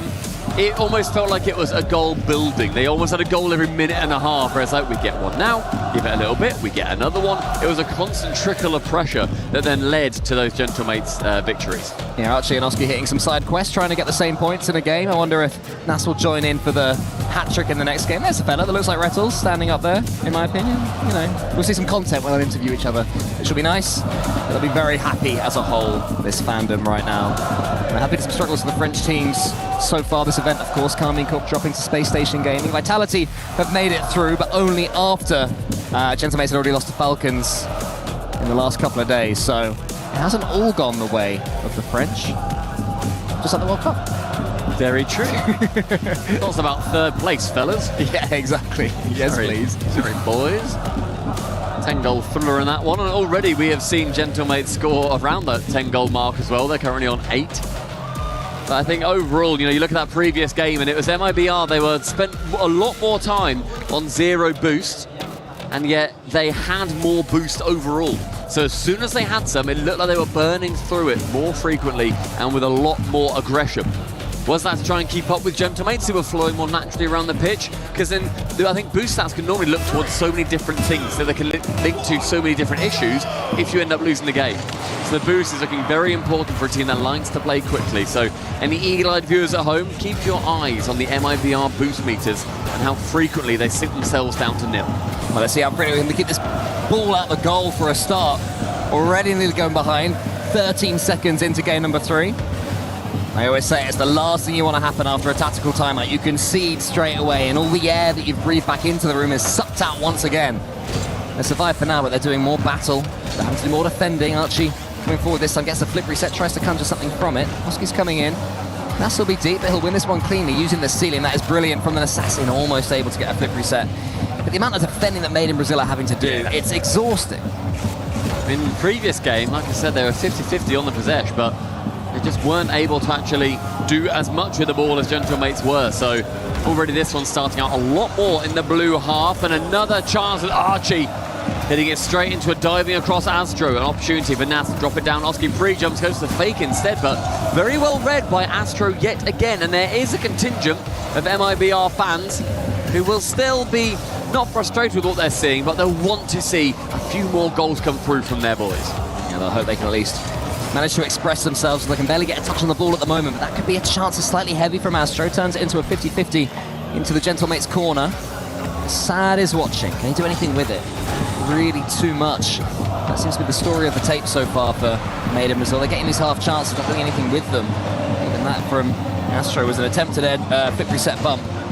to fall to anything. And down the other end, Oski, he gets a chance to flip reset. It falls to Nas, and it's almost 1-0. Big save, Sad. Important save, too. Again, this defense is now holding on, but it is real shoestring. And I've got to get a lot stronger offense going the other side if they want to capitalize on it. Because this hard work is really putting in a lot of good results for them so far, considering that it's 0-0. The amount of saves that they have earned is currently outperforming the offense their Gentlemates can put up. So in the midfield, Oski with low boost, going to want to try and get a 50 against Ray's ball. Wave dash to gain the speed, and then land it with a haymaker. Yeah, brilliant play from Oski there.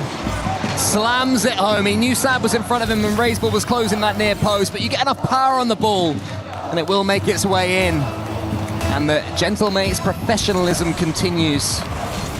Quite a procession just yet, not like game one made it seem it would be. They're having to do a little bit of work to get this series or stay in the lead in it. And here comes Nasta up against Raysball, 1v1. He's got Oski to his left, he can get it to him. Sad had tracked. Gonna be Archie into the bottom corner. One goal becomes two yet again. We spoke a little bit earlier on about what happens from the backboard, and that time, yes, it goes via the medium of Sad, and Raysball has to dive across, but there was nobody really to challenge and get up in a good position. It's a poor challenge from Sad. He goes into the corner for it, but to have it slammed that high into a perfect doubling spot, it's tough.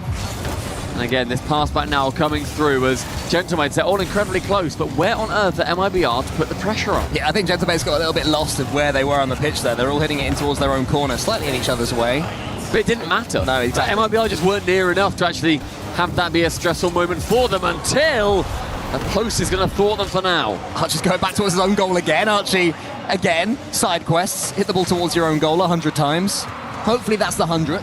And normality can resume. It seems to be the case. He's hitting the ball forwards again. Going to fall towards Nas, who just waits. Takes all the time in the world. Launches something. Lackadaisical as you like. Goes for the flip reset Musty. He was trying to get that one into the top corner. Couldn't quite do it. But that would have been a lot of fun if he had. We're under 2 minutes now as Nas from the ceiling. We've seen a couple of players do that recently. And look at how much pressure can come on from a simple mechanic like that of just getting in the way. Even if it goes laterally, the way the Gentlemates position themselves, a lot better than Made in Brazil. Archie might just fake this instead. It needs to get something on it.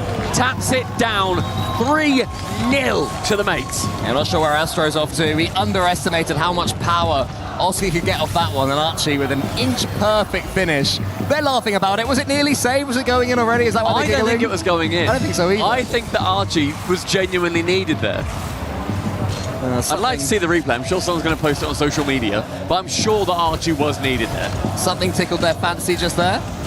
Getting a little laugh together. But they are now playing with pure freedom. It seems that this series is only going one way. It is the best of 7, don't forget, but Made in Brazil have already taken their tactical timeout, and this is what it's led to. Scratching Gentlemates. I expected more. I'm impressed by Gentlemates. It's tough to say I'm disappointed by Made in Brazil because Gentlemates are playing incredibly well. I wanted something from them. I wanted them to really, like, bloody the nose of Gentlemates here, especially the fact that the last time they played at the Major, it did go to Game 5, but we've not had any sense of that being the case in this one. Gentlemates have been faster, Gentlemates have been more aggressive, Gentlemates have got more demos, it's been more impressive. And they've been a lot more efficient with the shots that they've been able to have. A 42% shooting percentage in this series so far. They have had a good number of shots, but they've also got a good number of goals. 11 in total in just 3 games is a stunning amount. It could well be 12. Next player to it is going to be a save. Astro, the other side, can get one. Oh my goodness, he should have got one for Made in Brazil. Yeah, he saw that the Gentlemates player was coming back and thought he had to slam it in. I think he could have played it safer and rolled it in. It's not going to matter too much for this game, but if there's to be any chance of a couple of games at least in this series for Made in Brazil, you'd think that every goal will bring a new breath of momentum. They're freestyling Gentlemates, they're freestyling and they're scoring. Oh man, it's routine. It's routine for Gentlemates. It's going to be 4 in the 3rd. And I said in this series they're 42% shooting percentage, Cole. They are currently the leaders in shooting percentage. They are at 32%. They lead the competition here at the Esports World Cup 2026. And you can see with the snipers that they have on their team. Well, look, we're looking at, 14 shots in total. And they're still scoring about 1/3 of them. It's phenomenal. They're certainly looking more like their Boston selves. And we haven't even seen Nas turn into full-on insane mode. Was that one going in? That was not going in! Archie was needed. Okay, I'd say crossbar. Based on that angle, I think it was crossbar because he tips it down and it only just goes in based off that. What a save that is, man. One in chat if you think Archie was needed there. Okay, well, let's see. Let's see. I think Oski's saying you nearly missed. I imagine that's what he's saying there, which is very funny. Very, very funny there. But I do think that the vibes like that on a team helps out immensely. Like, they've just scored 4 against what South America have been able to put up as one of their greatest teams. They've done a stunning job at just playing the game that they need to and shutting down MIBR, not just making it a little bit close, like NRG Furia earlier. It was a little bit close in some of the games. There was an overtime. There's been no hint of that. There's been no hint of closeness. This is an ocean between these two teams right now, metaphorically and physically. Made in Brazil can't even get out of their own half either. There's an ocean between their opponent's goal and the ball as well. And they're going to have to try and swim it. Get something going. Every game represents a new chance, and maybe Made in Brazil will find the extra gear. But they are severely lacking right now, and Made in Brazil are punishing them every time they make even half a mistake. Already there's a chance for Nas, but they've smuggled it away so far, Made in Brazil. Can they do something with it? Sad couple of touches over the top. Archie, it's that one towards Nas. Somehow it falls to Oski.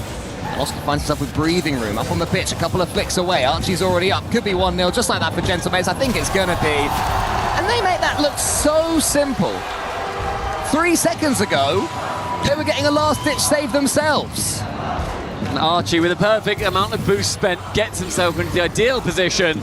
It's a cheeky double tap, and you just see how much they're like, yeah, this is just what we do. This is easy peasy. And across the entirety of EWC 2026, throughout the club championship, this is what they have been doing. They are already qualified to get some of the club championship money, but the points here by getting through to the top 8 would help them even more. So make sure everybody are keeping an eye on your favourite organisations, so you can see just how much they can earn and how they can invest back into their own esports orgs, because mates, they are looking brilliant so far with the team that they've acquired. Yeah, money that will go towards furthering the French scene even further, I imagine, if Gentlemates can play more, but there's still a chance here for Made in Brazil. They get the equaliser. Oski's having a little bit of a giggle, and Archie, but I think they need to take Made in Brazil slightly seriously still. They're very much a team that can punish them.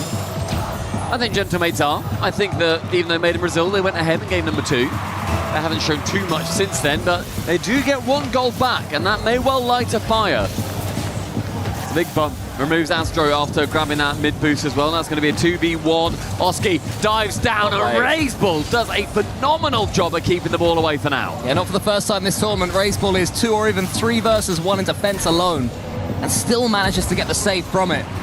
He's very, very good in those situations. And they are horrible situations to be in, so well done, Razebull. Can they build on that? If Astro can find Sad here, I thought a team pinch might have been the order of the day. Instead it's Nas from his own back wall. Surely not even he can do some damage from here. No boost, no momentum. Made in Brazil, give themselves a sniff. Yeah, I think sometimes that's all you need to reinvigorate yourselves, to get back into it.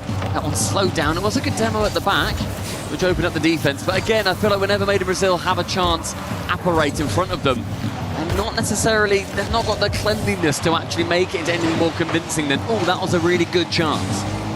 Sad gets the reset up against Archie. Forces Nas into the corner. Nas tries to escape. Razebull's already up, but he goes underneath Razebull, gets the pinch, and Astro was scrambling back to get the block there. In the end, his clearance was good enough to get it to halfway, and halfway, unfortunately for him, was Archie. Gets into the back wall. Nas, he shoots. Not the best shot in the world, though. Razebull saves. Should be enough to keep them out of danger for now. For now, but this pressure is building. It feels like there's a Gentlemates goal looming. It's going to be an attempted bump. 2 to end up committing to it. Oski, mid-amount of boost towards the ceiling, has his flip still, gets a 50, and Astro joins the defensive team alongside Razebull to shut down Gentlemates. But I must say, only for now. It does feel like they're on the precipice of another goal. Archie booms it long. So far, Astro is the only player from Made in Brazil this game that hasn't made a save. They've all been on hand to do some heroics in front of their own goal. It might happen again here. Archie, he shoots. Razebull gets yet another block on the goal line. Archie keeps the attack going. Oski's waiting. Archie goes to the bump instead. Such good. They communicate so quickly. Yeah. Gentlemates. They always seem to know what the other one's going to do. I think you get that from, you know, Oski and Archie having teamed previously. Oski and Nas being a team for a little while now. Archie dropping it mid towards no team in particular. Calls Oski into action though, and probably everybody on the pitch there for a second was low on boost. Oski chance to bang it home, and bang it home he does. Gentlemates, a late lead that could well send them through to the quarterfinals. Yeah, Nas slams that ball towards Oski, and between them they shove another nail in that coffin. There is still time for Made in Brazil. But Gentlemates will feel entirely confident right now that a 4-0 sweep is on the cards. But they have to keep their concentration up. Yeah. Because as soon as they let it go, Made in Brazil will punish them. Here is Sad to the ceiling. Gets that one maybe towards Astro. It's going to be too quickly read though by Oski. Sad keeps it going. But Archie's 50-50 game is strong enough in front of his own goal. It's been such low scoring games for Made in Brazil whenever they have been able to get goals. So getting another one will unfortunately be a very tall order for them, but they have met these tall orders previously. In the final 60 seconds, Sad finds Astro on a pre-jump. The second touch comes in, corner is found, and that back corner boost is also stolen, leaving Gentlemates somewhat thwarted. It's going to be a top 12 finish for Made in Brazil unless they can score in the next 45 seconds. But first they have to get the ball. What I would say is they've at least had the ball in orange territory more this game. Astro goes around the corner, but that's weak. Nas was waiting for it, wants to gobble that one up and punish them even further. Oski to the ceiling. Gentlemates happy just to send this ball away, save their boost, conserve everything, and waste nothing. With Nas receiving in the midfield. Made in Brazil need to do something that they've been unable to do this entire series so far, and that is to score 2 goals in a game against Gentlemates, and that would just be to earn an overtime. Oski wants to make sure it's shut down before then. In the corner found is Nas. As we enter the final 10, the Bull wants to clear it as far as possible. They know their key is on the line, and that ball is over it. Gentlemates will be going through to the playoff quarterfinals. It's a goal that sums up the series, really. Didn't have to do too much. Keep batting that ball away like a cat playing with some string until eventually there will be a path towards your opponent's goal. Gentlemates have played this one perfectly. The brain of Snaski saw them through. Archie waits on his goal and he has enough. Get rid, get it down. Series 1, 4-0, one of the most comfortable 4-0s between two teams that could be of a similar caliber that you will ever see. I was going to say that when you said it's one of the most comfortable 4-0s, the last comfortable 4-0 that we saw was Made in Brazil over Wildcard. So they've now tasted the other side of things. And their fans are erupting. They knew this moment was coming. Yeah, I think they knew it from game 2, to be honest. It only ever seemed like it was going one way. Well, congratulations to Gentlemates. In total, it is 15 goals to 3 in that series. An absolute shellacking over Made in Brazil. Cool goal. Thankfully for us today, a little bit of excitement. There's a key to crush, baby. Oh, yes. That's what we want to see. That is always fun. And I think that Gentlemates are certainly a roster that will enjoy destroying the dreams of an opponent. And their fans will love it as well. Love that, absolutely love that. There's no one to shush. Oh, I guess to be fair, there are some Made in Brazil fans in the corner. Yeah, no, that's true. There are people to shush, and credit to the Made in Brazil fans that have come over. We are on the stage with Nas. What's he got to say? Gentlemates are in the playoffs, ladies and gentlemen. Gentlemates sont en playoff. Vous l'avez vu, Nas. You won 2 games and there were stomps here. But now in the playoffs, only the big dogs remain. So I want to know, how do you feel? Do you feel ready for those big games that are coming, and why? Yeah, I think we're ready. I think after yesterday, we looked over some mistakes and I think we fixed them. I think doing 4-1 against these players is a good sign. Yeah, good start, because they're still good players, right, Amibia? Yeah, I think they're a good team, and I mean, they're just a bit unfortunate that they had to play as the lowers. Oh, they're unlucky to have to face you in the lowers, but you're gonna have to crush their key afterwards, so don't worry. Première question, les deux games que vous avez gagnés, c'était des stompes, mais là en playoff, il ne va rester que les grosses équipes. À quel point tu es prêt pour ces teams-là? Hier, on a review les erreurs, on est clairement prêt là-dessus, et en vrai, mettre 4-1 à MIBR, c'est un très bon résultat, je les respecte, mais juste dommage pour eux qu'ils soient tombés sur nous en loser bracket. And I have good news for you, or maybe bad news, you will tell me, because next game in playoffs, you're going to be facing either NIP, your former org, or Vitality. So I want to know which one you really want to beat. You don't get to choose, but if you could, which one do you really want to beat and why? I think they're both really good teams. I think they deserve to go through uppers. But I would like to play Vitality in front of the Vitality fans and the Gentlemates fans. And do you want to shut Vitality fans down? Do you want to shut them up? I hope so. And he's a good guy, of course, he won't get into the banter. T'as plus envie de jouer qui entre Nip et Vita? Bah en vrai de vrai Vita pour pouvoir jouer devant les fans Vitality et les fan mates et peut-être faire taire les fans Vitality, ça vient de moi. And Nassim, we have someone in the building that you know very well. Your former teammate, Itachi, who's now co-streaming your games and stuff. So now you can say it. You are the real Morocco monster, or do you sometimes missing him and his sexy roadhog that he used to play with? I do not miss the Road Dog, and I think I'm the new Moroccan monster. Oh, Itachi, t'as entendu? Est-ce que Itachi, il te manque un petit peu? C'est toi, le vrai Morocco Monster, ou est-ce que son Road Dog te manque? Non, le Road Dog, pas du tout. Et c'est moi, le nouveau Morocco Monster. And for the new Morocco Monster, I have a present. The Key Crush. Shall we go together, Nas? It is his first Key Crush under the colors of Gentlemates. Nas, let's get it? Let's go. Let's go. The Key Master is going to explain you how it works. Mesdames et messieurs, Nas sur scène pour les Gentlemates qui éliminent MIBR. Oh.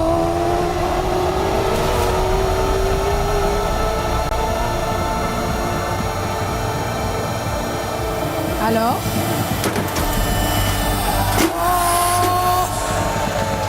Ça c'était solide. That was a solid one. That was a very, very solid one. Nas, I'm gonna welcome you back in front of your crowd here on stage. That must feel amazing, but you deserve it. I want to ask you, those fans maybe feel a little bit like family because you have also your sister and your family here. So بريت تقول شي حاجة الفاميليا ديالك بالعربية بالفرنسوية or in English. The mic is yours. I'll do it in English. I mean, I'm really happy everyone came to watch us play, and especially thank to my family for supporting me. Congratulations, Mabrok. Of course, bravo. Beautiful words that I don't need to translate. Vous avez tous compris. Mesdames et messieurs, une dernière fois pour Nas, du bruit.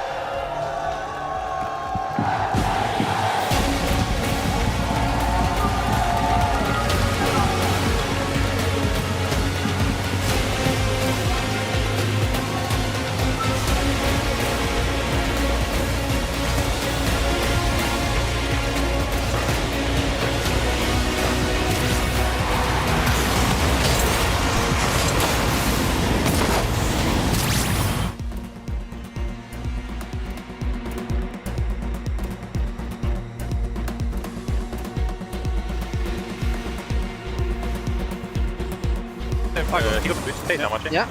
He's coming Ultimate, right?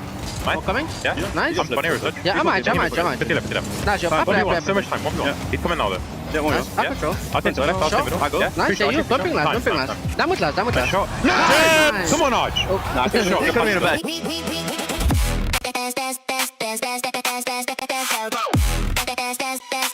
book Esports World Cup up.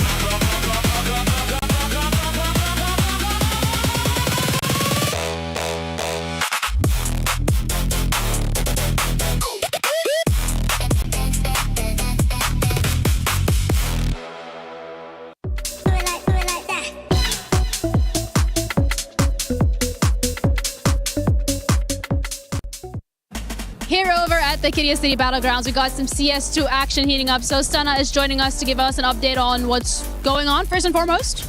A lot going on. All the Counter-Strike. We had so much Counter-Strike on day one, it was kind of overwhelming to a degree. It was 16 best of ones in one day. Pretty high stakes. Pretty much at that point, you know, you really get to half and half the group. You really get to like feel the vibe of the CS. Yeah, I thought, because you called me a little stunner earlier, I was thinking like these are big days though. These are not little days. These are big days of Counter-Strike, especially when we start heating up this Esports World Cup Club Championships. Correct. Because those are some teams that are looking for the big bucks. We're looking at Falcons, Vitality, G2, 100 Thieves. How are they doing? Okay, well, newsflash, 100 Thieves, they ain't make it too far over here, Counter-Strike. That's so unexpected. Okay, yeah, it is. Not unexpected, for me at least. I mean, I probably could have seen that coming, but, I'm just a desk host. So. Sarcasm isn't real.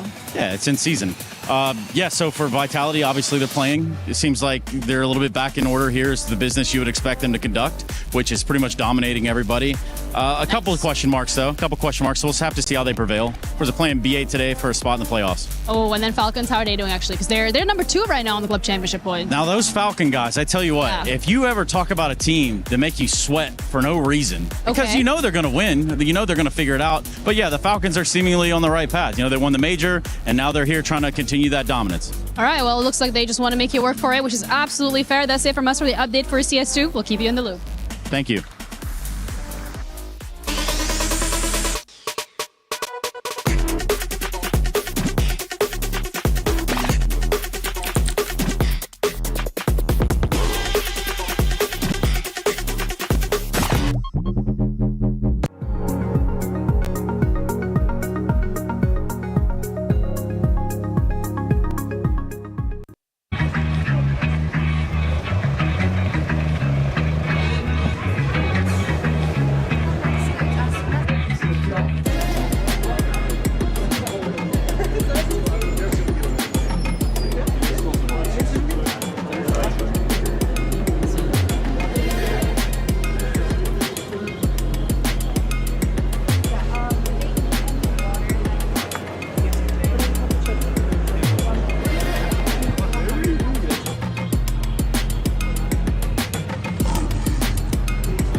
C'est pas moi qui sais pas. Là, tu es pas fait.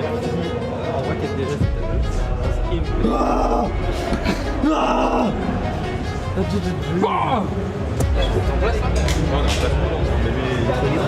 en vrai, il n'y a pas 15 équipes qui doivent rentrer à 3 mois.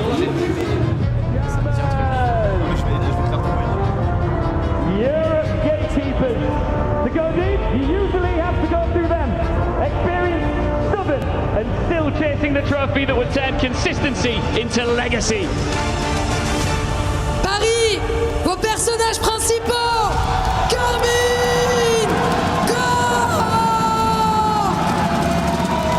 The Blue Wall is back in town, defending their title and the global standard of how Rocket League should be played.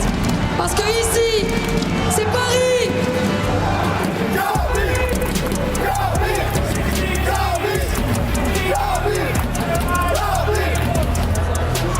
All alone right now, so he's 30 boosts after getting that reset. That gets the floor pitch is going in. Oh, but Torsos saves. That would have been a spicy one. I mean, CNS kind of goals where they just come out of nowhere. Atto with their skin. We talk about out of nowhere. Who's there first? It will be B-Head. It will be a reset. And we drop low as far as Atto.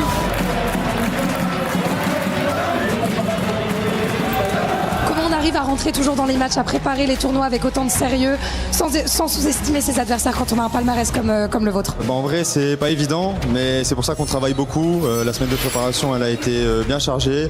On reste concentré, on sous-estime pas les gens, on essaye de rester humble, même si on sait que normalement sur le papier on est meilleur. Merci beaucoup, mon frère, toujours un plaisir.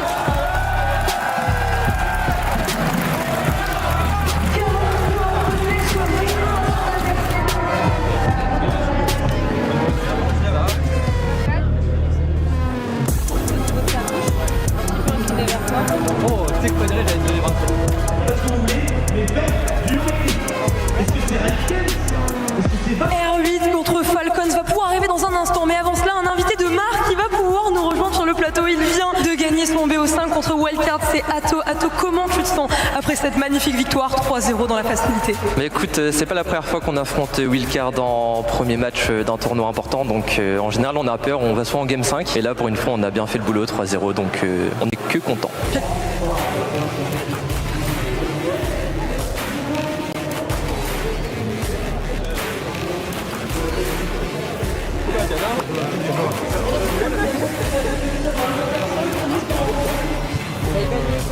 Bye bye les câbles.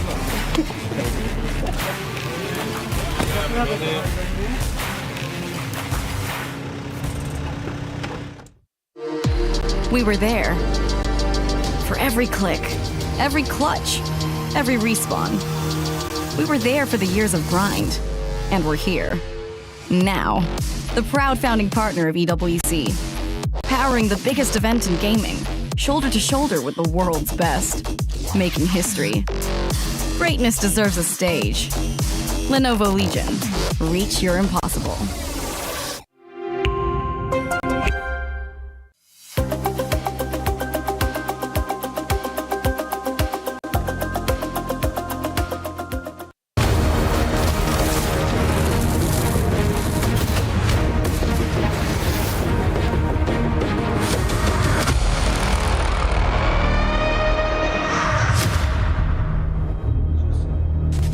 Let's get it, baby. It's time to crush another key. And if you are R8 Esports, you have one of the biggest juggernauts in your way. Carmine Corps fell early in groups. Now they're fighting for their lives, trying to make it into bracket play. That man leading the way, Vitari, has been on so many buses. I feel like he's on every poster around every corner, and he stood next to Ronaldo on all these posters alongside Zywoo. What do we have to do to get our faces on the posters next year, Jorby? That's true. Because I'll do it right now. Win a lot of games on stage. Yeah, win. Can't do that. Get on it. You got this. We're going to work on it. In the meantime, we got to revisit how KC did not win a single game against SSG because you guys told me USA ain't so good at this game. France is the best. I didn't say that. France did not look the best in this 0-3, Michael. No, they did not. SSG, it really felt like they had KC's number. They did a great job getting physical. KC feeling a little bit like they fell into the trap. You know, they felt like they could just do anything they wanted, and they trusted that their own demos were going to come through. And when they didn't, Space Station would just take the ball right off them. You see Diaz going for a bump there, and it was just, that's the story. Like, here's Vatira, but they're all ready for it. They don't care. Except that time Vatira scored. I was going to say, that one I looked don't know pretty what's good. coming in the package, but I remember the game. I casted it, all right? Yep, we were there. We blacked it out just like the Blue Wall did. If you're looking for an improvement on that first performance on stage, what do you need to see from your KC boys? Honestly, I didn't think they had a bad approach against Space Station. Space Station just had their number. And I mean, Vatiri was talking about it in the video right before we came back, saying like they had a really tough preparation week. Like they have prepared and they know the game that they want to play. This team does not suck multiple matches in. Okay. They just don't. They always bounce back. I expect KC to bounce back. They're going to play their game. They're going to be physical. And like Vatira is going to lead the charge on this team. He always has, and he's been delivering consistently. I do not see a world right now where KC are falling off.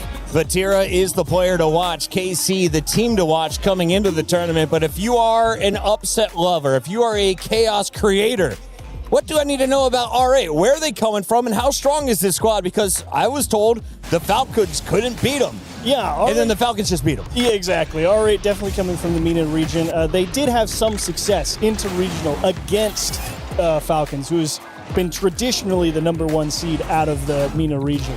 You know, Abdullah gained a lot of fans in the previous major and online as well over on the MENA side. Mohammed and Ghazi, both, of course, phenomenal support crews, but last time against Falcons, they just didn't quite have it that go around. No. And that's okay. I mean, they don't beat Falcons every single time, but they are the closest thing that MENA has to a solid 2 seed. And they did beat up on Guns and Snowy and the Five Fears crew, who are now 0-13 in games played at EWC. If you're looking to keep your numbers climbing for R8, what is their secret to success? Is it teamwork? Is it a star player on the squad to watch? outside of the star player, someone I want to see step up is Muhammad. I feel like Muhammad was a little lost against Falcons, wasn't able to create as much value. And I think we kind of expect Ghazi and Abdullah to do a lot of things at the front of the rotation. So I want to see Muhammad get a little more involved, create a lot more value, because I do think this R8 team has a lot of potential. I think they can do it. I just think this is a terrible draw. If they're going to win, do we need high-scoring games or 0-1 victories? I think I want low-scoring games if I'm R8. I don't think I want to get in a shootout against the experienced KC. I want to see if KC can beat NRG's 15 demos in a game. 15 demos was one of the most exciting things to watch on the day. NRG, thank you for making that one short and sweet. Checking in with the fans, it looks like only 88% are going with Carmine Corp, our number 1 seed. R8 did earn 12%, which is actually a decent number compared to the previous votes. So, what are the accurate numbers here in your eyes? KC 75. No, 75? Yeah, 75's good. 75. Not 90? 95. 95. Yeah. 99. They got all the fans in France here to cheer them on. Let's see if they can make it into the bracket.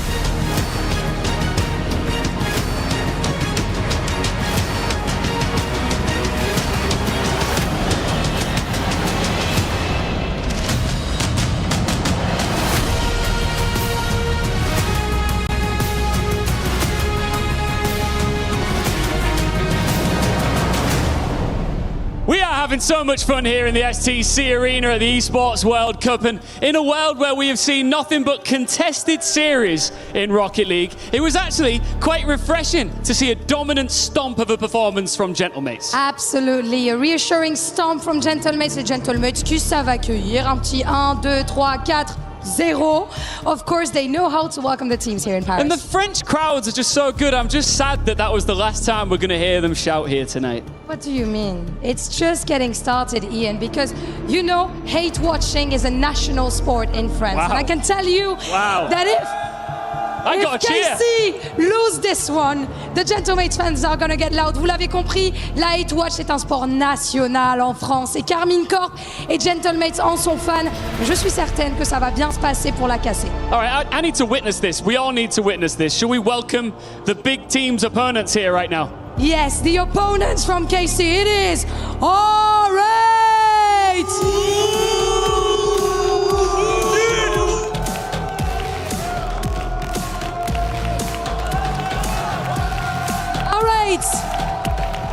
Representing the MENA region here in Paris. Perfect timing, because now comes Carmine Corp. They built their rise by refusing to respect the old order here in MENA. And tomorrow they get to bring the same disrespect onto the playoffs if they win this one. And their opponents, Carmine Corp!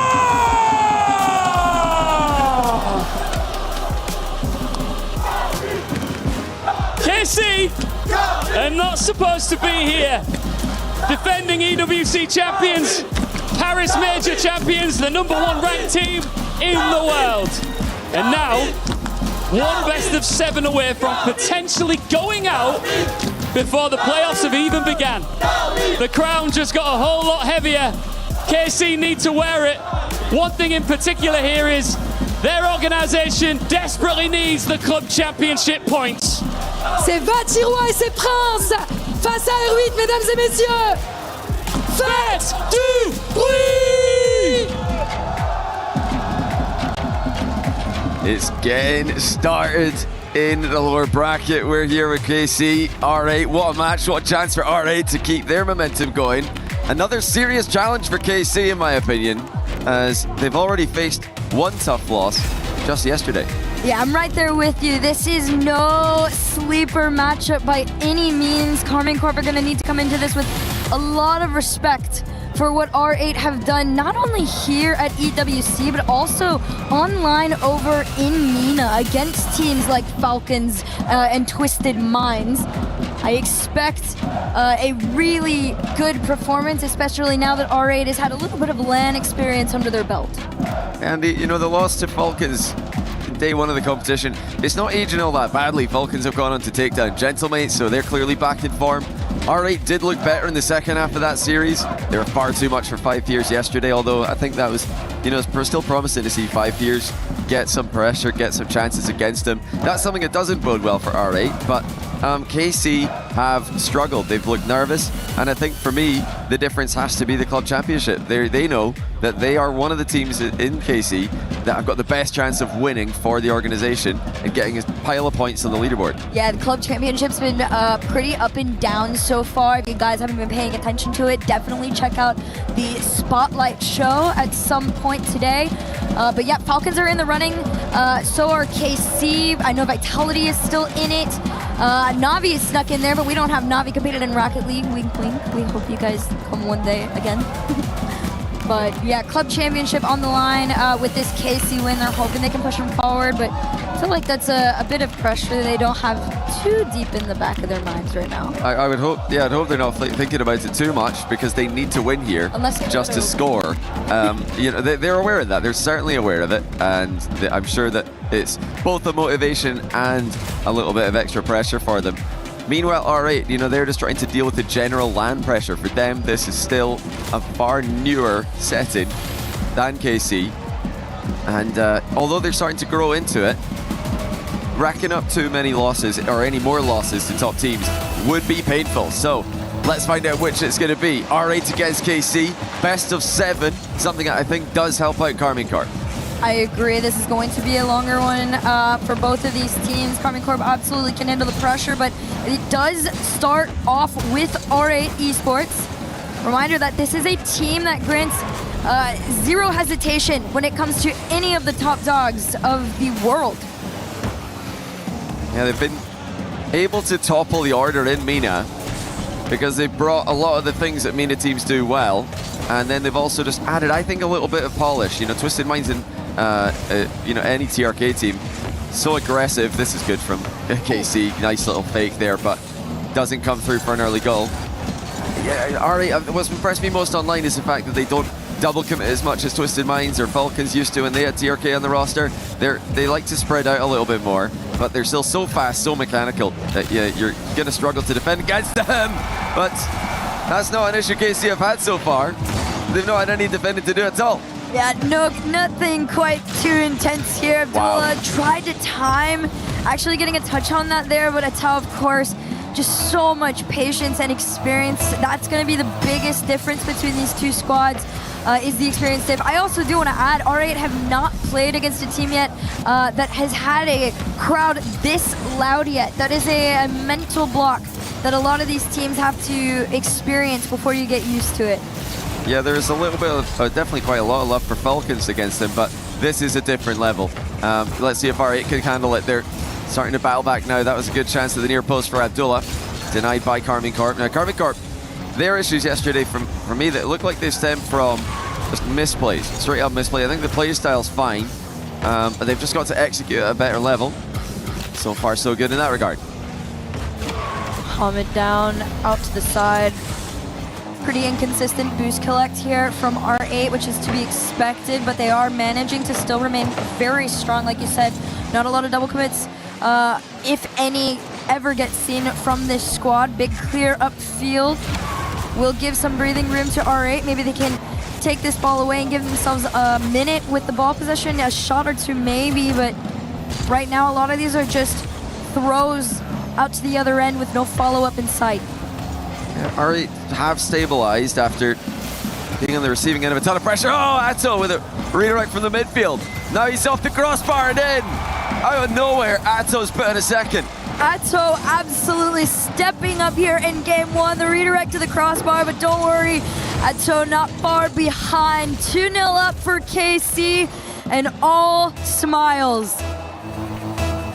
It's just out of seemingly nowhere there. Atto cut in rotation, perfect redirect, and there's such fast recovery as well. I think they've got to keep this guy forward. This is the best first man in the world on his day, and this could be a day for Atto to show it. I mean, yesterday, Karmine Corp seemed a little absent on being able to find that one player that was, like you're saying, having a day, right? The fun thing about Karmine Corp is when somebody is on it, for example, Atto here today against R8, KC form around him. They let him shine on who needs to go forward at the moment. So allowing, Vatira and Juicy to really take a step back is going to make R8 very stressed in the grand scheme of things. But Mohamed on his lonesome, slow to follow, but patience almost pays off. And R8, their first threat of the game. Here comes Atto again. Another reset, flick to the backboard, will get intercepted by Mohamed. And you got a glimpse of KC's other half of the game plan there. Vatira in defense, and Juicy makes it 4. That is off the back of Vatira's play. R8 just couldn't rally. They couldn't get back into position after Atto's initial attack. Yeah, Abdullah was kind of sitting there back and kind of felt like you could see that he was being pulled in a little bit too many different directions in that moment. Didn't quite know where to make the call on it, but that's what's going to happen a lot. KC very quick to play. Throw over to Abdullah. We'll see over 1. Taken away as the team from KC works together. Quickly find their way onto the other end, but up 4-0 already this early. I mean, this is exactly what most people anticipated. It's tough, and we saw earlier on with Furia against NRG. Furia didn't expect to be playing against NRG in round 1 of Lures. And then NRG stepped up massively from their upper bracket performance to eliminate them from the competition. KC are doing a similar thing here. This is a much more polished performance than they had against SSG. Juicy now with the defensive work, great dodge on the bump and the save. And it's like we mentioned earlier, this is all based on getting Atto into the position to lead the attack, use his mechanics, and also his currently tournament best 42% shooting. He's the most accurate of the tournament so far. Vatira up in the air, nice little block. Juicy to the backboard. Tries to get it down. Oh, no, Atao is going to call himself off this one a little bit as R8 are able to clear. They're not going to force too much, already up by 4.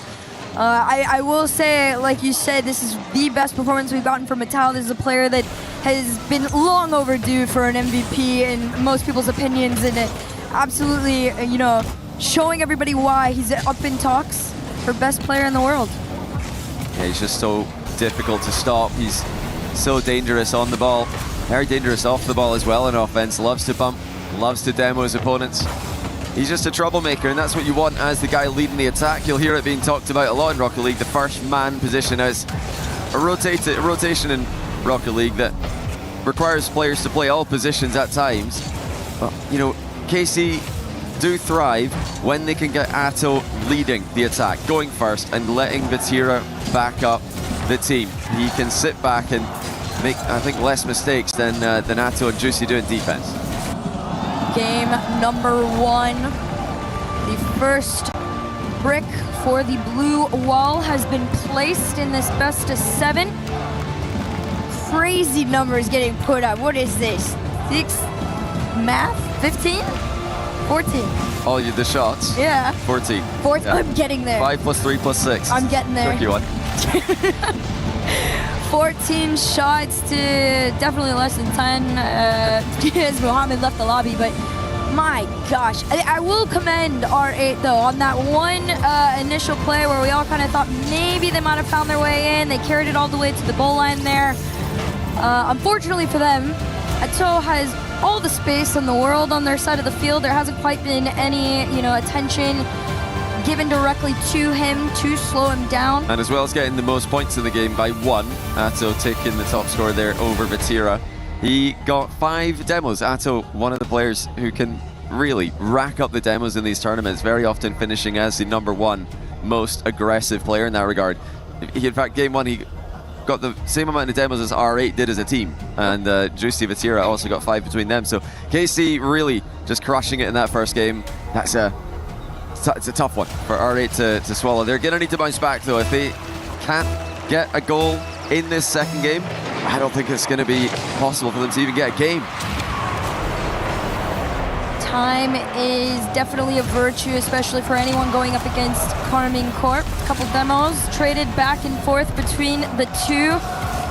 Ball back over to Atao. Double reset to carry him all the way to the other end. We'll see how quickly somebody can follow. Challenge onto Mohamed. All of R8 trying to just go up as quickly as possible, but KC doing an incredible job of just stressing them out. There's no space to even work with this ball right now. Zira lurking, he's Managed to pick up the mid boost, trying to catch up to this one himself. He does get blocked to the near post by Abdullah. Now a brief 2v1. Will there be support coming through in time? Yes, there will. So that's good force there by Juicy. Because he challenged, he forced the attacker to flick the ball early. That gave Atto time to react to it. Was already sitting on the other end. There should be a shot for Vatira, just a little bit wide. It's not going to stop them from trying to go.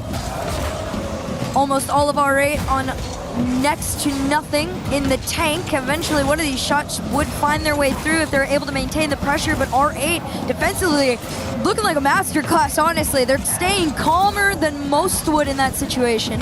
And you just have to try to stay calm in these positions. KC are going to do this to you when they're on form and when they're playing their game. They put the best teams in the world in defense for minutes at a time, so that's something that R8 will have anticipated, I'm sure. Now Demo's coming through in the back. Vatira got 2 of them. Luckily for R8, Abdullah was able to stay alive and make a play on the ball. Game number 1, so much of the pressure was onto R8. Seems to continue that way. Another shot headed towards net, immediately rescinded back by Mohammed. Tao gonna cut it off almost immediately. KC, just naturally, it's expected, moving faster than R8, which is a crazy thing to say, because Mina is just the standard to play as quick and accurate as possible.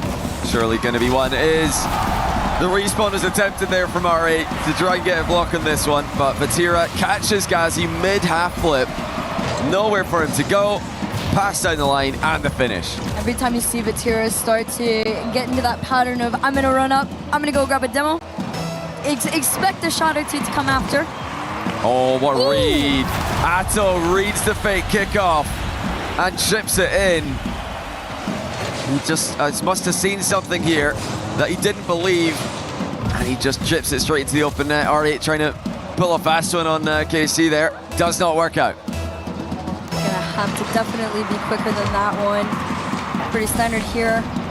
Off the start, Juicy carrying it down. 50's back out to the center. Small catch there for Vatira to slow it down. Try to send it back to each other, but Abdullah has it read. They go for the play on their own. R8, another turn to try and spot each other. Big demo. Could the 50 be enough? Yeah, just not quite. They're still scoreless between the first 2 games. Almost an 8th minute complete without a goal for Mina's R8. And it might be another for KC here. They're just trying to figure out how to get that one into the middle in time. It's a very disciplined performance out of KC so far. They've given R8 nothing to work with. No, nothing at all. Duel challenge, Mohammed taking this one up the side, but taking the challenge on next to nothing. Same can be done by KC. I will commend R8 on the fact that they are able to at least stay out further than they had in game number 1. They are still trailing by 2. A great drive challenge. Atto just faking a challenge there, drives right through the ball. Gets a bump, completely dispossesses R8 once again. KC queuing up to try to get the 3rd goal of the game. They're never happy. KC with their goal tally want to keep adding to the total. Minute and 20 now for R8 to work with. They're still in this based on the scoreline, but it's overall been a very difficult series for them so far. And it doesn't look like it's going to get any easier. Yeah, after time, you definitely got to be able to switch things up a bit. A little bit closer there on the attempt, almost the final minute now of regulation. Still trailing by 2. KC just passing the ball around to each other. An interception will come through. We'll see if they can work with anything, but it is, again, another attempt made on almost nothing. 17 in the tank, play the low 50. Shot, this could be it. It'll be Ghazi on the cleanup. 45 seconds, R8 are on the board. They do get one through, and it's a relevant goal as well. 45 seconds to work with. They might try another cheeky kickoff, although the last one did get red. We'll see if they anticipate anything here. Vatira gonna send this one forward. It's out already looking for demos. Nothing onto Ghazi means he'll be able to keep this ball here. Challenge over Juicy. Can he keep it in possession? Abdullah's waiting for him. They go for the pass off. Vatira has the whole play red, but the pressure is still on. There's still time for R8 to work with. got to trust their mechanics in this position. Abdullah with the no ball cam double tap off the ceiling. That's unreal, but he didn't make it work this time. KC too solid in defense. 13 to go here. Mohammed trying to go for the center. 2 up from KC to keep him out. Here's the angle, but the save. Demo to keep him out. Mohammed tried to go for the bump. It's up to Ghazi now to not only keep this in the air, but to give them a chance. And it could be taken away, but it is still popped up. And there it is on the ground. A little closer than it had been in the past there in the final few moments, but KC managed to pull it off once again. Yeah, definitely the most promising sequence from R8 that we've seen towards the end of that. But unsurprisingly, after going down 2-0, they have called timeout. So extra minute to think about what they need to do differently. I think for me though, it's more that KC have just gotten their execution right today. They've got Atto leading the attack. They've got Vatira stopping almost everything in defense, and Juicy, one of the best midfielders in the game, just filling the blanks. And as a squad, they are just so difficult to beat when they're in this mode. At the end of the day, this is still,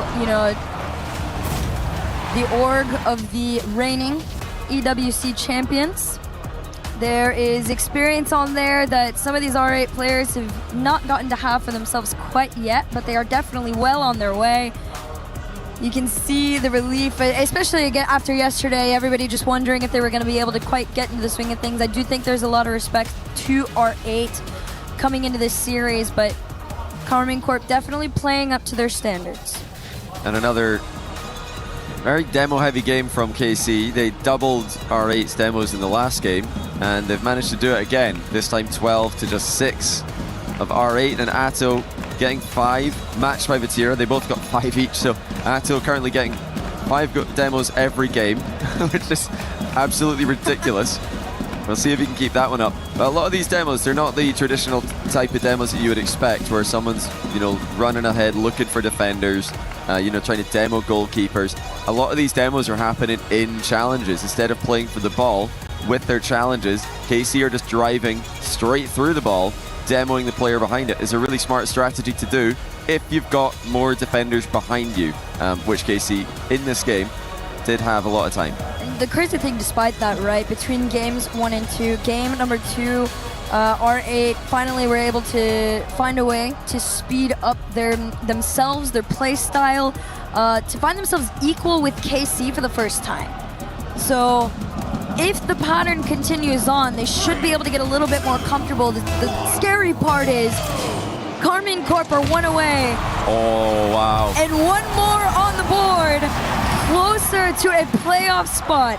And they've done it again. KC win the kickoff battle. This time Atto with the demo kickoff. We usually see that in 2v2, just faking the ball, demoing the opposing team's cheating player, and then the follow-up comes through for the goal. So, they really are just winning the kickoff battle right now. They won last game with by 1 goal. That was a kickoff goal. Now they're up by 1. Again, a kickoff goal by KC. I think also with KC, you don't have to overcomplicate too much. That's the one moment between the two where KC might have a few more tricks in the playbook. A little bit more hours of getting to pull some of it off. 2 up on the save though here. Juicy taking another turn, has his flip, sends it forward. And R8 able to defend, still calm enough to make the clear. Oh, Juicy didn't get much on it, but it's still gone through. The fake worked out. Juicy definitely wanted to hit this a lot harder, but Abdullah was in a bit of a tricky position there. He wasn't comfortable, and it looks like he's been faked out. Such fun placement too, just behind him, forcing the backflip to no. That was not going to be touched. Off the kickoff, Juicy a little bit more power this time to try and find a towel. They just leave it in the hands of R8 as they prepare to take it away. Challenge forward will do so. Mohammed and Ghazi trying to work together. Flip over 1, challenge on a Vatira. Can Abdullah get there in time? Not quite. Oh, wow. I mean, this is just brutal. This is absolutely brutal. KC up 3, but again, Vatira with another good save. And then Atto's finds Juicy for the outlet pass. This is just the definition of KC Rocket League right now. They are so so clinical, and I mean, keep talking about it. They got Vatira at the back, one of the best third men in the game, one of the best third men in Rocket League history, and he's just really frustrating RA. Right now, RA, not only did they not have an answer, for a Tau and what he brought to game one, but now Vatira getting a lot more, involved to the point where you say his name more right, but they're all as equally invested. KC up 3-0, making it difficult for RA. Definitely a decent amount of time, but they got to stop getting boxed in. You can see once R8 is out, yes, they are there, but these are fairly slow follows. Good pass. Yeah, I like that little attempt there from R8 after KC briefly double committed. Let's see if they can do anything with this. Here, double bump, but it doesn't land in time. Looks like the deflecting touch was enough for the defensive team in that position. R8 have given themselves so much to do here, and not just in this game, but in the series overall. It's a learning experience for them, definitely. But how many of these are they going to need before they can finally find a way through? Is it going to be 4? No, Gazi denies it. I will hand it to RA in a couple of these moments. You can see what the potential of this roster is going to be. I really do think they are on the come up. For a team with as little, LAN experiences they have had, they've really been able to hold their own on the field against some of the top teams in the world as they're trying to do so here. Shot ripped on net by Abdullah. All right, they give themselves some hope. Yeah, that's one. Vatira with a miss was what led that to being open. Well, at least open enough for Abdullah to slot it past the recovering Juicy. So a rare mistake there, especially today, for KC's Vatira. I'll hand it to him though. It'd probably be about 1 per series, 2 at the most. Definitely won't see that happen again. Vatira throwing this one up towards field. Juicy quick to follow. Gonna play it a little bit slower. Hold on to this ball for longer. Shot gonna be taken straight in the nose of R8. Yeah, KC are just not giving them anything again. Now Juicy with a double tap. Puts it on, is saved on the goal line though. Huge stop by Abdullah. But can they get rid of the danger? Can they actually clear the ball in a meaningful way? Because that clear is just coming straight back to them with some interest. Thanks to Atto, a reset, recovery, not able to get the goal. Absolutely disgusting way to be able to keep your team into this. Just over a minute here. Ghazi just trying to find connection with anybody, but Juice has already taken it away. Has this flip off the back. Nobody there. They demoed the follow-up. And they're starting to speed up here for R8. Shot down and wide. It's not quite getting up quickly enough. Mohammed couldn't find the target. Ghazi tries. Abdullah likewise. KC again just stopping them at the near post. Yes, seems like it's just going to be another game where it's too little too late for R8. They're getting bumped off the ball so many times as they start their air dribbles. KC completely countering them before they can get going. Tau taking his time here, double down. They play it off the back. Juicy just awkward enough for it to stay out. Mohammed, demo, you'd think that might be enough to get him out. They're playing the cheeky game, sending one forward. Can they find a play here? A double to the side, absolutely denied. Yeah, there's 20 seconds to go. R8 need a goal right now if they're going to stay in this game. Mohammed's got a great chance, but Atto saves it at the top corner. He had someone coming at him to try to bump him as well, but he remains unfazed. Keeps KC up by 2. Trying to get aggressive with KC here, but like you said, it's just too little, too late here. 2-goal lead is more than enough for Karmine Corp right now, and that all being said and done, a quick match point taken by the boys in blue. They play out the final moments respectfully. Yeah, are they going to own goal this? No, you can't get to it. KC are on a roll. Just like NRG earlier on today. Right in the rungs from the upper bracket. And the good news for them is that in this format, if you can make it through, you don't remain in the lower bracket for the playoffs. It's a clean reset into single elimination. So for KC, for teams like Energy who are still looking to make a run through Twisted Minds, if they can get the job done here, then they're more than fine. There's been so many moments where you could see that R8 might have been able to, figure it out against one of the toughest teams in the world. Unfortunately for them, there's just these tiny little, things that are separating them from KC. The fact that KC are able to keep the ball in their half for such an extended period of time. R8 struggling to maintain their boost control. They lose it a lot, but also Karmine Corp just so equal across the board. Nobody becoming exhausted or overexerted in any position or play. Well, Atto Demo Tracker, got an update for you. He's slacked off a bit that game. Only 4 demos, and in fact KC got out-demoed by R8, so they've had a bit of a bad game from the demos there. Only 4.67 demos per game for Atto. Let's see if we can get 6 in this game, get that average back up to 5. Demo straight off the first few moments here. Mohamed, no respect given, just a straight challenge, but Itao's already there, goes for the bump on 1, off the back, shot still saved, not once but twice by Mohamed. They flip it back, Juicy's gonna try and butt it in, bounces up and down, and Abdullah keeps him out! What a save by R8, they needed 2 of them to help out with that exchange. KC have started every game the stronger of the 2 teams. This one's no different.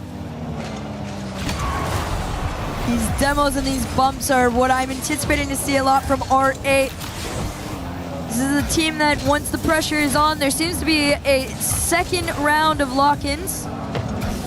Mohamed down, shot on target. Ghazi, no fear with the Tao following behind him. Over 1, bumped off the ball. Vatira will take it back. Yeah, Vatira going for the ceiling double here. Just settles for a 50 forwards. KC aren't going to commit too heavily on that one. Just trying to bait out some bad touches from the back corner. Juicy doesn't get on the right end of the ball as he tries to reset it mid. Even these players in the back corner that don't look like they're going to lead to anything, we've seen it plenty times so far this week. 1 50-50 is all you need to find a teammate in the middle. This ball headed towards the net will be cleared only to the halfway as Vatira has something to say about it. This might be the longest we've gone scoreless in the beginning moments of a game. KC being held to their match point for now. Satao taking another shot. Mohamed denies it. Juicy's gonna follow to keep this out. R8 defensively able to keep up with the blue wall. And they're just trying to get a game, really, to get something on the board.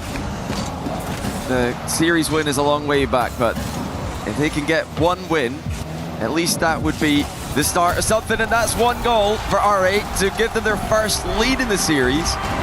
If they can make it to the finish line of this game without losing this, they will be the first team in the lower bracket to deny a sweep. We've had only sweeps in the lower bracket of this group. Off the kickoff here, R8. Oh, wow. Gonna try and make it there. The touch actually going in favor of R8 still as Juicy tries to correct that over to Itao. A demo keeps him out. Gotta recover if you're Ghazi. Abdul's gonna bail him. No second touch here as it's dangerously close in front of the net. The R8 squad. You gotta slow things down just a little bit. Can't get too ahead of yourselves here. And they've got a good position for themselves here. Half the game to go. Will R8 manage to hold their nerve? That's a good demo. The follow-up off the post by Abdullah. Another demo lands. R8 really are ramping up the aggression in that regard.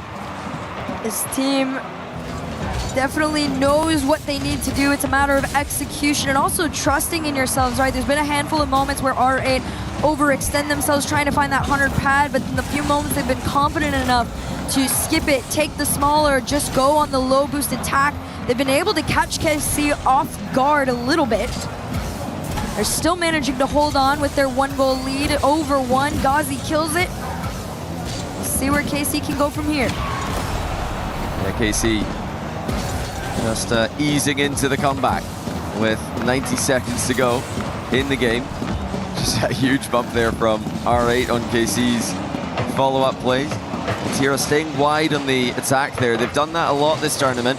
Oh, that's going to be a shot from the midfield though. KC get dusted, and R8 make it too. A little bit too wide there from Vatira. Atao took his challenge and got bumped, so Vatira just caught off guard again. Speed when R8 are confident enough to just immediately take the shot.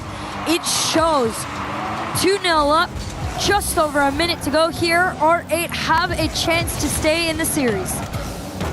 Yeah, serious chance here. This would be huge for them. And, you know, the little mental wins are great to see for this young team. Inexperienced. And, you know, tough to imagine a win from, obviously, in this position, being 3 down. But the fact that they're still in this mentally, going for the goal. Oh, that was a miss by both the defender and the attacker, both probably trying to block each other. R8 not giving up, despite the fact that they're down 3 games against one of the best teams in the world. R8 absolutely understanding too that KC want to try and spot each other on a lot of these moments, and they're too far out. 3-0 up with 32 to go. R8 have done it. Oh, Gazzy completely fakes Vatira. He didn't have any boost to go for an outplay there, but he just jumped anyway to make Vatira think that he's going for the immediate shot. Vatira flies right by, and Gazzy leaves it for his teammate. Easily the best game we've seen from R8. Not just because they're winning it, but they've managed to stop KC from constantly creating threats. And they're going to get one, KC. This is not over yet. Nope. R8 really need to be careful. KC have had their number on the kickoffs for the most part. Yeah, definitely can't get ahead of themselves right there, Mohammed.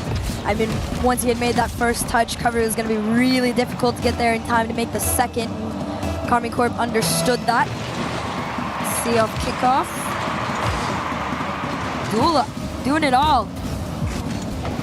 It's a good kickoff here for R8. They don't need to do anything too crazy here. They just need to avoid any immediate volatile situation from occurring. They've done so, but now here come KC in the final seconds. It's not going to materialize, and R8 are on the board. Not too bad. A much cleaner performance from this team. From game 1 to game 2 to game 3, there has been nothing but improvement so far. Smiles on the faces of the boys over here, understanding that the dream is not impossible. Yeah, let's see. As they started off this game, remember, with a crazy goal line save by Gazzy. Just a backflip of the ball into his own crossbar. Abdullah with a power clear in and out of his own net. And that was just the beginning of the best game that they've had so far. They were starting to win the races to the ball in the midfield, starting to hit their mind games as well. This is what R8 need. They just need to believe in themselves. We know how mechanical they are. We know how talented these young players are. Can they get one more? And then they not just, you know, see the finish line a little bit more closely, but KC might start to get nervous because they'll be thinking there's no way that we can let this slip away after an already embarrassing loss to Space Station. Well, we'll see. Karmine Corp definitely need to keep in the back of their minds that R8 is a team that has beaten the Falcons multiple times online. They went as far as they could for the first matchup here on LAN. It was a different story. It was their first game debuting here at the EWC. This is definitely a team that has the makings to pull off an upset on KC. It's better KC staying strong and closing this one out. Oh, R8 are certainly in that group of teams. You know, I'd put them in the same kind of category as, you know, your... Oh, Atto rattles crossbar early. I put them in a similar kind of trajectory as Space Station when they were on the come-up. You know, it took a while for them to figure out how to play on LAN. Now we see what they can do, that they're making those steady improvements. R8 are just trying to follow that same path. You know, it's a learning experience. Hopefully for them, there will be plenty more opportunities. We'll have one at the World Championship, of course, in not too long. Oh, double tap from Abdullah on the goal line. Gazzy couldn't get there. Quick demo update for you, by the way. Atto did go back to 5, so he's reverted to the mean. He's had 5 demos in 3 of the games, 4 in the other one. It has been a vicious series from Atto. So I definitely want to see him, on that shining front again. He's going to try and do it here. Flips into it, pass over to Vatira. No early goals here in the first minute of play for KC. A locked car just for a moment here as everybody separates. Abdul's going to carry it over. Ghazi just in front of it, so they play the back pass. KC gets to take this one away. We'll see how far they can go with this. That was close. R8 nearly got that 50 back to the teammate in stride, which would have been an undefendable shot had he struck it well. They're really getting very close on multiple occasions this game. If they can keep this up, it's KC who could be in a bit of trouble. What a pass that is! Abdullah's finished it off in style. But how about this from Mohamed? Absolute clanger to go back and forth like that. Mohamed, this is a player that if you hadn't got to watch him in other series or online, he is, he's their Atao. He's the all over, I can set you up, I can go forward, I can bump clear, whatever you need me to do. To see him have the confidence to be able to start doing that again, that is a great sign for R8. It'll do wonder for this team, just like in the series against Falcons. If they can figure out how to play like this from the start of the series, how good can they be? That's not what they'll be thinking about right now. They're just thinking about closing out another game. They're in the same position as game 4, up by 1, fairly early in the game. Long time for KC to work with. R8 are just digging their heels in here, trying to slow KC down. Corner pocket keeps possession with R8, getting the demo. Ghazi has the boost steal. Mohamed keeps this ball orange side. Juicy on low, tries to make the pass. They will make it work and get demoed for the effort.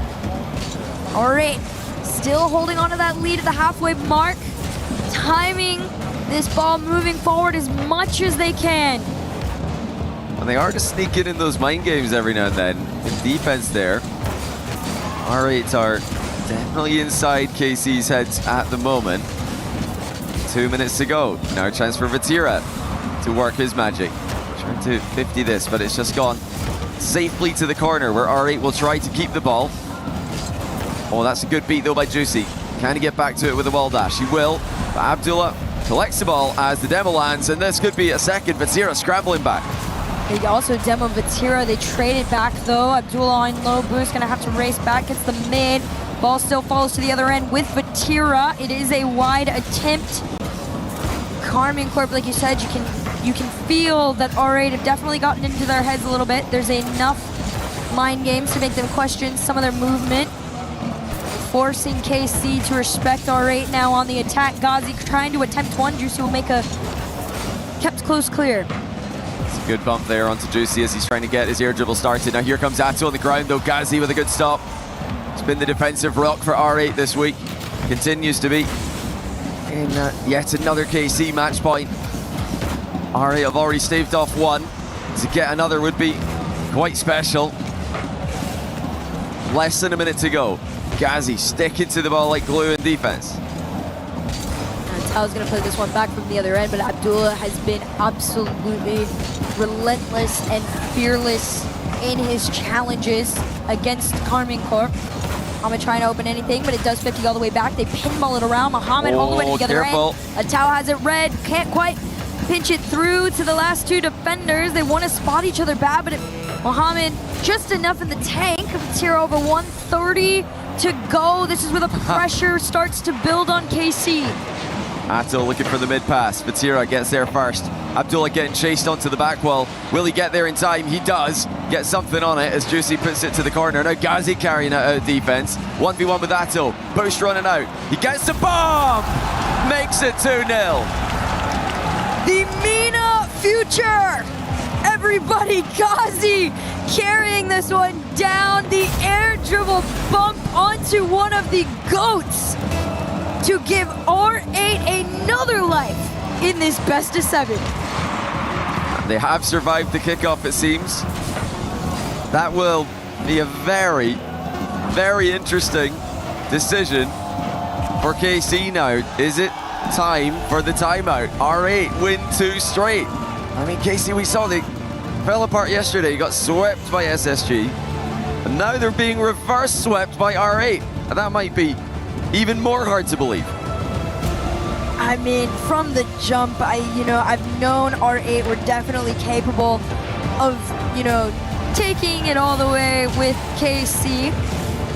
I will say they've done enough. Look at that. Wow. Jeez. But Karmine Corp definitely, they've taken their first time out. They have been put in a situation where they feel this could swing the other way. There he is, that man in the middle, Gazi. Ice cold in defense this game. So many goal line saves, so many key touches in defense as well. Just keeping the ball in safe locations, buying time for his teammates to get back. And another demo update for all of you demo enjoyers. Atto managed to get, you're not going to believe it, 5 demos again. So he's he's done it again. But 4 out of 5 games he's had 5 demos, and the one that he didn't get 5, he got 4. So it really is crazy that he's been this consistent with it. Although it doesn't seem to correlate with wins or losses, as he's kind of had the same amount of demos and losses as the games where they were dominating. I'll be very interested to see if he can keep that up though. Well, this game number 5, out of everything we've seen so far, that was usually swinging one way or the other. Game 5 was the closest we've seen in terms of possession, nearly 50-50 down the split between the two. The closer you can get to 50-50 against a team like Karmine Corp, the greater the chance you have of actually trying to survive. R8 looking for that Game 6 win here. We'll see if they can do it. Just such a fascinating position for the series to be in. If it was KC reverse sweeping, we'd all think, uh-oh, here they come. But it's R8 who are reverse sweeping, and this does start to make you wonder, how nervous are KC with all the pressure of the club champs? They need to do well. They need to win this series if KC are going to win anything in the club championship. And that's only the beginning. These guys are supposed to be contended for the tournament. They're supposed to be making a run all the way to start advancing up the ladder. I mean, the club championship has so much prize money for the orgs. We know how much it means to them, and we know how much that matters for the Karmine Corp players. R8 would love to take that and everything else away from them. We will see if they can do it. A Tau to that backboard. Abdullah, easy read there. They're going to anticipate all that space trying to be taken up, and they've done an incredible job of keeping them back. They catch them out. Muhammad from way downtown. Just up quicker than Atto could even think about jumping. Atto advancing. Didn't realize Muhammad was ready to pounce from deep. And R8 are really doing this. 19 seconds in, they're already ahead. Well, if you're a KC fan, you're not going to want to hear this, but the timeout buff does not exist here at the EWC. Of the 15 taken, 10 were losses, so we'll see if KC can help kind of sway it the other way here. It's not looking too good off the rip. Abdullah trying to take a shot. Great defense there from Juicy. Bit of a miss there from Atto. KC do look a bit cagey in this game. Not just the positioning mistake earlier on, but some mechanical mistake as well. Those are often, signs. Even though it didn't amount to much in that moment, it's still something that KC have to be worried about. And Juicy shot also lacking a lot of power. A team bump, Vatira and Atto colliding. KC look like they've completely lost their flow. This team starting to struggle just a bit, but you don't have to fear for too long. Juicy and Vatira figuring it out. 2 had committed on it. They got they've gotten the demo, but just a solid 50 and follow from Karmine Corp. You can see the excitement from the fans. You can hear it too. Yeah, just careless from Muhammad there. Very risky cut past the diving challenge. As third man, that's not really something you can get away with. Didn't in this occasion either. Here's Ghazi again, just a little back pass to the back corner. And another one, Abdullah 50s it towards him. They're just keeping the ball in safe locations for the most part. How can KC find a way through? Vatira scanning, looking to see where the defenders are. He plans to outplay as many as he can. once again, the ball does end up in an R8 back corner, where I feel like we've spent a lot of the match, especially in these games where R8 are winning. Yeah, usually when Karmine Corp was able to keep R8 box in their half, it went their way, right? And as games have gone on, R8 are breaking out for longer periods of time. Great demo to lead the way. They were almost able to take it away from Karmine Corp, but Karmine Corp desperate to get in their side and take it back. They almost might get caught out on this too. Mohamed on the challenge alone goes for the 50 down, and Tao bails him out. They go back to their drawing board and see how they can get back towards that KC net. Some heavy first touches there from both Mohamed and Abdullah. Kind of limiting the options they had. Oh, what a shot. Juicy rips one. Direct. Does get saved. Half the game to go. As R8 look to re-establish the lead. Pre-flip. Abdullah! Top shelf! The Gentlemates fans up in arms with the hate watching too at this, and that's got to feel great for R8. What a pre-flip by Abdullah. No boost. No problem. R8 giving KC even more problems to think about. KC is a team that can waver a little bit too quickly at times. Juicy plays the patient game with this one. Vatira denied his shot attempt. All three members are there. The shot rolling towards net, barreling sent back. Vatira on net. Mohamed is their worst nightmare right now. 2 minutes to go. KC starting to pile on the pressure. R8 again just trying to keep the ball away from the goal. Keep it in the back corner. And then work their way out. They've done this masterfully, not rushing the clears like they did earlier in the game, not giving the ball away. They're just frustrated KC. You're trying to find a way through. Again, it's saved on the goal line for R8. You have to remember that this R8 squad is a team that has defended and beat the Falcons, the standard of the region and one of the greatest teams in the world. They have played them more than most ever will outside KC. So there is a world where they can stay calm enough. KC trying to find each other, but they're completely discombobulated. They pass over to Abdullah. The shot taken on net and defended. The demo could have opened it up, but just not enough in the take to keep the speed. Yeah, Mohamed didn't get the read right now.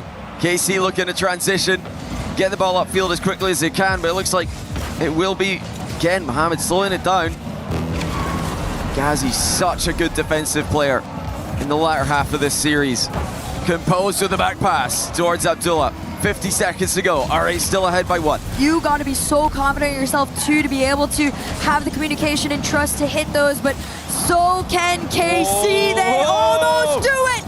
Tao had called himself off. He thought there's no way they missed this, and R8 are still in it to win it. Can you believe it? Double whiff by R8 in defense.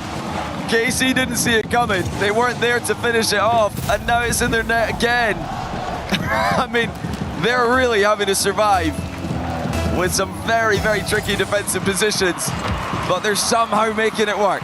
This team truly, I have watched the potential of them, not through Saudi E-League to their qualifier to here. This squad has so much potential. They're almost pulling it off. Pitch from one end to the other will be denied in, but 18 seconds to go and a 2-goal lead is looking great for this R8 team. And that should be it, unless, can this shot go in? Yes, it can. Juicy finds the angle. This was critical from him as he ran down the field. He catches Abdullah, and he still had enough to get back to it and slot the ball. Kickoff coming up, a very important one for KC. You got to be careful here. R8 have lost a number of these already. They're going to play it very, very safe. They call themselves back. They get the boost. The Tao going for the shot, tries to get the drop down. They play it out into the corner here. Ghazi to try and kill the ball. Can he do it? Not quite yet. Karmine Corp popped this one up. A Tao is going to try and keep the ball in play. Juicy on up, forward and down. Wow. R8 Esports have officially forced a Game 7 for their tournament lives. For the second time in a row in the group stage, KC lose 3 straight. Luckily for them, the best of 7 means this isn't over. Well, maybe they're wishing it was a best of 5. They would have swept it. R8 showing incredible character, strength mentally that we hadn't seen from them in LAN before. And it's the mechanical ability as well. Abdullah with a free flip. KC starting to make some small mistakes, but this for me, I can't believe. The double with the defense from both Ghazi and Mohamed. KC were not there, because I mean, how do you predict that one? This is officially our 6th reverse sweep attempt in EWC history. We will see if we get our first successful one. Nobody's been able to do it yet. R8 looking like the best at having a chance to do so. Now, Atto tried pacifism this game. Didn't want to, continue a trend that wasn't working. He's only got the one demo there, but that didn't work out either. So I think he's got to get back to firing on all cylinders. KC have got to get Atto on the ball up front, and he's got to start outplaying opponents. Vatira maybe needs to sit a bit deeper. They've been caught out. They've been dusted a couple times as the ball's flown into their open net. Can KC stop the reverse sweep? Every other team at Esports World Cup in this position has been able to do so. There's one thing that most of those teams attempting haven't had, and that was the crowd turning around to be on their side. All the Gentlemates fans making noise for this team. That's got to, put a lot less pressure not to have to hear the blue wall. Oh my gosh! He had the double there, I'm pretty sure, as well. Abdullah is starting to peak here. We know what he can do. One of the flashiest players online. This is what everybody was talking about. When they start to live up to their potential, you are going to love what you see from this team, and you're starting to see it here. Mohamed just unable to get on the end of that mid-pass. KC on the counter. Surely, no, Juicy, denied by Abdullah. So clean. R8 learning to be able to slow things down in the right moments. That slower pace of play to KC has been tripping them up so much. It makes Karmine Corp uncomfortable to get out of what they want to be able to do. Vatira going to try and speed things up here. 30 in the tank, plays his flip to the backboard here. Slow follow. As R8 gather into positions, they're able to defend, not one, but almost 2 shots here. Yeah, KC have got a good position here. R8 forced to make so many critical touches in defense. Vatira back to Juicy, who shoots it straight at Ghazi, and with how well Ghazi's been playing, you're not going to get a goal doing that.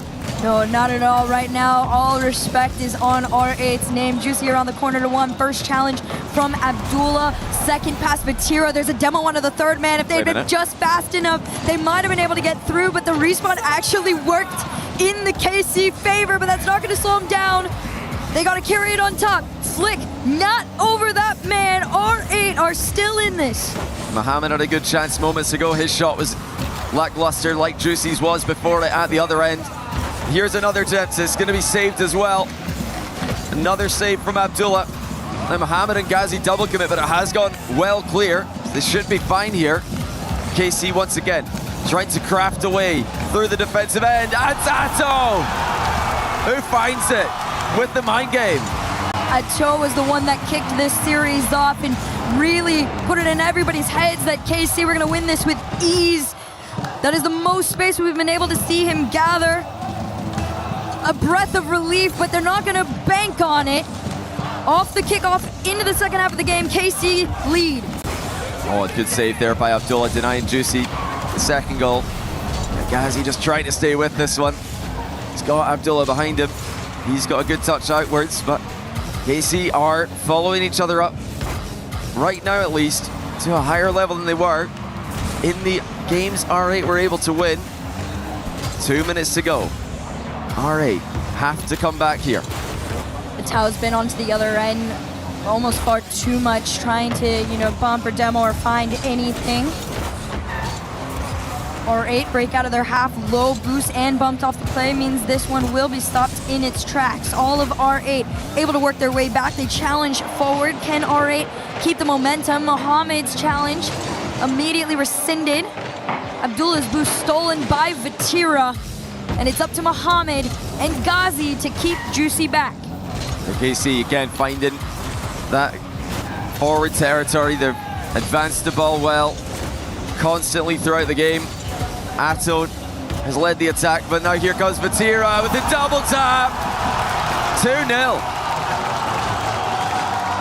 What a show in the fake off the sidewall, but also Vatira basically pirouetting over the defense. You can see what it means to Kometo, to the stream, to the fans. Up 2-0 when it matters most, but you can't count R8 out yet. Absolutely not. These guys have shown that they can come back from some pretty difficult positions. They are running out of time. Minute to go. KC right back to that offensive corner where they've spent a ton of time in the latter half of this series. Ghazi flicks it past one, but the second comes in too quickly. Sidewall skip by Atto is denied by Abdullah. Karmine Corp are going to play this so much more aggressively too. Being up 2-0 and almost 3 gives you way more space to just play time with this ball. A demo on 1 is not enough to break R8 out of their side. R8 40 seconds away from losing a chance at crushing the most sought after key here at the EWC. Defending champions, KC, just 30 seconds away from advancing. R8 trying to go for a last-ditch push here, but Mohammed's got no boost middle. Vatira takes it away, and now the clock is about to win the game for them. 15 seconds away. Karmine Corp have been taken all the way to the end. R8 desperately trying not to give up, but time does not seem to be on their side. There's a chance because this is still in. There's even more drama. What a bump by Ghazi to give Abdullah the time to get the shots off. They've got to pull out a kickoff strat here with just 2 seconds left. They need the ball in the air. They would love to just have free possession of it. They're just going to play it standard. This is going to go middle for Ghazi. Doesn't have a lot of boost though. Abdullah takes over. Looking for the backboard. Fakes it. Vatira saw it coming and up we go again. Ghazi off the backboard. Pinch into the center. Juicy clears it just enough to kill it. And KC's dreams are still alive. Just on the edge of failure, but Karmine Corp does not know what that is. Wow. What a comeback attempt by R8. But like every other team attempted a reverse sweep at EWC, they cannot complete it. Like the pre-jump on the fist bump there from Abdullah as well. Very efficient, but yeah, I mean, going to be gutting right now for them to not be able to complete the reverse sweep. Still so impressed with their performance. They're growing as a team. They are getting better every time we see them. Unfortunately, just a bit too slow starting against KC, who were able to close the deal. Yeah, this is definitely a little bit of an experience dip, but the fact that it was this close on that big of a gap shows what the potential for this team could be in the future. Keep your eyes on R8, but for EWC 2026, watch your favorites continue on in the playoffs. An outstanding performance from the title defenders, taken all the way to Game 7. We'll see what we have on stage. We have Juicy coming up just after this. But until then, we'll see you then. Wow, wow, wow, wow, wow. Vous nous avez fait peur, hein? You guys scared us here in Paris. Mais la France brille à Paris. Juicy, bravo pour cette victoire. Hier, vous avez eu une défaite compliquée contre SSG. Aujourd'hui, vous concluez, mais vous nous faites peur. Début de river sweep, etc. Qu'est-ce que vous avez besoin d'améliorer quand même? De quoi t'es fier? Mais de quoi vous avez besoin? Sur quoi vous avez besoin de vous améliorer pour la suite, là, pour les playoffs? Je pense juste de pas se chier dessus, franchement, c'est tout, il n'y a que ça. Très bien dit, we should stop shitting ourselves if we want to win in playoffs. And I think that's really well said. Mais comment vous avez un petit peu recover après la clim que vous avez pris hier? Juste on a analysé les replays. Je pense que hier juste on jouait tous mal. En vrai il n'y en avait pas un qui était en mode super fort. Et là aujourd'hui on a fixe entre guillemets les problèmes, mais c'est toujours un manque de confiance, tu vois. Tranquille, on y arrive. We're getting there. But yeah, yesterday we watched VODs try to fix our issues. None of us was actually playing good, so it was logical that we lost. But today was better. Et moi j'ai envie de te demander, parce que le gagnant de Major c'est toi. Donc tout le monde a les yeux sur toi. Mais moi je voudrais savoir quelle est l'équipe dans le tournoi que tu respectes le plus, en tout cas celle que tu penses être la plus solide.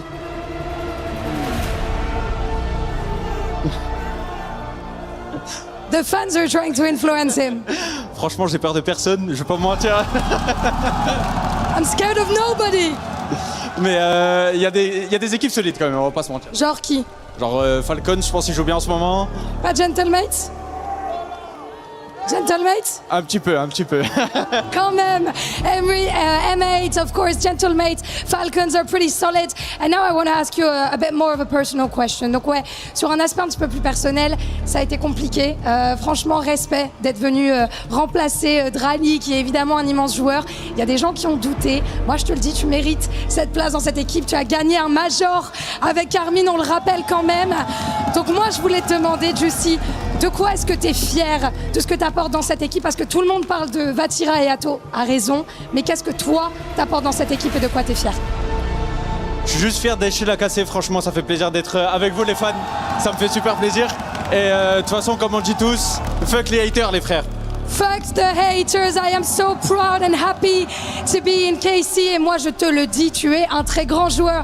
Because it was hard for him to replace Drali, who is one of the best players, of course. But now he won a major, he is in the playoffs. Et la récompense pour ceux qui sont en playoffs, c'est d'aller casser une clé. Time to go to the Key Crusher. Juicy, I'm excited. C'est ta première fois chez Cassé? Ma première fois? Que t'as cassé une clé? Oui. Bah, allez, on y va? Let's go! Mesdames, messieurs, la Carmine, le Blue Wall, qui est très bien représenté ici à Paris. On a eu peur. On a failli se chier un petit peu dessus, mais non! Le Blue Wall stands strong here in Paris. Oh!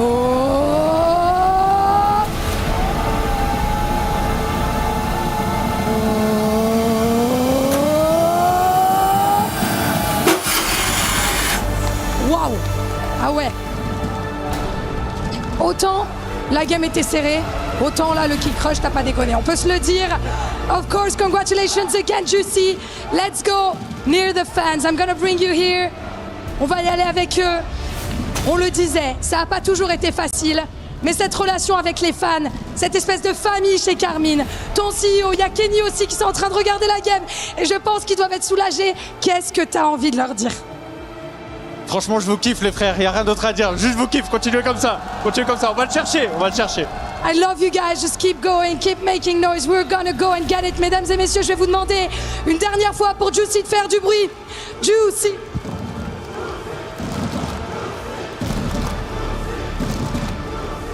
Merci les gars.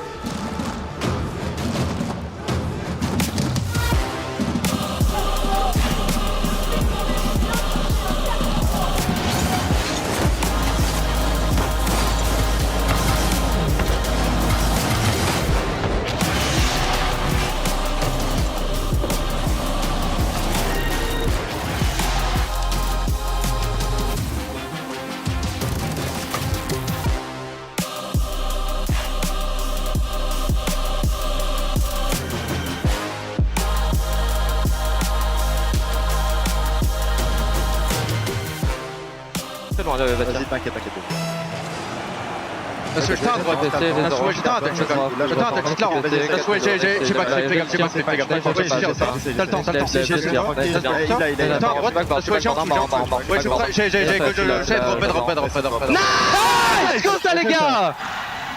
The human body was built to move. Not trapped at a desk in one singular posture for 12 hours a day. It's time your chair evolved. This is Secret Lab Titan Evo.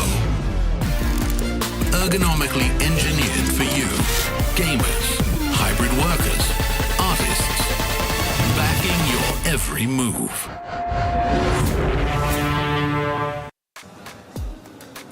Please do it. Please win, Great Britain. We need this. Oh, we what are you doing, Stumpy? Nothing. It's fine. Oh, you're into recording your thing for Great Britain. You don't need to do that. Johnny's already made the team and everything. It's all good. He's What do you mean? He's locked in the roster. Who gave Johnny that?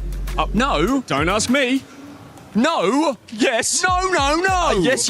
What do you mean? Scrub, Marky, Mystic. Scrub Killer, Market, and himself as a sub. Well, he thought he might be able to sub it. I need to fix this. Okay, what are you fixing? What's wrong with that? I mean, it is very Scottish for a team Great Britain at the ENC. You know, it doesn't have to just be Scotland, but I guess Okay. I know what we need to start things out. Cool Cole, What? baby. That is not... He's not even on there. That's not a player. Cole? That's... I don't know who that is. You can't have Cole. Cole, we got Cole. That Next doesn't man. work. You cannot... Shogun. That's... You realise this is a professional team. And then we need a carry. Every team needs a carry. They need a NAS of themselves. Okay, a NAS? But I don't think you're NAS. Goblin. And then because you need a power sub, just to make sure that we're all good. Sub, okay. I reckon we'll write like Archie on there or whatever. Okay, so he's probably the only legitimate player you could have. So a way better team. Cool Cole 93, Callum the Shogun, Stumpy Goblin, and then whoever that is. Well, let's hope the team Great Britain at the ENC in a couple of months' time is not that team, because that is absolutely terrible. Bang! Bang! Look at that. Average age 31. Oh no. You are old. Play is in our DNA. Whenever we let it out, it becomes our superpower. Now imagine an entire city being built to supercharge it. Kadir City, powered by Play.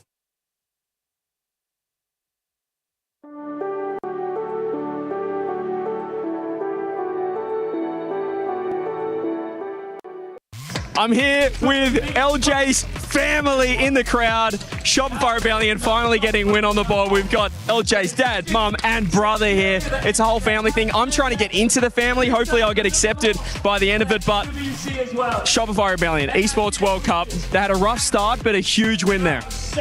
Yeah, 2 days ago, I wasn't sure they were going to be playing real well today. They showed up, they locked in, they closed out. That's the most important thing. That's huge, and also being here in Paris is pretty cool. It's cool. It's very hot. Hopefully, this weekend it cools down so we can see some sights. But great place, great venue. It's a great spot here. And Mum, my mother, hopefully, I'm trying to get adopted into the family end of this. But a huge win, as I said, for Shopify Rebellion. They have TSM coming up. Can they get the win and make it through to the playoffs? I'm hoping so, yes. I think they can get the win. Lock in, guys. They can lock in, and you like being here in Paris. They were saying it's quite hot, the weather, but what are your thoughts on the city? I love the city. It's been great. We love the food. The people have been welcoming. It's been fun. Obviously here for the Rocket League, but any other games take your fancy? Chess, things like that? Anything else you're watching? Just Rocket League.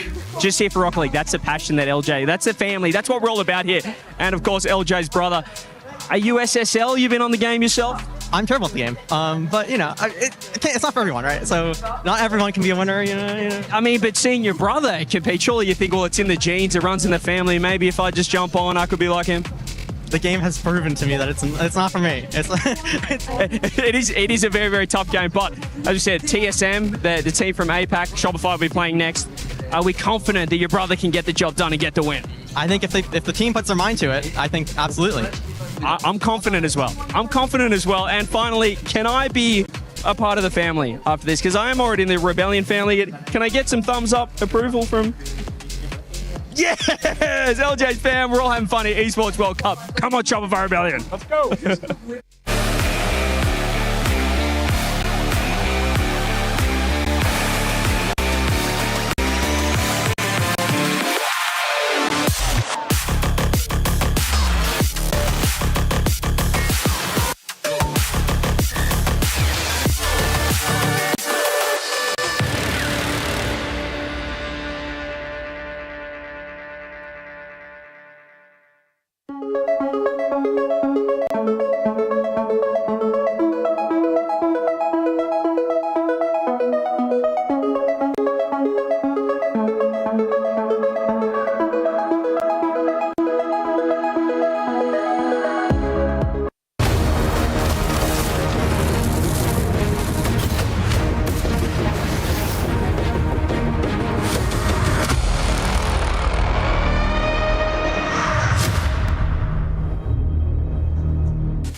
And we are back live from Paris as the sun stays up till about 10 p.m. We are celebrating indoors because it is Rocket League Day 3 of groups, and we are crushing keys. Welcome in. We got Cole alongside Johnny Boy.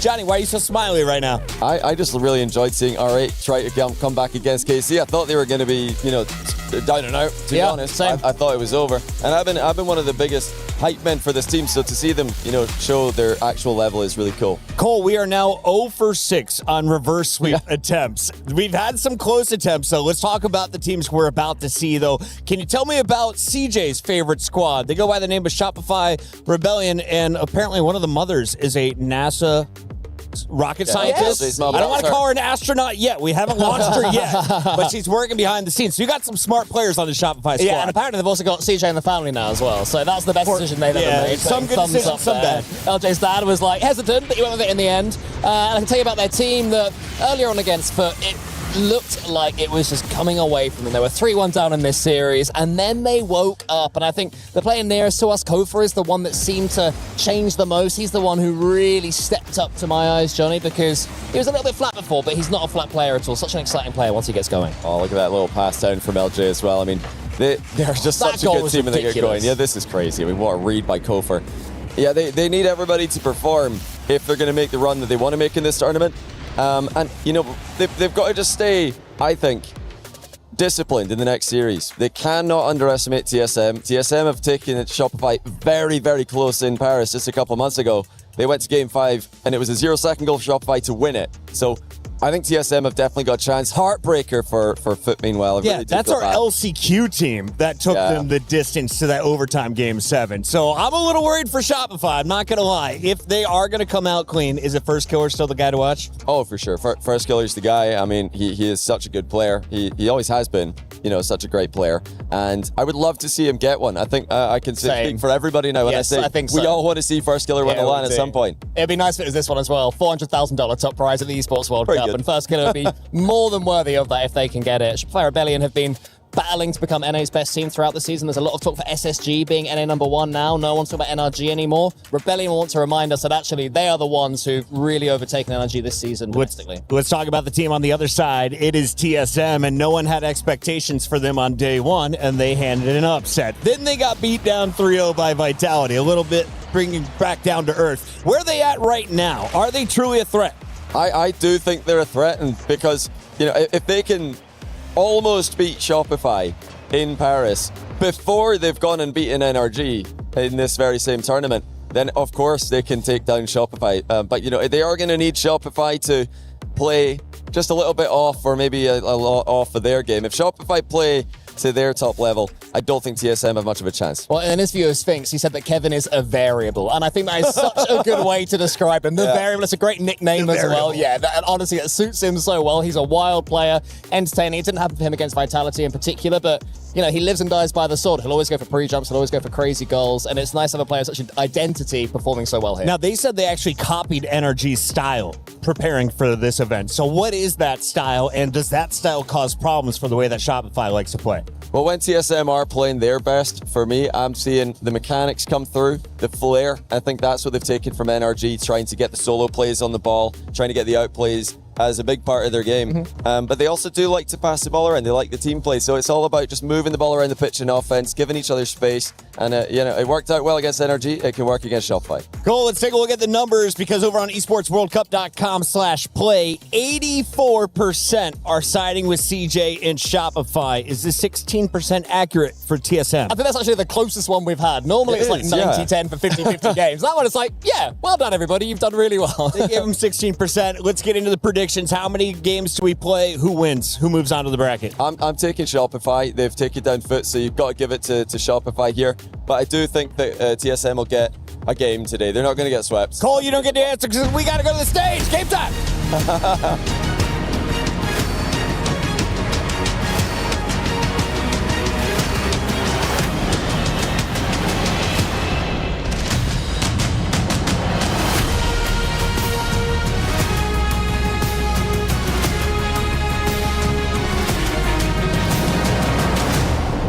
Surely when this is all said and done, somebody is going to complete a reverse sweep. What a series we just witnessed.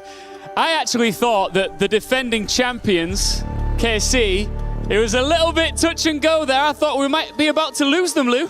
Yeah, well, don't tell me about it. We stressed, the fans were stressing, everybody was holding their breath here at the STC Arena. But good news for KC is that they're officially entering our club championship points run. Important points for the org. We'll see how it goes. Now, just a reminder, once this is all said and done here today, we're going to have a live draw show here on the stage where we determine our quarterfinals bracket. 6 teams have locked in their positions. There are just 2 more seats left at the table. Yeah, now the big question is, do you want to be in the driver's seat or do you want to just be cheering from the stands? That's the big question, because we have 4 teams left and only 2 can survive. Let's welcome our next onto the stage. It's TSM!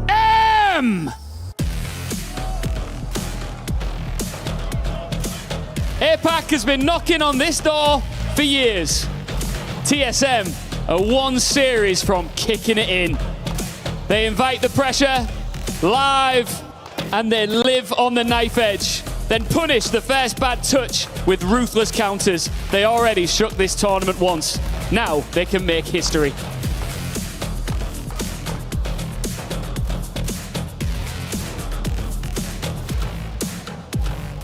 And on the other side of the stage, Shopify Rebellion!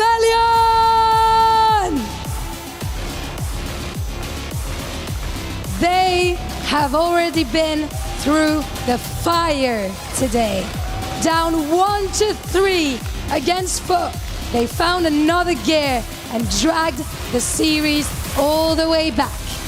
Ils sont remontés après avoir été menés à ça d'être éliminés par Foot. Et maintenant, ils sont prêts. They know how to beat TSM. Now let's see how much is left in the tank. This one has all the makings of an absolute banger series. For one of them, it's the quarterfinals. For the other, it's some key crushing.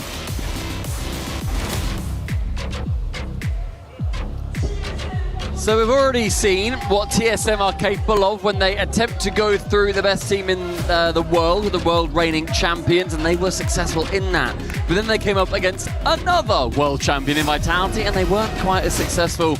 James, do you think they have got what it takes to take down Rebellion, who are gunning for NA's crown? I think they have what it takes, Stumpy, but it is going to be a big, big test. And if somehow TSM is able to get this win, then this would, without a doubt, be the most impressive APAC showing that we have ever seen. Yeah, we've already seen Kevin have his first win on LAN, which is gigantic for the confidence. We've also seen TSM have their best result at a LAN in general after getting that win. They'd like to follow up, not them with 2 losses, but whoever loses this is going to be going home. Their gear will be crushed, as will their dreams, and the other is going to be qualified through for that live draw at the end of today's show. What a cool format that is. Yeah, I mean, you're either going to love it or hate it. Because there are a lot of teams that you definitely don't want to get first round. But if you make it to this point, really, you've got to beat everyone to lift the trophy. So yeah, you can't be too upset about it. But just looking at Shopify Rebellion on the other side, that is a team that you expected to make it into the playoffs. NRG, another team you expected to be able to make it into playoffs, but TSM were able to take them down. However, when it comes to North American Rocket League, I think Shopify Rebellion has been a little bit more consistent and better than NRG as of late. So you can say what you want about the NRG win. I'm sure that's going to give TSM a lot of confidence, but I think it's clear to everyone that NRG hasn't always been able to put together the performances that we've seen from them in the past. However, Shopify Rebellion has been consistently good, almost won that kickoff LAN game in second. They have been looking very good, very formidable. So this is going to be a huge, huge task ahead for TSM. And there's a lot still that I'm waiting to see from Rebellion. I've not been super impressed with them. Obviously, their series versus NIP was one that and myself and Cole were potentially a little bit too harsh on at the time, but it was not one to write home about. They then ended up playing against Foot Esports and just about got through them. Foot put up an incredible showing, but there's still more in the chamber, and they're going to need to show more. FA just got a reset from the bottom of Catalysm. And fingers crossed we're going to be seeing an absolute belter here as our penultimate series of day number 3. Love to see that new flip reset indicator. Definitely makes things a little bit easier.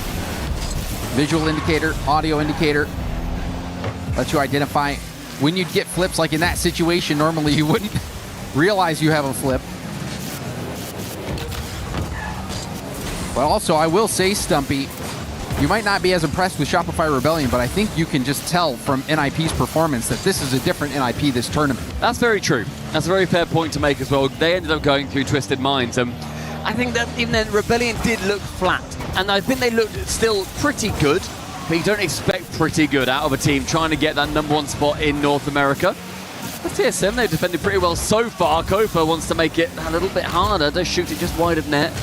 In the first minute, it has been back and forth pressure for both sides. And we've seen historically, TSM, they want to invite that pressure. The more successful they've been is when they've had more pressure on their side. Oh, but 70% at times, and yeah, you're right. 3 players up. It's going to make that a lot harder. But they'll happily counterattack, James, is my point. And you're going to see that a lot with TSM, that all-in style play where they're not afraid to jump, they're not afraid to go for it, happy to pre-jump, happy to commit multiple players to stopping the ball. They are leaving it all out there, but unfortunately for TSM, they give up the first goal. First killer, the first on the board. It's a beautiful pass as well from FK to a no-boost Kofa. Catalysm has to sit on the goal line and watch it all erupt around him. It took 90 seconds, but Rebellion do get the lead. And good spot on that as well. Oh, and a kickoff goal here for first killer. The wind and the sails of TSM vanishing. You can see first killer with a fast cheat, much faster than the second man for TSM. Easy poke over the defense and a quick goal. I mean, that's nightmarish for TSM. I mean, this time if they can get Kevin with a bit of boost, see who's midfield for him. He wants to pass the Catalyst and pre-jumps. That is their bread and butter. TSM, the amount of times normally Kevin will jump well before the ball has even left his passing player's car. It's wonderful to see. It really is such an inventive team. Yeah, high risk, high reward. And we see the reward here for TSM. Catalysm diving on this ball. Kevin with a nice first touch, nice second touch up to the ceiling, and then beats Kofer again, who was low on boost. Feeding that pass over to Catalysm. Beautiful stuff, and they're right back in this one.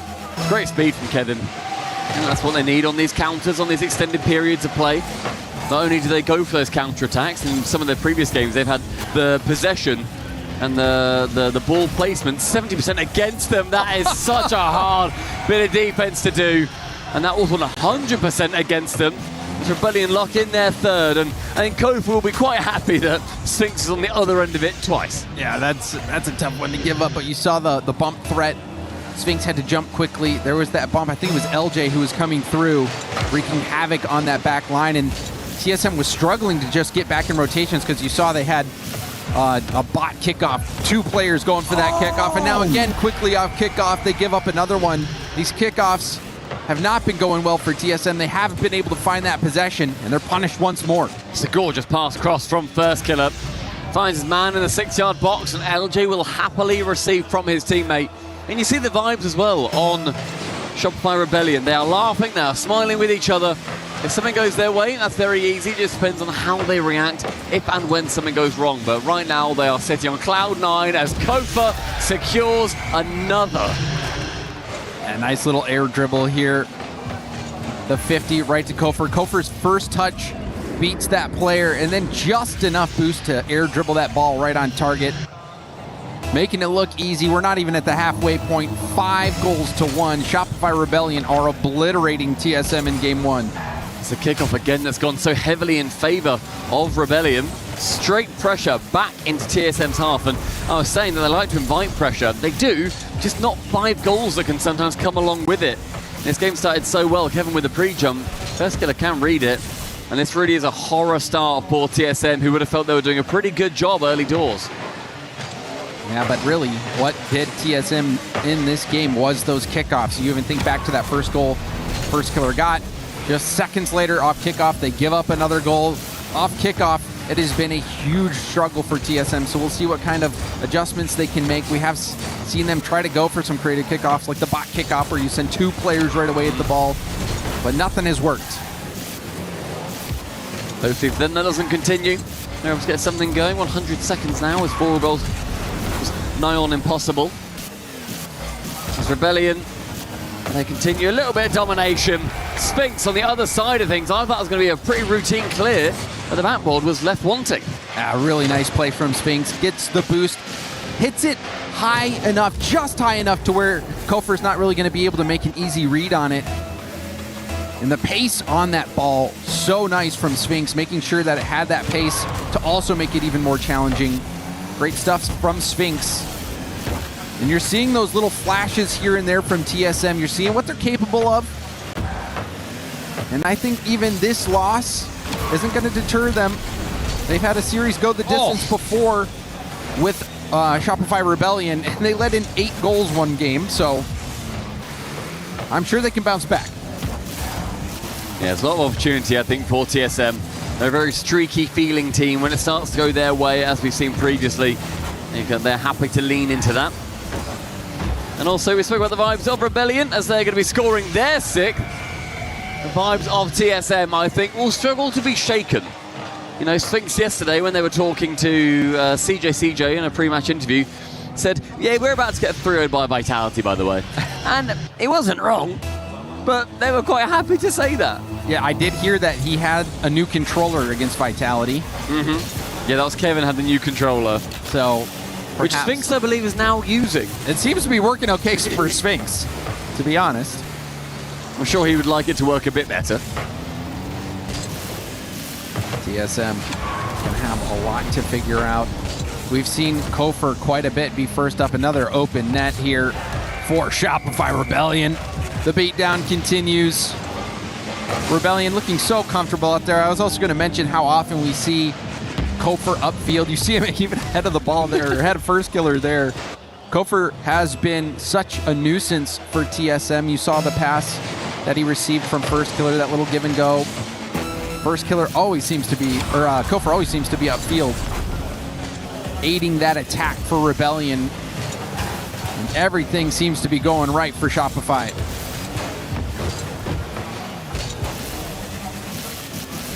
In the final 15, 5 goals clear. I mean, this is a statement game from Rebellion, an absolutely brilliant start for them. I think shaking off those cobwebs that we saw from them against NIP, well, they were ultimately disappointing as NIP ran all over them. I think having a good series against Foot really set them up for success. They went up against their countrymen. They felt good. They knew what they could do. They had to come back in that series, bear in mind. They were 3-1 down and had to win 3 on the trot, ending in a 2-minute overtime. But they got it done. They are here. And I'm sure that they're looking forward then to getting through to the top 8 if it can continue to go their way. Without a doubt, Stuffy. I think that series against Foot, an amazing warm-up game, one to build confidence in the team. You've already been tested today against a worthy opponent. They have that belief in themselves already, and after a game 1 like this, yeah, I think it's already warranted to break that alarm glass for TSM and press that panic button. And TSM actually had more shots overall than Rebellion, but Rebellion managed to score 7 of them, and it did take 100 seconds in that game before a single goal went in, and then 8 more followed. Incredibly heavy for the second half of that game. It becomes very tough, I think, to bounce back from that. The First Killer and Kofi in particular, I think, looked absolutely remarkable in that game. First Killer, he's that born leader, and I think that getting into the stride of that and sitting towards the middle means that he's able to chill with his team, guide them to victory, and it takes a little bit longer, I think, for him to get going. But when he does, James, he's on a roll. Yeah, born leader, also born killer. 9 demos to 1 for against TSM. Shopify Rebellion heavily winning the demo game in that one. They controlled every aspect of the game. We'll see if game 2 is any different. TSM will certainly be hoping so. And this kickoff off the rip does go their way. Huge clear from FK. And you kind of hope and wait to see which tournament will be First Killers. Which one can he take down on LAN? We don't count the Copenhagen kickoff LAN because that was just the Open. We're not counting it. He had to have won it internationally. I think he also agreed with that. Fingers crossed that any FK fans out there and Rebellion heads, you'll be feasting at this one. The defense so far for Rebellion has been very strong. As I said, TSM actually had more shots in the previous game. They just scored significantly less goals.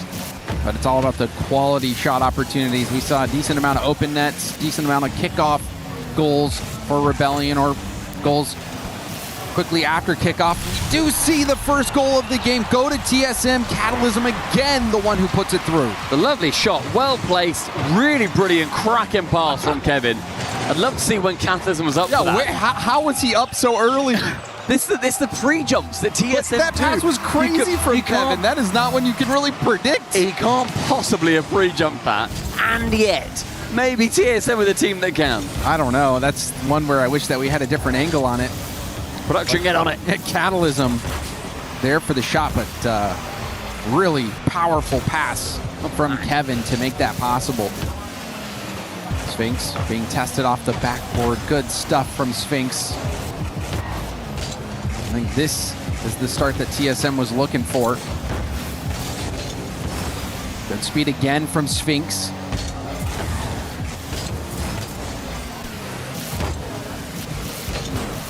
First minute and a half has been TSM with a lot of pressure. And typically they like to invite it, but I think their rebellion maybe had a little bit too much for them in terms of quality that NRG just didn't have. Sphinx to the ceiling, does get shut down by Kofa midfield.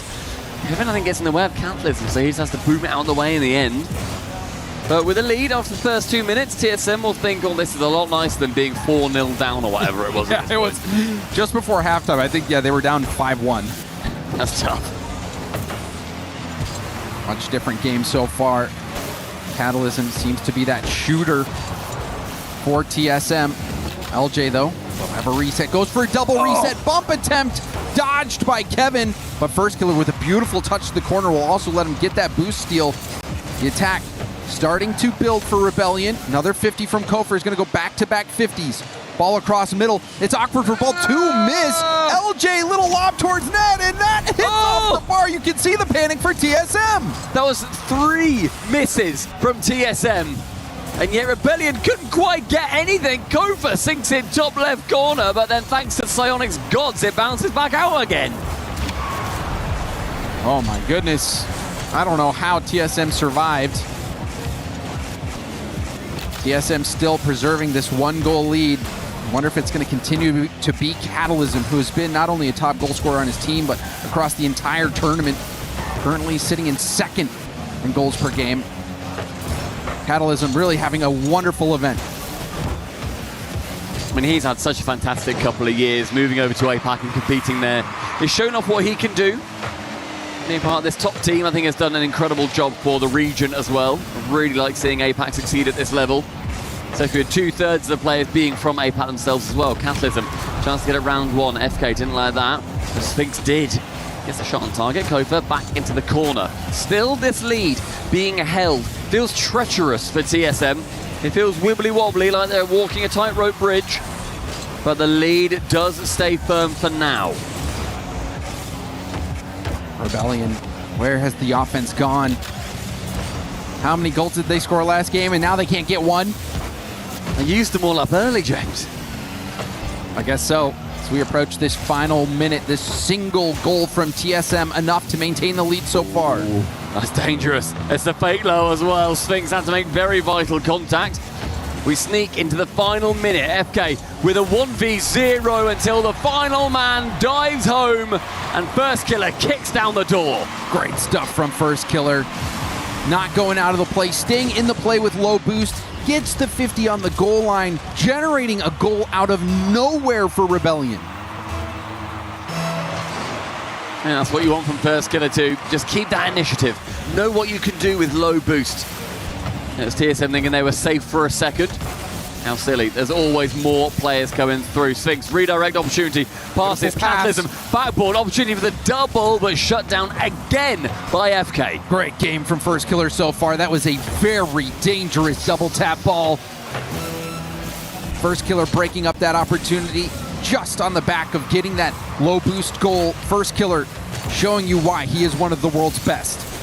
Seeing far too many misses though until Sphinx challenges. The crossbar is dented, as are the egos of TSM. An opportunity potentially gone missing.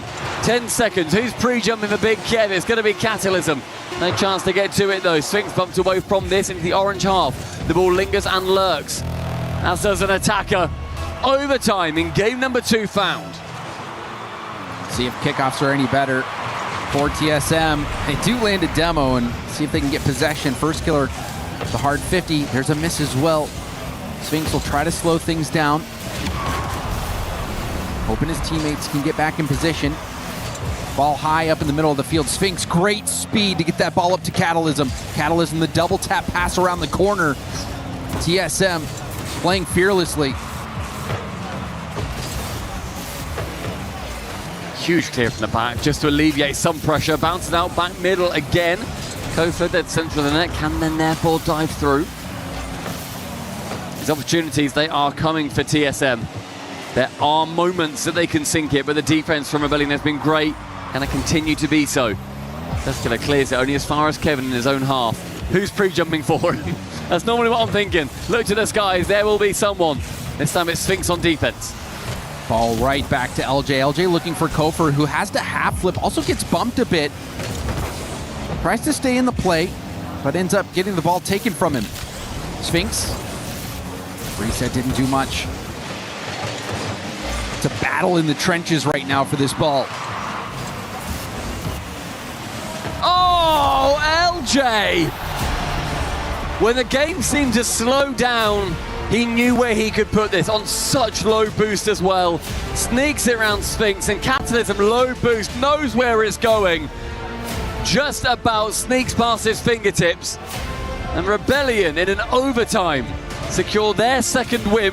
And it's a tough loss for TSM to accept. Now that one seemed to come out of nowhere. LJ, he's got the whole TSM team ahead of him, and he still somehow manages to fight through. The game started out well for TSM with that first goal from Catalysm, and then, oh my goodness, look at how close it came to being another goal there for TSM. But then, seemingly out of nowhere, Sphinx doesn't get a touch on the ball. First killer picks the pocket of TSM. And then another look at that. The crossbar not kind to TSM this game. But you can see Catalysm so deep out of net. He was a little bit too far off to the side, leaving that far post vulnerable, perhaps expecting Sphinx to block out that low far post shot. So. And he was trying to cover high and near, but Sphinx not getting high enough on that challenge. And LJ able to pull through a big game win for Shopify Rebellion. So what do you make of this one so far, Stumpy? TSM, do they have a shot? Is there still room? I think they do have a shot. Unfortunately, Shopify Rebellion take a lot more. We've seen just how clinical they can be in front of net. In game number one, they had a 63% shooting percentage and double what you would consider to be great. In the next, they had a 28%, so they're averaging somewhere in the 40 to 50 range. They've had so many chances. They've scored so many goals. TSM, they've had a few, but when you're competing with those kind of numbers, you can do as well as you like, but sometimes you need to watch the show. Catalysm wants to make the show all about him, but LJ is going to shut him down for now. And that shooting percentage not there for TSM. You saw how many times they hit the bar. And now we see Kofor score early. Gets out on that air dribble bump play, paving the way for himself. Little touch forward. That final touch just sneaks over the top of the final defender. He might have been there for it, it might have got bumped out the way, but Kofa made it so that question was answered by his own volition. The first goal for Rebellion is going to be so frustrating for TSM, who must have felt incredibly close in the last. And we haven't really seen that reverse sweep pan out either, so it really does feel like it is now or never for TSM. Must-win game. The Shopify Rebellion, they looked unstoppable in game one. They clutched up game two, despite being forced back. Game three already out to an early lead thanks to Kofor. And we've seen a lot of individual gameplay from Rebellion pan out, whether it's First Killer staying in the play with low boost, LJ beating all three defenders back, or Kofor going for those solo air dribble bump plays. We're seeing just the individual talent from Shopify Rebellion overwhelm TSM's defense. Yeah, and I think it comes down to the sheer number of shots, like you're saying. The way in which Rebellion are happy to shoot, they will just take pot shots. They will make it so you have to have somebody back the entire time. They definitely don't need to be doing the pre-jump passing plays like TSM's been able to. Yeah. All it seems to take for Rebellion is one player on ball. I mean, that's lovely. Optional. Oh, that was the chance for Sphinx. Ends up sending it wide, and you're right, the shooting percentage. Yes, it's a shot. Should have been a goal. It's a great pass from the sidewall. That could have been in itself. I thought that was going to be. And the defense for Rebellion stays firm. A pass central. Nobody is there. Maybe I'd like to just see somebody from TSM take the initiative. Go for a solo play. Lure 2 in. Catalysm here wants to go for a solo play himself. Wants to get that low 50. A pinch central blocked by Burst Killer. And Sphinx and him make contact on the way back out.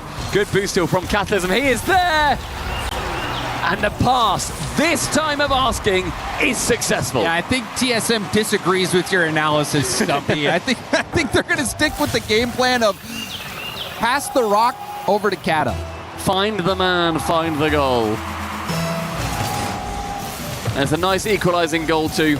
And even if they didn't score there, Catalysm with a boost advantage would have given them something, as they immediately lose the advantage of being 1-all, 2-1 Rebellion. And it's just a simple outpace from FK. Yeah, the kickoff nightmare continues for TSM, and you're seeing how close the second man is cheating for Rebellion.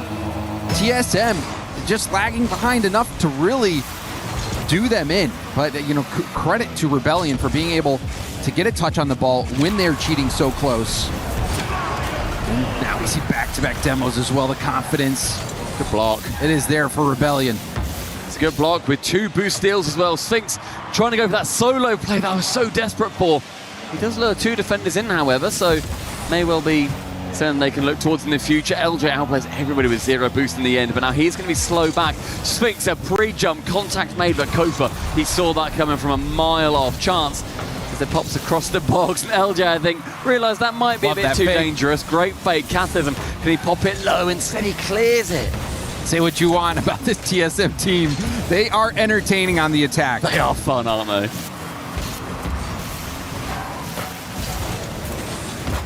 See if that can translate to a goal, though. Less than 2 minutes to play. TSM might be down by 3, or down by 2 here. The third goal going in for Rebellion. And that has got to hurt. You saw the double commit. Sphinx getting demoed on low boost. You knew this one was going to be going in eventually. Yeah, nobody's home at all. With Catalysm and Kevin immediately jumping for that together, it really feels like a matter of time. And they just sped that process up, Rebellion. So 2 clear now. Where is the answer from TSM? I don't believe they've taken their time out either just yet. So they may well have a little bit of time to think after this game. LJ, another one. Shopify Rebellion, they are leaving TSM in the rearview mirror. It's getting away from them. In game 1, they thought that was pretty poor. That was where Rebellion really put their stamp on this series. And I think also after losing the overtime in game 2, it has to get to you, especially when you're slamming the cross EB at times too. The Sphinx only goes as far as FK. James, we approach 1 minute left, and it does feel somewhat inevitable for the Rebellion. At least in this game. We saw R8 make a valiant fight back, but the reverse sweep has been elusive, to say the least, here at the Esports World Cup. And that is going to be the position that TSM will find themselves in. But for Shopify Rebellion, you just look at what they've been able to do in this series, and just on the day, this is a confidence builder going into the playoffs, without a doubt. Yeah, I think as well, like, you know, coming into this series, as we mentioned, they did beat Foot. They had to not full reverse sweep them, but they had to win 3 in a row. So just being able to realize that you can do that, you are still this kind of team after being knocked down by NIP earlier on. And they're going to be feeling good, and I think that these kind of wins is going to be bolstering their belief in themselves too. Now it then, you know, if they do then get the next win, because we, in the first 3 games with Carmine Corp earlier on, they ended up going to 7 against R8. And I thought, after those first 3, oh, we're getting a 4-0, you know? TSM still have a chance to come back in this. There's still opportunities. There is a lot of light that they can take from these. However, with each game win, with each goal scored, it becomes a lot harder to see that at the end of the tunnel. Yeah, I was going to say, maybe a glimmer. There's maybe a glimmer. It's like a candle 2 miles away. Yeah, you can see it. But I don't know how much light there is. TSM, they have been beaten down once again by Rebellion. The kickoff woes continue. TSM forced to use their timeout. We'll see if they can make any adjustments here. Rebellion dominating pretty much every aspect of the game, aside from pre-jumps. Yeah, true. Yeah, pre-jumps, we can put them firmly in TSM's corner. If the metric to win tournaments was pre-jumps, my goodness, James, TSM would be multi-time world champions. Unfortunately for them, they do need goals to go alongside it, and they need those little pips underneath their names, of which Shopify are farming. And they've got 3. So one more is going to be sending them through to the top 8. Shopify Rebellion in the driver's seat. TSM, they had that result against the defending world champions NRG. Surely that was a little bit of a boost, but now they find themselves in the hands of another North American Titan, and they have not been faring so well. They will have to reverse sweep in order to make it through to the playoffs. We've come close a couple of times to that, James. You're smirking, but we have. It's been close. At this event, we've seen a lot of attempts come so close. Could it be the first? But fall short. Could it be the first, mate? That's what I'm after. The issue is, when Rebellion are in front of the net, they have been completely clinical. 48% shooting percentage, shooting almost double the average of every team in this competition in this series. They are not letting their opportunities go amiss. When they take a shot, it is about 50-50 chance whether it's going to go in, which is absolutely unbelievable. And maybe TSM just need to sit back and accept a bit more pressure and then go for the counterattacks. Because ultimately, Shopify Rebellion are feeling confident. They are feeling happy with how they're playing. They're going to be more likely to overcommit. Have they so far? Not necessarily. But they're going to be more likely to overcommit. I think they can try and accept a bit more pressure and then go for the counterattack. Ultimately, see what happens. Otherwise, you might just lose 4-0 again. Do you know what I mean? You might as well throw something different out there. Yeah, you've got to. You've got to, because their back is against the wall. TSM have to get this win here and now. Otherwise, Rebellion was there. No, what just happened? For goodness sake. What just... That's one of those plays where you're like, was there a pause called? No, okay. TSM, we're trying. We're trying to big you up here. Well, in their defense, Stumpy, you said you got to try something new. that time they tried not going for the kickoff at all, and that also blew up in their face. And in their defense, unfortunately, there was no one. Well, Rebellion, they start game number 4 with a 1-goal handicap, which is fun, which is good for them. That rarely happens in Rocket League. But the kickoffs for Rebellion have been absolutely going their way at essentially every single time of asking.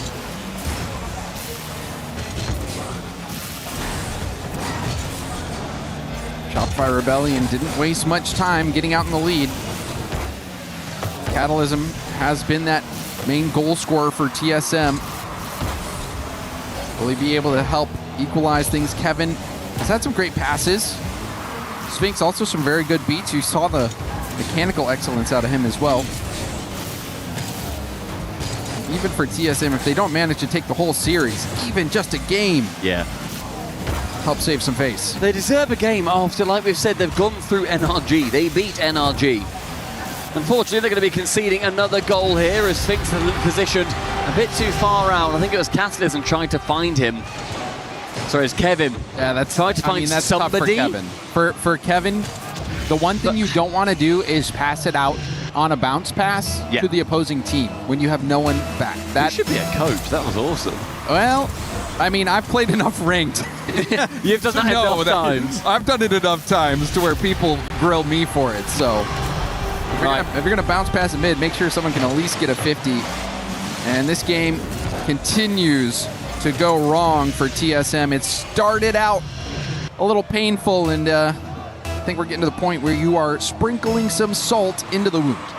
Now is the time to have a little bit of fun, TSM. You're in your last, I want to call it, you're in your last game of EWC 2026. You're getting bumped, you're getting harassed. You are subject to an incredible Shopify Rebellion. Try and do something crazy with it. Let's get weird in here. They'd already tried that. Pre-jump more flip resets. In the first 2 seconds of the game, they tried to get a little weird. It did not work. But there, finally, a kickoff does result in some possession, but Kevin couldn't find that first touch. Ends up losing the ball. And now another Rebellion attack potentially shaping up. First Killer doesn't need to rotate out. Shopify Rebellion do give one up here. Kevin will score it. That's one. The march back starts. That's one, James. What starts with what journey, whatever, something kind of saying, starts with 1,000 miles or whatever. It's one footstep. I have no idea what you're... It's one footstep, James Watt, and that's the first footstep of 1,000 miles or whatever, which also could be 4 goals. Could it be 2? You know, Stumpy, you've had better lines than that. I'm not going to lie. I don't know, man. Nice little flip reset. That's the mechanical excellence. Next goal! What comes after step number 1, James? The next step. Thank you. And TSM take it. Sphinx showing you his mechanical excellence. Lovely flip reset. Really puts the defense out of position. And so this game went from out of hand to now possible for TSM. But normally, Stumpy, 3 goals is a tough one to come back from. I think 3-goal lead, over 90% of the time you still lose. Once you get to a 4-goal deficit, it's almost impossible to come back from at this level. But TSM have managed to cut down the lead quite quickly. Yeah. I mean, getting 2 in that quick succession with a chance for another. Kevin nearly the opportunity, or he had the opportunity, nearly the ability to get it on target. Couldn't quite stretch it. And they have to play out far. And this is not what they typically like to do, TSM. They're not that kind of aggressive team that will happily take the pressure to their opponent. It's going to be tougher, but possible. LJ with one big save. Sphinx removes Kofa from the pitch. We're now under halfway through this game, and 2 goals is genuinely extremely possible, and I did not think I'd be saying that. Oh, Kofa showing you his speed. Was this a pre-jump as well? It was so close to LJ's timing on that tap. Kofer was as fast as you could be on that play. And that is an insurance goal for Shopify Rebellion. Yeah, 3 makes it hard now, unfortunately. 3 kind of stops a lot of the momentum that TSM had. But there's still a chance. A good idea to go for a bump there from Kevin, but the ball didn't have quite enough speed to wrap itself around the side wall. Giving his teammates an opportunity for a tap-in. Kofa misses, so FK comes in to spare his blushes. Good idea for a bump. And an overcommit very briefly, but no boost for TSM makes this harder. Tapped round wide, ends up on target, but LJ, nice competent clear. And it's going to be open at the other end. Wow. And if we have not seen that goal 5 times this series already. First Killer doesn't have a lot of boost. LJ doesn't have a lot of boost. And you're going to let him do that? A quick 1-2 counterattack, full field play. TSM again getting caught out. That is the killer instinct from Rebellion. They are spotting these overextensions and really punishing TSM so badly. And this game has now turned into a victory lap for Shopify Rebellion. It did feel like there was at one point a bit of a chance at 2-4. Unfortunately, 4 goals to bring back in 90 seconds when TSM have barely scored that amount in this series so far. They will be a step too far.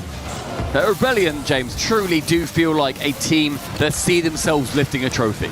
Without a doubt. And also it makes me wonder, what is the limit? What is the ceiling going to be for NIP as well? True. But for Rebellion, they do survive. Well, what comes after step number 2, James? Step number 3? Step number 3. Nailed it. What's step number 3? That goal there, pal. Where all 3 of Shopify Rebellion, they get themselves in the air. TSM make them look silly. Keep on walking, boys. All you need to do is get to step number 7. Keep on marching. I don't know if we've got enough time for that. Final minute remaining. Shopify Rebellion looking to get their 7th goal for the 2nd time in this series.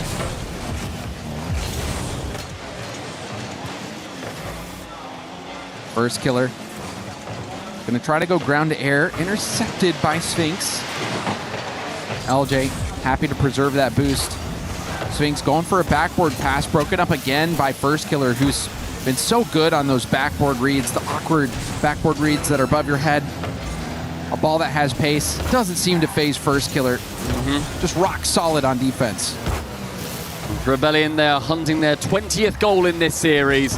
It's going to be right there as First Killer sinks it. And will be sending TSM home. That is his hat trick. And he's got a lot more of hat tricks up his sleeve. Shopify Rebellion with 10 goals in this final game, 7 goals in an individual game twice. This series alone will qualify for the top 8 at EWC 2026. Wonderful performance from Shopify Rebellion for North America. It's a shame that they had to go through another NA team in the previous round, but they are carrying that North American flag with pride here and really making a statement against TSM. This one was not close. And 21 goals in the series now for Shopify Rebellion is an EWC 2026 record. The highest number of goals scored by one team in a series. Goodness gracious. To it. Call it 22 and call it Shopify Rebellion. First Killer certainly calling game and match with that. Adding on to the record for most goals scored in a single series, Shopify Rebellion obliterate TSM. But TSM have got a lot to be proud of at this tournament. They went through NRG. They gave everybody so much hope. It's such a shame that they weren't able to then get a single game win afterwards. 3-1 versus NRG. Then they fall 3-0 to Vitality and 4-0 to Shopify Rebellion here. So they've got a lot to think about, a lot to be proud of. The best result that TSM have seen, the best result that Kevin has seen at a LAN. They have to be proud, but Rebellion even prouder. Without a doubt. Rebellion, they've secured their spot in the playoffs. That's the goal. That was what you were playing for in this stage. Shopify Rebellion getting the job done. First Killer taking a bow, and rightfully so. That 0-second goal, adding on to a record, that was style. It almost felt like he had about 3 0-second goals in that one. When we were saying about the record, they scored 2 more on top. An incredible performance from Shopify Rebellion. A lot to be proud of. CJ, I'm sure, will rub it in everyone's faces. First Killer is here to tell us how they got it done. And Shopify Rebellion takes the W here on this stage.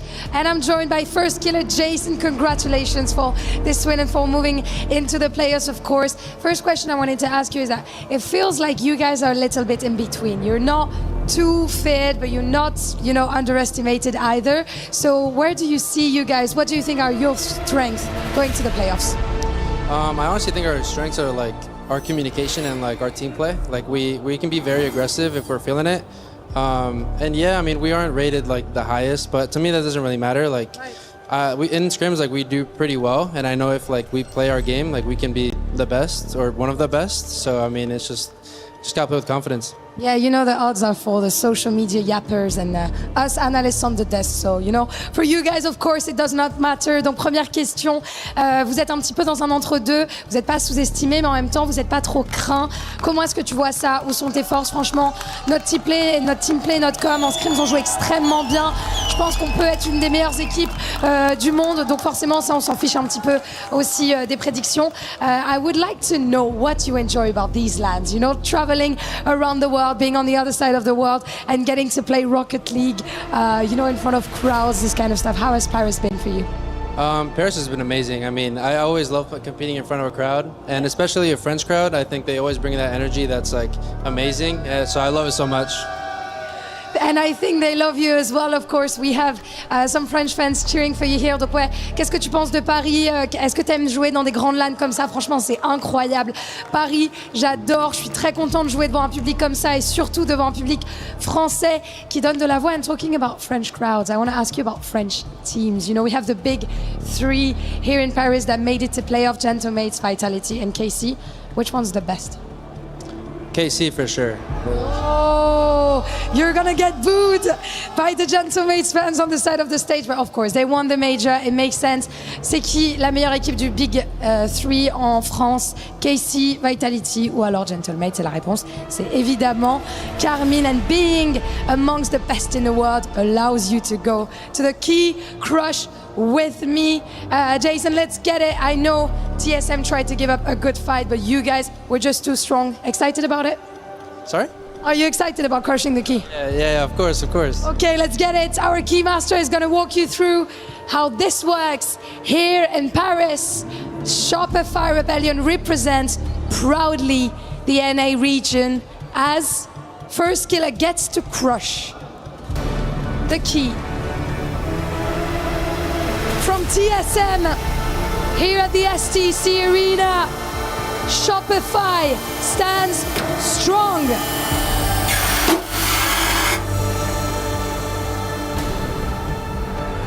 Congratulations once again. First Killer, I'm bringing you back to the stage. I have a question.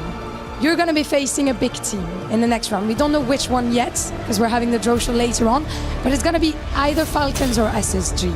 First of all, who do you want to face? And do you have a message for any of this team? I don't really want to face SSG because, you know, we're both NA. And Falcons is a very good team, so I mean, I don't really... Dream big, no? Yeah, I guess I gotta go for Falcons. They're an insane team, and I mean, I think it'll be a great match, to be honest. It's going to be a great match. I'm not getting any banter from you, only respect, and I appreciate it, of course. And the Falcons fans as well. Entre SSG et Falcons, qui as-tu envie d'affronter? Tu as un message pour eux. Honnêtement, Falcons, SSG, on a l'habitude de se jouer, vu qu'on est de la même région, et je les respecte énormément. Ça va être un très bon match. We'll see if you face Falcons or not. Thank you very much for joining me. Once again, congratulations. Merci, and we're moving on to our last series of the day. It is Twisted Minds versus Energy. Don't miss out.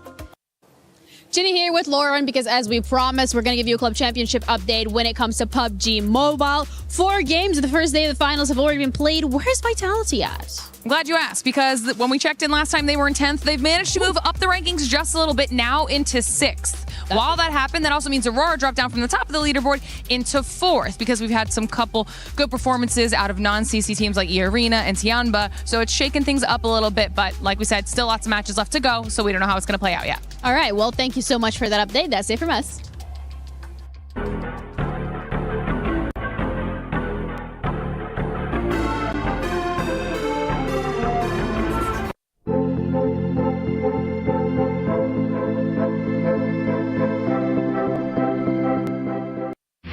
A lot of people are haunted by their past. I'm inspired by it. They're not just playing for themselves, they're really playing for their entire family. They have defeated their demons! They have crushed the curse! He thinks he can come in here and play my game! He knows nothing but go! Tyler, why? You're done. This is my ladder. You can't climb it. It's better than being hard-suck at Masters. You're going too far now. Your eyes buggy. Your elbows ashy. That airline? That's an L airline. Somebody better hold me. Okay, yeah. Do something then. Raw energy. From blow the house down.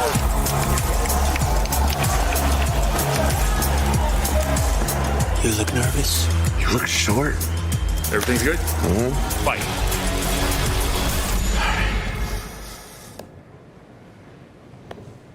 Okay.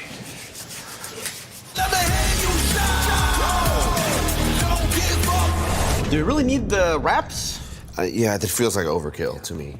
Everyone is playing, you're not yet. EWC Play is your all-in-one platform to compete in fantasy, pick'em, and quests for a grand total of $300,000 in prize pool. Build your dream fantasy team in 5 different games and track your score with live results tables.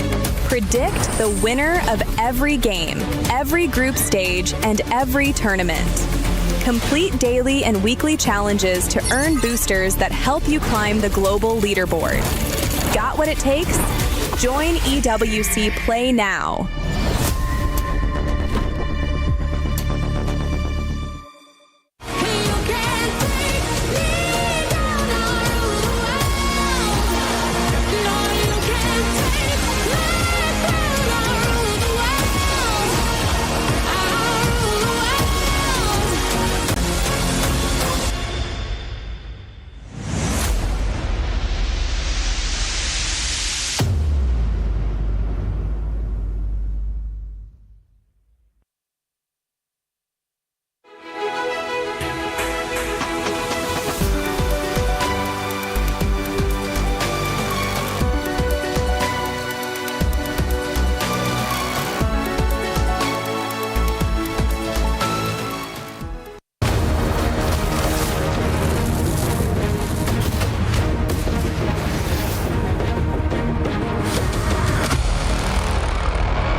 Here we go, baby. No one looks better in blue and pink than this squad. They go by the name of Twisted Minds, and they are fighting for their Keys life tonight as they are going up against a big dog in the fight. NRG slipped up big on day number 1.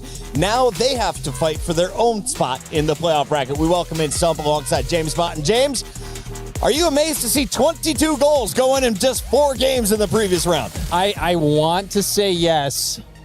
But no. But I could have seen it coming. I'll say that. Is there any chance that we see 22 goals or more scored in this series between 2 taller teams? Maybe, because I think it goes on for longer. I think this goes like 6 games, honestly, 7 games. In a but sweep, 22 is incredible. Yeah, honestly, anyone. We'll let that one die. TSM, we're sorry you got beat up. On the other side, Twisted Minds did get beat up by NIP in a Game 5, and this was a very exciting series because everyone had Twisted Minds as the favorite coming in, but it was NIP with Oli really shining in this matchup. How does TM bounce back? Because they were up big before NIP took this series away from them. Oh, certainly. I think this is going to be a huge test for Twisted Minds, but for NIP, though, they have been a different team. Yeah. So I don't think you can put too much of that on Twisted Minds. I don't think they're going to be putting too much on it. They're just going to say, you know what, NIP, they were in flow state this tournament. We can bounce back. We know NRG's vulnerable. They lost to TSM, who literally got destroyed and had a record put up on their head. We got this against NRG. What is Twisted Minds' greatest strength in this game right now? I think most of it comes down to the fact that they've got so much experience. Like, Monkey Moon is widely considered the GOAT of Rocket League. He has been so decorated in the open era especially, alongside then 2 players who have been grinding for years when Mina could even play in the RLCS, with TRK and Nubo, who then go to all of the Saudi E-Leagues. There's a huge amount of experience on this team. I think they feel generally very unshakable. And obviously there's the individual moments where they don't necessarily succeed, especially against NIP, but they've got the experience. James, I'd love to keep talking about this match, but we just got some breaking news, and it is huge news if you're a chess fan. Let's go over to Jenny. What's up? Crazy updates coming through from chess. Some of the most unexpected storylines. We also have the world's worst predictor when it comes to chess, because you literally did not expect AGL to take this one. Yeah, I mean, it's a crazy, crazy upset. AGL take it. Dennis Lazovic putting on the performance of his life against Hikaru Nakamura. Hikaru obviously representing Team Falcon, so a massive loss for them, and AGL continuing on at the top of the leaderboard. Obviously, on the other side, they've still got Ali Reza Farouja still alive, but he'll be playing against Magnus Carlsen in Team Liquid, so tough chances for Falcons to get points. Yeah, Falcons got their work cut out for them, and of course, we're going to keep you updated on just that. Shout out to my guy Dennis getting the job done, taking down one of the biggest names in chess. AGAL is going to score even more club championship points. And now you see on the left side of your screen at the bottom of this is Twisted Minds at 1,700. Gentlemen, they need 51 points to jump over two teams. And the beautiful part of that is that Team Vision and T1 and Virtus Pro, none of them are in Rocket League. Right. So there's another game already that Twisted Minds are able to gain more points in, that I expect them to gain some more points in. It's looking good for them. Well, hopefully that experience under pressure really comes into help Twisted Minds, because you know the org is sending them a message right now saying, guys, we really need you to pull through. Fancy is saying, guys, you can win me millions of dollars if you clutch up, but good luck because you're playing against NRG, and if you watched Rocket League, you're probably familiar with these faces. Let's talk about the boys that went 4-1 against Furia in their most recent meeting, and that's despite all the noise the Furia fans were making stuff. James, I'm going to give this to you, Mr. NRG himself. Big your boys up. I will just say, we've seen NRG struggle at the beginning of tournaments before. If you remember So at the very beginning of the year, they went out 9th through 12th in the first open of a split. Guess what they did? They ended up winning the next two and then becoming the number 1 seed for North America. So you cannot really count out NRG. Unfortunately, inconsistency has been a little bit of a consistent thing for them this year. So while they have had low lows, you know that they also have high highs. And so I think that they are going to take it. Stumpy, looking big picture here. 78% of our fans on esportsworldcup.com/play picked TM. What are your realistic odds for the NRG fans out there? How are they always so biased? Every time it's a crazy number. And they still sleeping. That's my theory. NRG looked brilliant earlier on. I was so impressed with them. I am going to lean towards TM here personally. Really? But I do think that NRG looked good, James. He's got Twisted Minds. James, are you backing your boys? NRG all day. How many maps? How many games are we playing? 6 games. We're going 6 games. I'm thinking 7. at least 23 goals. We can't let 22 be the record here in group stages. Let's get into the final match before playoffs.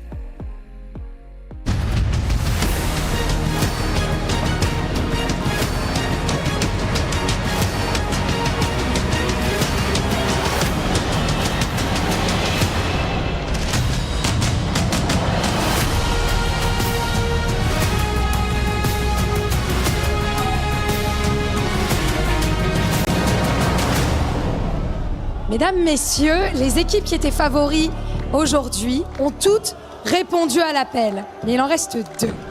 The teams we had question marks on all answered today, Ian. They did, but there's one more question that needs to be answered here on the stage. Now, a lot of the teams that we expected to make it to the quarterfinals have done so, but we've saved the best till last here at the STC Arena. 2 teams that you would have expected to make the playoffs, but someone has got to eat an L here. Oh yes, and I'm wondering whether the fans still have the cardio for this game here at the STC Arena, because no matter what the outcome, no matter what happens, it is gonna be a banger. And for one of these 2 teams, if they win this series alone, they will jump up the club championship standings. So there's a lot on the line here, Luke. And I think you all know their name. It is Twisted Minds! Another Saudi pride enters the stage. Proud representatives of the MENA region here in Paris. They are not built for quiet exits. Paris major finalists. A team with enough mechanics to turn one loose touch into a disaster. You know his name. The French prodigy Monkey Moon and his brothers are ready for Paris. Looking to knock them clean out. It's NRG!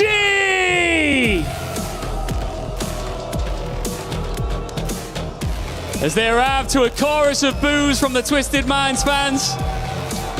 The world champions have already been pushed once at EWC. Then against Furia, they pushed back. NRG are at their best when patience becomes pressure and one overcommit becomes 3 cars flying the other way. And this one carries weight beyond Rocket League. Top 8 keeps their club championship payday alive. Pink and blue, white and red. Choose your color before the last key of the day gets crushed. let's get this show on the road. And while we've been on the road for a bit, we're near the end of it, at least for today. One last team gets a date in the playoffs tomorrow. Achieves Twisted Minds and NRG. We casted NRG just earlier today, and boy, they looked pretty good. Yeah, much better than their initial showing against TSM, and Twisted Minds, of course, getting knocked down from the upper bracket. This one has a lot of makings to be a very long series, I think. NRG has obviously found a great step up back to where they expect to be, and I definitely believe Twisted Minds is a team capable of putting them through their paces. That being said, I'm not certain there's going to be a lot of goals. Thinking about NRG, I mean, they like to play all these tight, one-goal, very controlled games. I wouldn't be surprised if it's a lot of one-goal thrillers.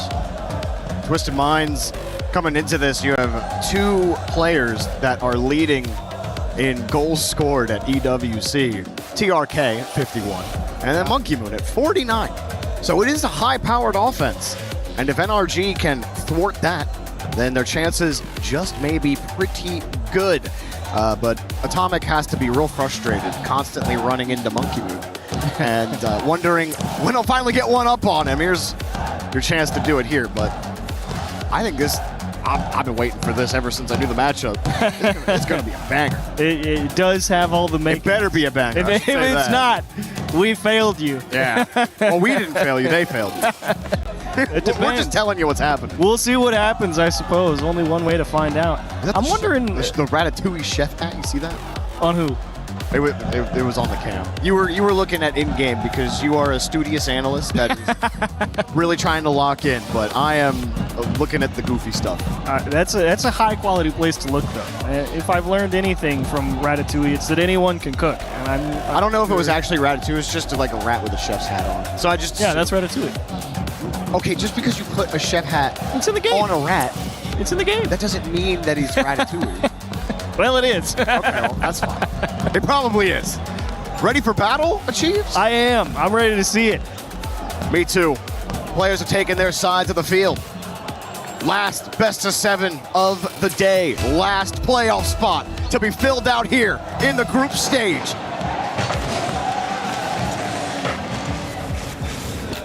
TRK will start on the kickoff. Beast Mode trying to tackle Monkey Moon. Gets around it with a quick pass. Nupo finding TRK, who finds the net. Dirty bit of placement from TRK. Look at the way his car flips when he puts this back post. Obviously, Beast Mode feels like this one's coming right at him, but the late flip just to the backside, that's nasty. No chance to save that one. What a start from Twisted Minds. No time wasted. 13 seconds in. Already they're trying to thwart your low-scoring prediction. Switch out to the side here. And a demo for NRG. NRG were making demos a pain point in their last match versus Furia. See how much physicality comes into play to break through this Twisted Minds defense. That's a nice pop out to Daniel. No boost, weak shot, double commit, and a whiff. Atomic called off by Beast Mode with a double tapper. You know, I respect Twisted Minds all trying to force NRG to make a bad touch, jumping at stuff they know they can't get to. But they followed the oldest rule in defense. You gotta put a hand up. They gave it a go, but NRG knew they couldn't catch up. Nice job. It does not take long for NRG to respond. Beast Mode, in particular today, has been excellent on the field. Fitting for him to get another solid goal for NRG. Just to stuff the 50. TRK gets bumped by Nupo. I think he was just trying to pull shot and, well, nerves. Daniel with a nice high touch. Beast Mode on the follow-up. It's scooped up. Atomic came back from the midfield line. Corner double. Dead play. But he does try and force the bumps in the net. NRG definitely happy with the physical advantage that they gained earlier. Definitely trying to recreate at least part of it. Beast Mode will find one, and that's a tough save for Monkey Moon. Oh, no! TRK! Oh, no! You just gotta trust Monkey Moon there. I don't know. You tell me, Achieves. I can understand, like, not wanting to, because that's a lot of net to cover. It's scary. I can understand TRK wanting to come in, but at the end of the day, that is a really bad own goal. That's unlucky. Look at it this way. The best players in the world have had absolute rockets for own goals, so he's in good company. Not the best company to be in, but I feel like it's like a rite of passage. if you black and white it looks great on the montage. Exactly. No one will forget it, that's for sure. Who knows, you could make people forget it real quick after this game 1. Down 2-1, gonna need to do some work to get there. It's beast mode. Just flips one towards the box. NRG really clamping down on the edges. Happy to receive a clear here. And again, it's a lot of NRG's game. You know, they've got this 1-goal lead. You're about to see a lot of balls just go straight into the corner. It's what they do because they're good at it. They can play for control. They make the game very one-dimensional, but this one gets away at the midfield line, and TRK will get his own goal right back. Good call there from Nupo to bump Atomic. Atomic tried to recover to get back to it, and Daniel thought he could come in and support. Trying to play tight to the play, but the 50 gets away from him. Yeah, Daniel thinking, it looks like a pretty decent 50. I'm going to take my few 12 pads on the way up the field, and just like that, over his head. No chance at it. Tough break. Expecting a little more out of the challenge. Never quite planning for straight into my net. Daniel will hold the ball here. Beast Mode was demoed in their net. Now he comes flying in off the spawn. Doesn't get the 50. Daniel has to come in to support. Atomic. Actually real tight here for NRG. Beast Mode playing tight support. TRK will shove the ball away. Good job from TRK. Don't force anything. He went to the open part of the field. As Atomic will not have too much help. Daniel, this is basically a solo play as his teammate is respawning and one guy in front of him is just hoping to open a lane. Beast Mode on the respawn will get the ball to Atomic. A little bit of room to operate. Gets through 1.5, but Nupo able to get back there and push that one out into empty space. This one could go on for a while, Jorby. See if anything can develop. Ball is lied dead for a while, and Atomic just could not make the stop. It looked like it pinched back into his car there. I looked down to take a look at some notes.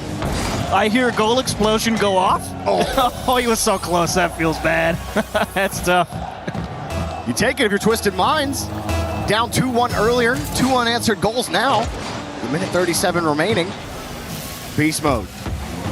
Feigned high, went low. Monkey Moon stays high. Leaves it for Nupo. Nupo underneath!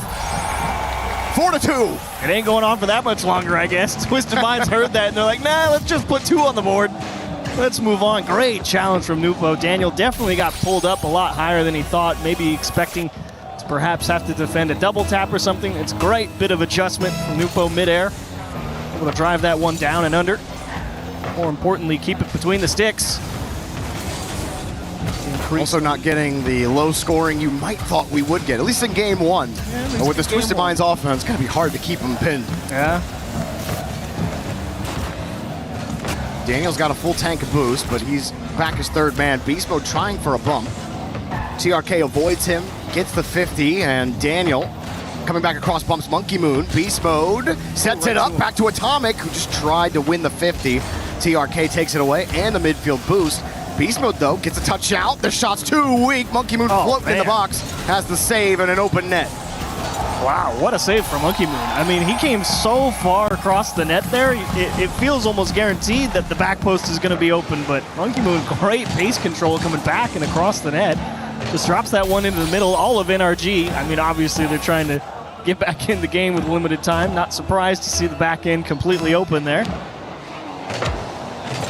But that is not what you wanted to see if you were NRG. You were happy when the game's 2-2, and then out of nowhere, game just completely out of reach off of a couple of really nice plays from Twisted Minds. Yeah, Nupo getting the dunk that tied the game, and then hitting that hard shot Atomic TRK couldn't got save. one. Yeah, TRK got one as well.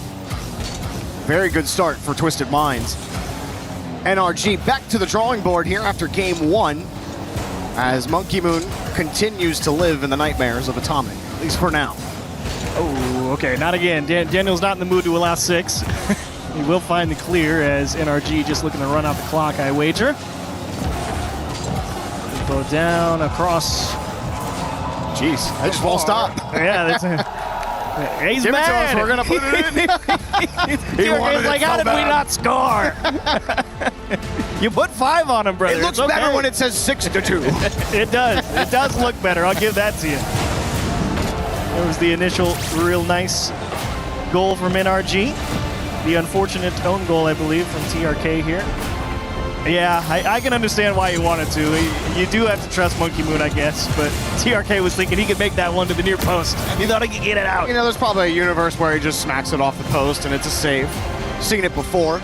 But of course, then Nupo getting the dunk there. Elation on TRK's face.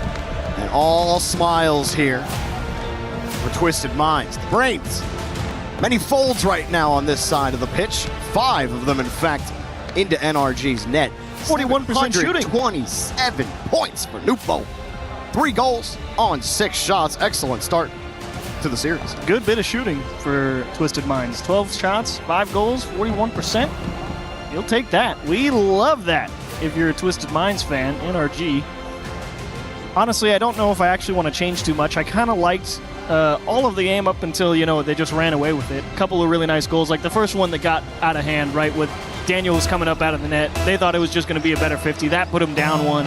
Then Nupo made a nice play, or I think it was TRK, and then Nupo made the 5th one after that. But I actually don't know if I really want to change too much if I'm NRG here and say, look, do it again, and then I'll think about it. Now, as far as rotations go, the difference in the rotations, at least in game 1, Twisted Minds sticking closer together, 20% closer together in their rotation than NRG in game 1. NRG, they kind of mix it up. They don't always play tight. They do like playing tight, but it's not law. Wait, this double tap. Oh, Nupo is online. 1-0. I loved the layering from NRG. Atomic forced Monkey Moon to give up the ball, but what a pickup from Nupo. And Beast Mode defending high. Daniel trying to defend low, but a step too slow. Nupo with authority. That's the difference maker. Pace on the shot. Tight to the net. Great power. Yeah, I don't know who thought it was a good idea to put TRK and Nupo on the same team. It's not fair. Crazy stuff as Daniel. He'll give you one right back. There we go, 1-1. Oh, man. What a goal. Beast Mode just floats it up for him, says, go make something happen, Dan. You got it. Ground pinch right through Monkey Moon. TRK, I actually like TRK's positioning there. Very wise to defend the near post. That's the most likely line where if Daniel gets the dunk, it goes behind Monkey Moon. He's trusting Monkey Moon to carry that air dribble across the net. That's all Daniel, just getting a great angle. Sometimes you just get beat. Daniel got the boost, didn't get the ball. Atomic, nice spawn on the corner boosts. Beast Mode, that was ghost touch Beast Mode. Not on you. This one drops down. Nupo does get his boost. Beast Mode will make sure he pays for it, though. Daniel in reverse. Free ball. Look how quickly TRK tried to close the gap. Beast Mode still finds his way through. NRG through the seam, but can't put the ball on target. So close. Daniel, nice bit of pace through the midfield, but unfortunately not able to finish as that one will be skipped outright. What a pickup from Beast Mode. Unfortunately, tipped it down instead of up. Makes it a pretty easy defensive play for Twisted Minds. Atomic just got bumped. Monkey Moon ends up passing it to Beast Mode. Beast Mode from the ceiling, wants the bump, and Nupo just avoids him. Had some support right underneath. Daniel tries for the 50 wide out the Beast Mode. Monkey Moon pinches it back, but Atomic's right there. Atomic up. Beast Mode's trying to shovel the woodwork. Daniel up again. Atomic's got no boost, so he'll be a second. Yeah, he's out of this play for now. Beast Mode will have to cover. But Atomic somehow won that 50 coming around the corner like that.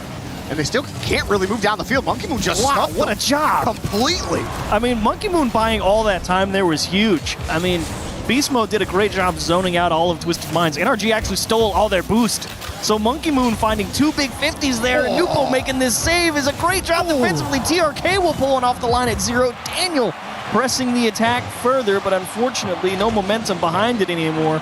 Beast Mode looking to reestablish pressure, and Nupo, that's a nice little pop to force Atomic on the back foot. Back post is no good. Daniel's already there, and Monkey Moon says, get out of net. You're on defense now, big dog. He's a menace right now in game 2. Beast Mode gives them the clear out. Atomic will steal the corner boost. Daniel forces the 50 back to Beast Mode. Daniel still at the top. Atomic coming across on the corner. Beast Mode right underneath.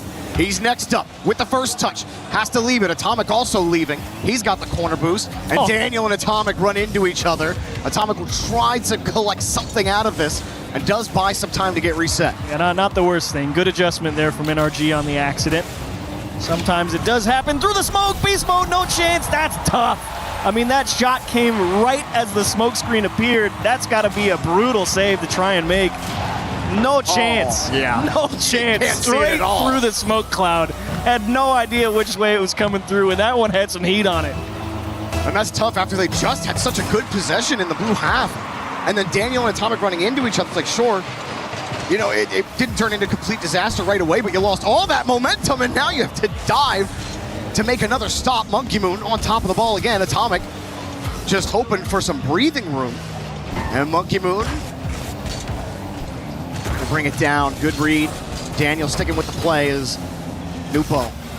Stuffed by Beast Mode. Got the corner boost. Monkey Moon won't let him have any fun, though, as Nupo to TRK gets the flick. That one-touch flick is such a valuable skill. You pick the ball up on a dribble, everyone feels compelled to come and challenge you immediately. You can get that kind of power and height on it instantly. Valuable tool. Atomic dusted by TRK. Leaves it to Monkey Moon, but NRG were ready for that. TRK tries to keep possession, but as you saw, Atomic was downfield harassing Nupo, didn't get the corner boost, and TRK completely nullified all of it. And it was Twisted Mind's adaptation. They saw the bump coming, and they said, look, let it bounce, and TRK will just play it again. It's a great idea. Trying to handle some pressure as Beast Mode, he's going to have to fight with Zero, not an enviable position. NRG don't get a little too greedy here. Got to be careful. You have 40 seconds, so risks may have to be taken. As Beast Mode demoed right after he got the touch. Twisted Mind's kind of beating NRG at the classic NRG game right now. TRK stuffed. Beast Mode gets across. Daniel right behind. Atomic third man. Off to the corner. Atomic waiting. Sizing up Monkey Moon. Now Beast Mode with a free ball. Daniel's going to be on the right. Atomic low boost. Tried to tackle Nupo. Not successful. Daniel got the touch, but Beast Mode's got no boost. It's got to be Atomic. Weak, and Beast Mode could not bump TRK out of the way. You got the bump here. You got the bounce at Zero. Pass in front. Still Atomic's there. No corner boost spawn. TRK's on this ball. Decides to go. He gets a little flip out. There's no boost for NRG right now. There's no way they get this. It's the hope attack. It's the we cannot allow the ball to touch the ground. And you got to say, those are good tries with Zero boost. I mean, Daniel digging that ball off the sidewall with Zero with that much power, that's a dangerous pass at 0 seconds with Zero boost. And NRG will take their time out here. I guess I can understand why. You did lose 2 straight. Yeah, I mean, dude, they got stuffed that game. Like, Monkey Moon. But it was relatively even. I mean, you look at the scoreboard. It's 4 shots to actually 5 shots for NRG. But as we both know, stats only tell a part of the story. This is true. And one thing the stats don't tell us is how many times Monkey Moon stuffed NRG on the 50s. How many times he bumped Beast Mode in, like, contextually in a situation where they would have had an advantage. The difference between a 2-time world champion and 1-time world champion. Is that what you're saying? You mean 3 times? Even better. Even bigger difference. Yeah, the Monkey Moon power-up is always inevitable. But also credit to TRK. TRK was doing a lot of that as well. He was getting harassed in his net, avoided a couple of key bump attempts to make saves, and then also had some moments where he stuffed NRG. Game 1, we were talking a lot about Nupo, his firepower, his ability to score and score quickly. In this game, it was grindy, and the grind was really won by Monkey Moon and TRK at the front. 67% of the time. Guess where the ball was, Jorby? Twisted Mind's half. Wow. Does that feel that way? Yeah, it does. NRG were there, like, so often. They just couldn't do anything. And Twisted Mind's playing a great bit of defense. I mean, what a job, because 67% of the time in your own half, you know that's not easy, because that means here comes NRG right behind it, right? And now what do you do if you're NRG? What's Sathu telling them? I mean, they had some good pushes. Like, you were pointing out a lot of good things about their approach. It's just like they started running out of resources. Maybe it's the simple rules to get their boosts. But I don't know, man. They seem to be doing pretty well on low boost, too, Twisted Minds. Yeah, they're doing a great job. They're handling physicality quite well. Yeah. I mean, they understand where safe space is, no doubt. Like the play that runs back through my mind, right, was that clear they had straight down the seam on the left half, and they have Atomic trying to bump the guy off the back wall, and they just say, look, if he's going to bump him off, just let it bounce. They're not here yet, right? It's like that's great, quick processing of the picture of the pitch. I mean, Twisted Minds, marvelous job on defense. NRG, all of them over on the blue half, over 50% of the time last game as well. So they're camped out over on the blue half. It's not like they're just punting it over and over and waiting at the midfield line. They're trying to score. And Twisted Minds just like, yeah, good try. NRG's defense, when they were on the orange half, too, the only time that Twisted Minds really could break through was through the smoke. Through a that's demo the where difference Beast Mode maker. couldn't read the shot. Difference maker's a demo with a shot through a smoke screen. This game is becoming every bit as tight as I'm sure a lot of us neutral fans were hoping for. And no doubt NRG and Twisted Mind fans may be biting their nails a little bit. Nupo with a nice carry. Back to TRK. Tried for a bump on top of it. NRG avoided. Atomic on the counter. TRK back into safety, forcing Daniel to have to work from the corner. And Beast Mode now in time buying mode as Monkey Moon just avoids him and gets the touch out. When Twisted Minds are beating 2 NRG cars every time, like NRG, it's just so hard to build momentum that way. I want more height out of NRG's touches. Not necessarily because they're not getting enough, but it's just height adds flexibility. Like this flip reset from Atomic, right? Yeah, it's a great pickup. Yeah, it's a good attack on net, but it's too low. It's too easy to save. There's not enough vertical pressure. This one's come straight back down off the backboard. See, you throw the ball up, good things happen, Jeremy. It's a rare gap as well. I think TRK left to go get boost. Atomic was also chasing him. So if TRK doesn't leave the net, he's probably getting bumped anyway. And that left a small gap that we haven't really seen in the net from Twisted Minds. A great job from NRG and a good pass from Beast Mode as well to set it up. Good bump on Beast Mode. Here's Atomic. Can you drive it all the way home? Yes, you can. The kickoff will go in favor of NRG. Great job to come back here in Game 3. Start setting the tone early. This time a little bit of cushion. Beast Mode getting some payback on Monkey Moon, who was shoveling him and scraping him off the side walls, the back wall, all of Game 2. And Beast Mode deletes him that time. Opens up an opportunity. 2 quick hitters for NRG is huge, considering how the last game went.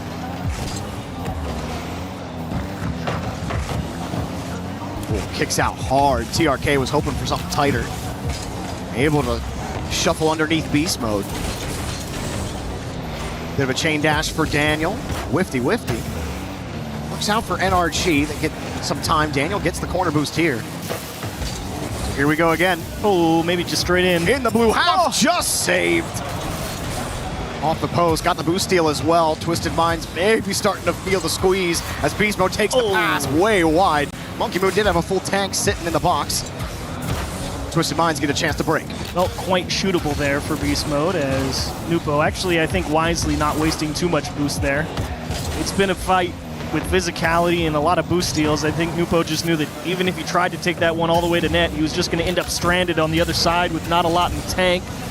Decides to take the best bet he can find off the floor as this is a pass across the box. TRK will pick it up with 0, and this is a great job of hesitating. You don't need to press the attack just yet. You just try and take what you can get. You have plenty of time. If you force it, you're likely to go down more. And they actually do retain possession by not pressing too hard too quickly. Good pickup here from Nupo. Back to TRK. Was off the post, but a great pass on the recovery. Monkey Moon couldn't find a target. There's no boost for him to steal either. He'll take the midfield as NRG move back to the blue half. Atomic up high. The other midfield boost taken by Daniel. Atomic needs time. Beast Mode also needs time. Daniel gets the bump and he's beat. Atomic just makes the stop. Rebound denied nice as well. Job. Second save for Atomic in a row. Great job on the goal line considering the double flip reset pass from Twisted Minds. A beautiful effort, but ultimately not enough. And Beast Mode wins up big 50. Monkey Moon sees a little bit of green grass in front of him and is promptly removed, saying, great, good try. Beast Mode just hit that right into TRK. And now a double commit. Atomic thinking he had a play. Daniel beat. Beast Mode looking downfield, top of the box. Drops down. Twisted Minds won't give NRG anything to look at. Another clear, but for all of the stability their defense has had. Missed opportunities are killing them here in the orange half. Pass across. Monkey Moon's got a cut here. You do need to score one. He elected to leave and pick up a few pads. Now here he is out of the corner. Nupo aiming bottom right. Not quite able to squeeze it through the line. Nice job from NRG to slam the door shut. 35 seconds. NRG looks like they're going to hold on here. High hit again here from Atomic. Trying to buy himself space for boost, and now he gets the ball anyway. Beast mode against Monkey Moon. Fake the challenge. NRG were a little wide on the rotation there. Couldn't immediately take advantage. Still, they have the ball, and they have a demo. Atomic bounces this up way high, and you're just happy to waste as much time as possible. But TRK lurking. Whoa! That is disgusting. You wonder why the guy's leading in the goals scored race. It's because he can do stuff like that. Oh, jeez. Opposite side of the ball with pace to the top shelf. Gives his team a chance. Can you find an equalizer now? You can't put all that effort in and not have a look at 0 seconds. What a kickoff. It goes right back to him. He's got new ball to seal. Oh, he missed the pass. Almost. But Monkey Moon couldn't get it out to him. The ball will drop to the ground, and NRG are in the series. Someone saved that kickoff. That one's worth looking at again. Double fake. They both split for the side boost. They get the ball rolling straight back to the corner. And the plan was pinch up the right side, go across the ceiling to Nupo and into the net. I love that idea.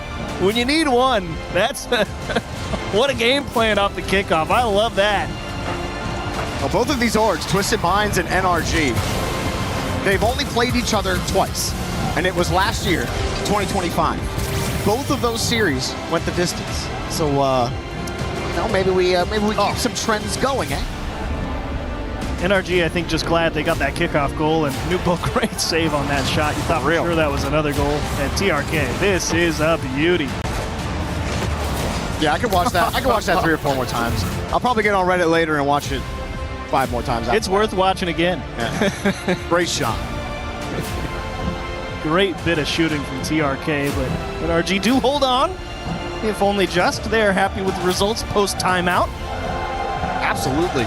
And not a lot of saves required from NRG. 5 saves total.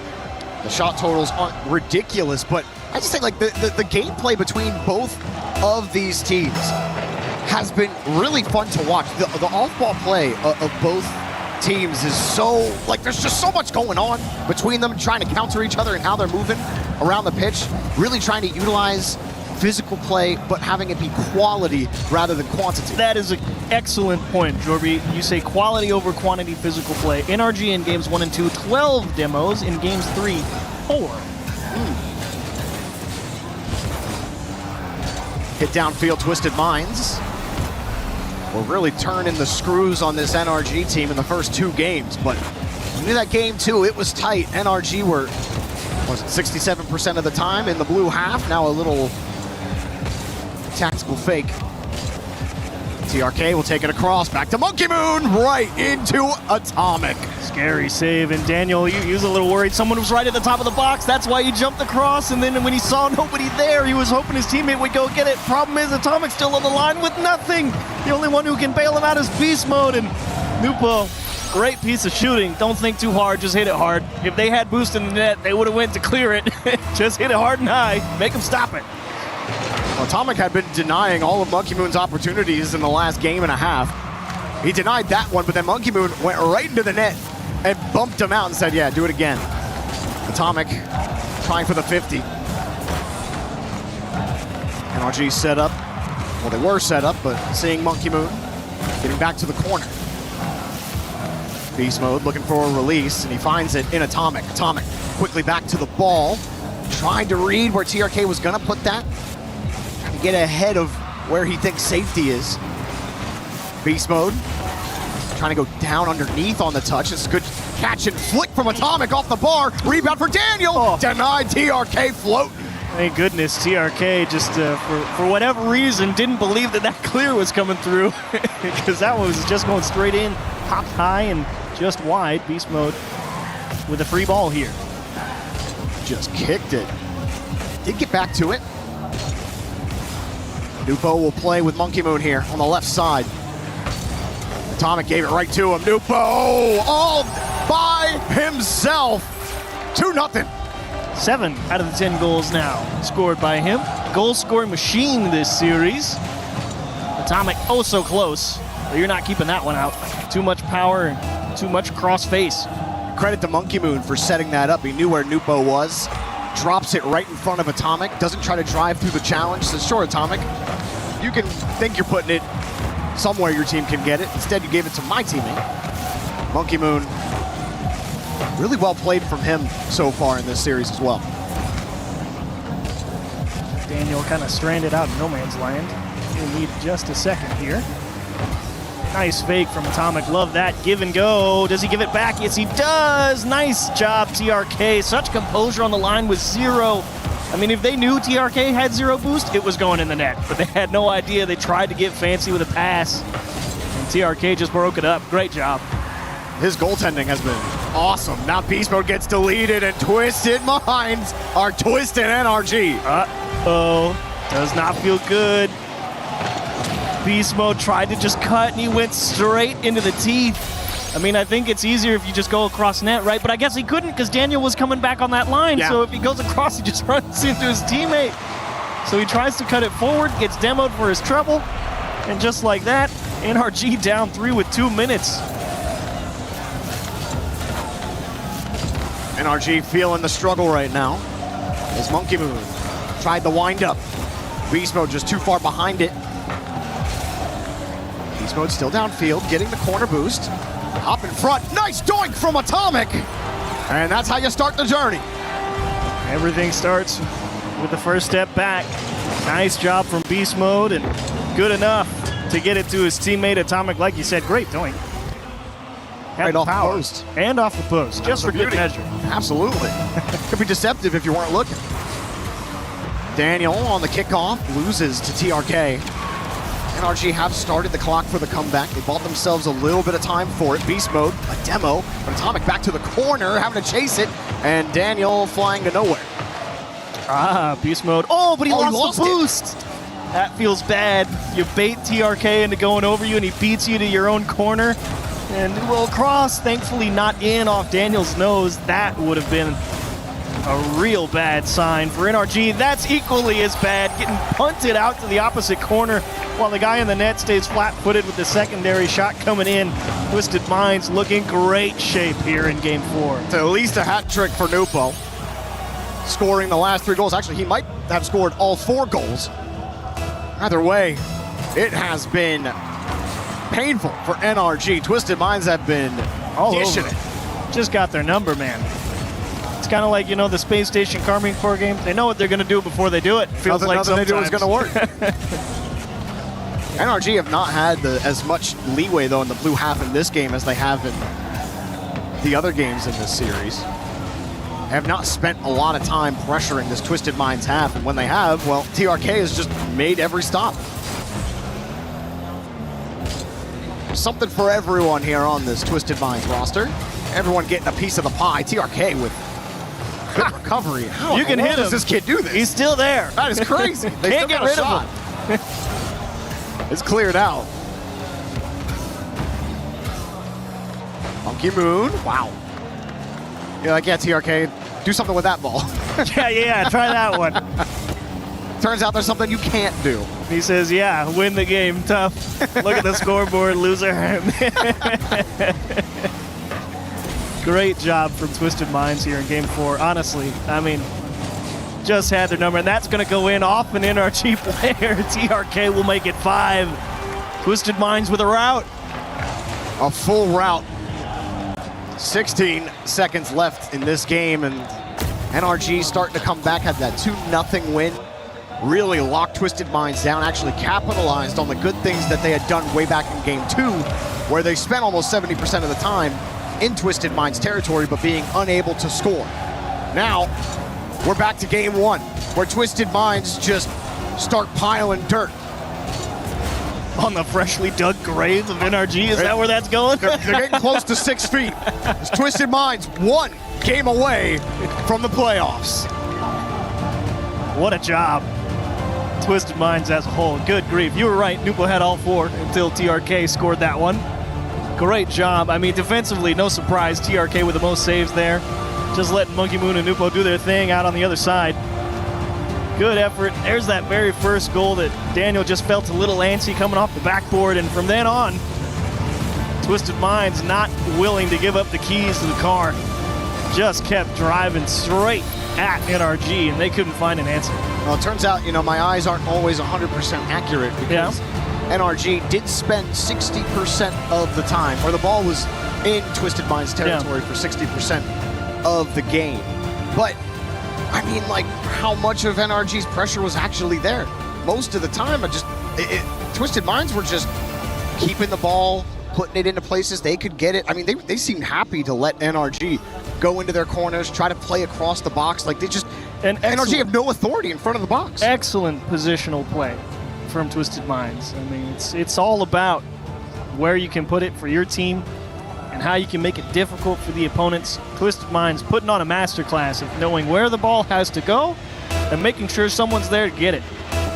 And again, elite stat work happening here at the Esports World Cup, as not just the ball in half stats, but also I was informed that the ball most of the time was in the back left corner of Twisted Minds territory. So I think that tells the story a little bit more about why it might have been there. It was Twisted Minds able to kill opportunities, put it into safety. Now Monkey Moon gets a demo. Here's a flick. He's open. Oh! Atomic with a heroic save. What a stop.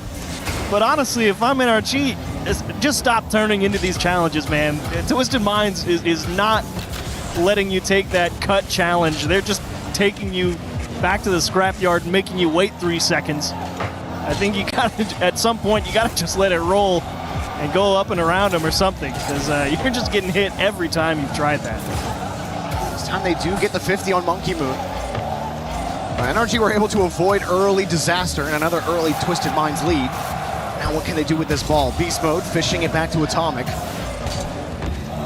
Atomic going to tackle TRK. That plan hasn't worked. It's just coming from way too far away. You can see him coming the whole way.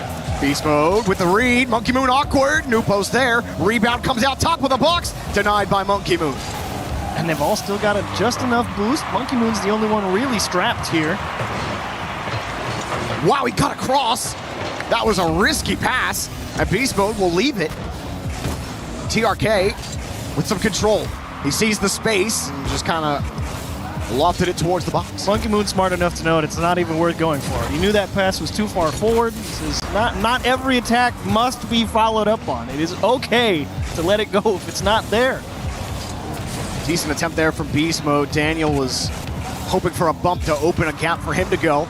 Now Beast Mode coming in to bail out both Daniel and Atomic on this play. Already 2 minutes gone. NRG's tournament life is at stake right now in this game.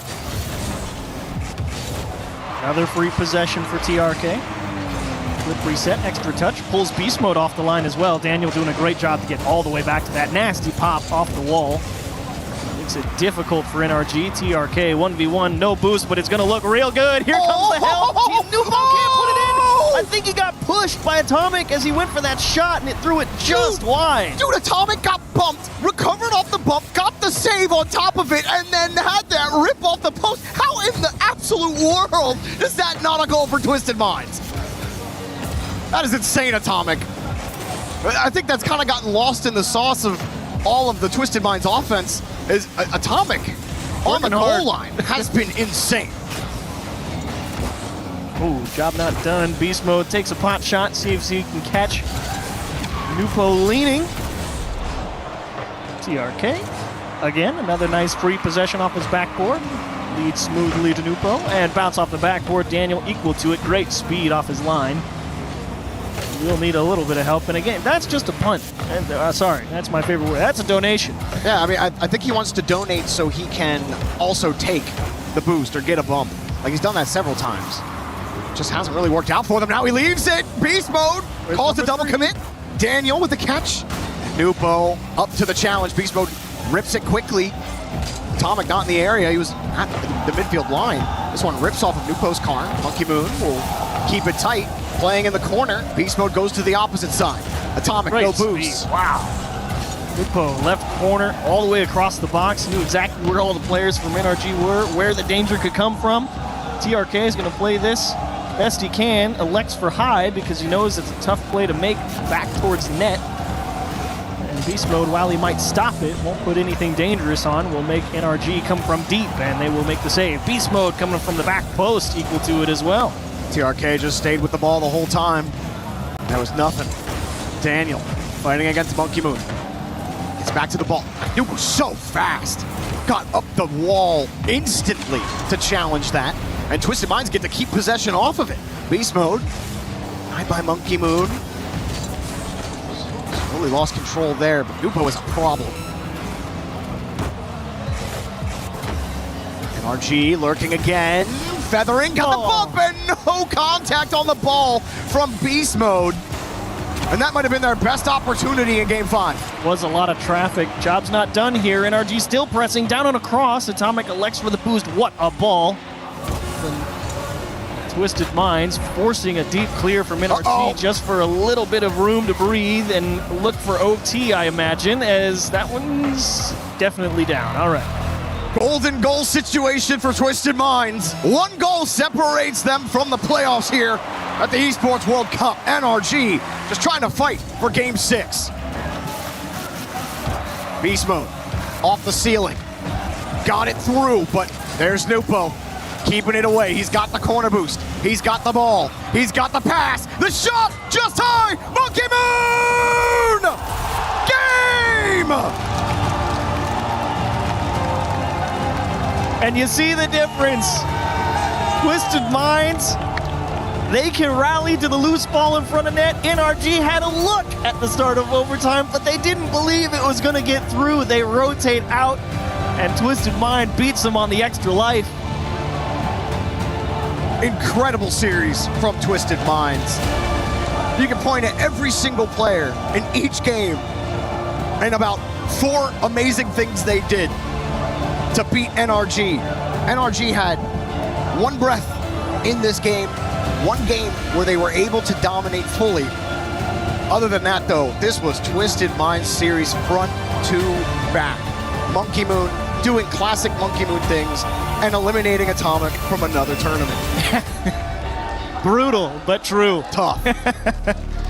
Monkey Moon, what a great show. I mean, honestly, everybody on Twisted Minds. Nubo, the goal-scoring machine. TRK, a beast on the back line. Monkey Moon as well. The classic glue who we needed. And with that said, let's go down to the stage. Let's hear from Nupo.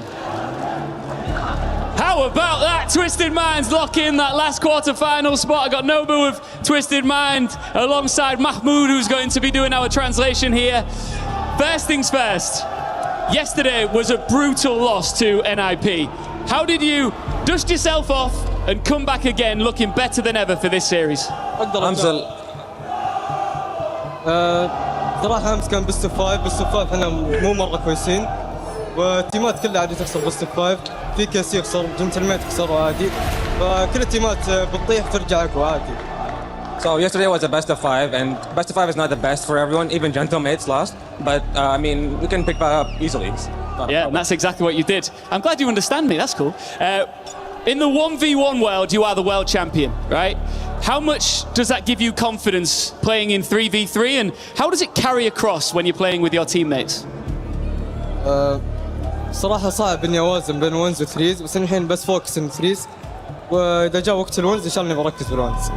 It's really hard for me to focus on 1s and 3s, but right now I'm focusing only on 3s, and it comes back to 1s, then I'll focus on that again. Okay, cool. So after what has been I guess a tough lower bracket run, what do you think you and your teammates need to improve on going into the quarterfinals? ما يحتاج نعدل شيء، لعبنا كويس، رجعت ثقتنا بالستيج، أي فريق بنقابله بنفوز عليه وبنكمل إن شاء الله. We didn't improve much. We think we did really well, and any team that comes in our way will prove our best again. All right, well, the team that came in your way is about to have their key crush. Do you want to go do it? For sure. For sure. All right, come on then, Nobu. Let's head over here as Twisted Minds are about to crush the final key of the day here. Just join the key master. And it is time for a little bit of EWC brutality. The Twisted fans are going to enjoy this one. The world champs came in hunting another piece of international silverware. But you can officially consider their key Twisted. One more question from me. Mahmoud, come on. Let's take you over to your fans for a second here. I want you to enjoy this. Twisted Minds fans, make some noise for your team!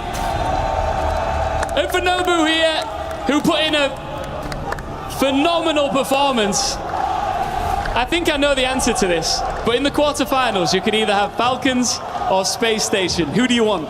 Falcon for sure. You can tell me why and send a message to Falcons who I know are watching right now. Because we are better and we know it, and we will see tomorrow, inshallah. We will see tomorrow, inshallah. Thank you so much. Congratulations, you're in the quarterfinals, and you'll find out who you'll be facing in our draw next. Congratulations once again to Twisted Minds.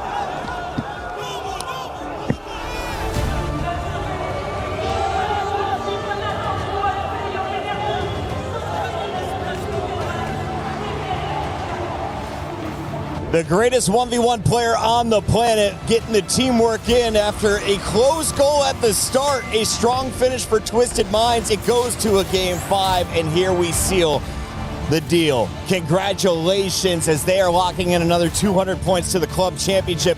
What a pickup in Monkey Moon, eh? What a way to finish this one here in France. Yeah, an incredible turnaround, I think, for Twisted Minds when previously in the season, picking up Monkey Moon didn't seem necessarily like the best idea. Since then, they have gone strength to strength. And James, as I think Jorby it was who said, it's going to be Monkey Moon knocking Atomic out of another lap. Yeah, it feels bad. You know, it definitely feels bad. I think for NRG as a whole, it just hasn't been their season, especially at these international LAN events. But for Twisted Minds and for Monkey Moon, this is that moment that we've all been waiting for, that moment where Twisted Minds can catch that spark and really show why a lot of people have them in that S tier. Here's a look at how everything played out in Group A. Ninjas in Pajamas able to take down Twisted Minds in that first decider match. That was one of our first teams into the playoff bracket. Vitality 3-0'd TSM for their spot. But today, it was all about Shopify and Twisted Minds as they are able to power through 2 best-of-7s to get the final 2 from Group A. Stumpy, who had the hardest road when you're looking at this bracket?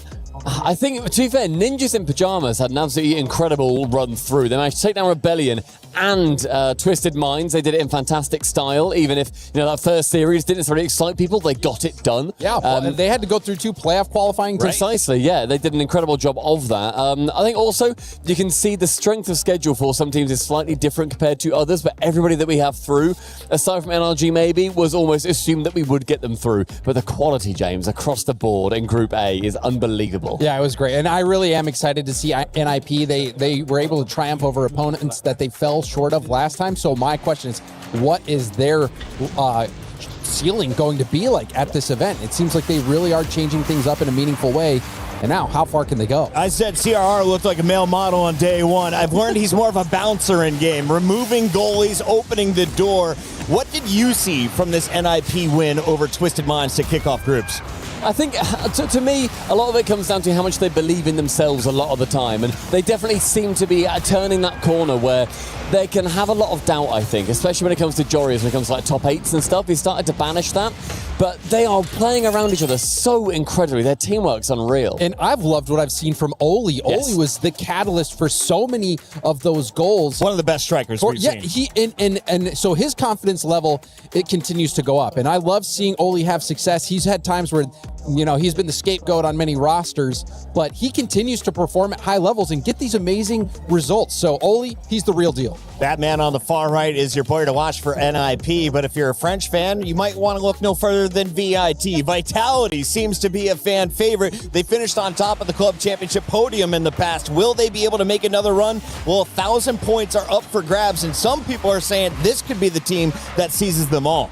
Yeah, and also I think with Vitality, they didn't exactly have a hard run going through TSM in the end. TSM had a good competition. I think it's worth mentioning how fun they were to watch. But Vitality, when I was casting that series, there's just levels to this game, and Vitality proved that. Former world champions. Zen would be my shout for the best player in the world as well. Yeah, to be fair, though, on the planet. Wow. Yeah. A lot of people have that opinion, but to be fair, Stumpy, The TSM squad actually beat the reigning world champions. So. They're not here anymore, James. I saw their key get crushed. Look at the bees. They are swarming the stage for VIT as TSM was dismantled 3-0. VIT locks in their spot through the winner's bracket and will be a team to watch as they take on a number 2 seed from the groups. Yeah, I think Vitality is going to be a fun one to watch. Zen, a lot of people have them as that number 1 player in the world. Well, you prove that on stages like this. But here in Group B, let's take a look at how things sorted out. Carmine Corps were the huge favorites. They won Paris for your previous major. Then they ran into Space Station Gaming. SSG, the USA boys, a big surprise on day 2. Falcons also in a tough fight went 5 games against Gentlemates. It was Space Station and Falcons through first, but here you saw Gentlemates and KC bouncing through just as we expected for the French fans. And I've got to have so much credit given to SSG. What an unbelievable team they have fielded. It was so fun seeing them frankly just dismantle Carmine Corp. I was amazed at the amount of ambition they had in every single play they went for. And it's not like they scraped through. It's not like Carmine Corp necessarily through at various points. SSG were just better at every single turn. You just look at raw talent in North America, and I don't think there's a better duo than Reveal and Zach. They just won the 2v2 event, and they have shown in the past that when they're playing their peak game, they look like the best players in the world. So they've proved a lot with this series win against the K-Corp, which is what's been lacking, is SSG having that major success against the European Titans while they're starting to get some notches on their belt. And I love there we see a highlight. It is not just the duo working together. There's a clean pass to Diaz who's going to finish it in front of the astronauts. We've got a bunch of people excited to go to space with Space Station Gaming as they will be a top seed. They will play one of the teams that moved on from Group A's elimination bracket. When it comes to the Falcons, though, this is another team that powers through with the top seed because they were able to beat Gentlemates. Now, was this an expected result? I'd heard great things about Falcons. I'd heard legendary things about Drawley. Yeah, and I think for me, it's taken them, again, a little bit of time where Mina has not been completely set in. Falcons have not made it to every land this season. They have stumbled. They've had really big errors, but they really came out and showed up against Gentlemates, a team that I think is going to win the entire event, bear in mind. I've got them as my number 1. Yeah, I've got Gentlemates. Okay, I picked Falcons. There you go. Well, so far, James, 1-0 to you, mate. Well done. Yeah, but I know that playoffs is where it really matters. He also picked NRG. Just don't listen. Well,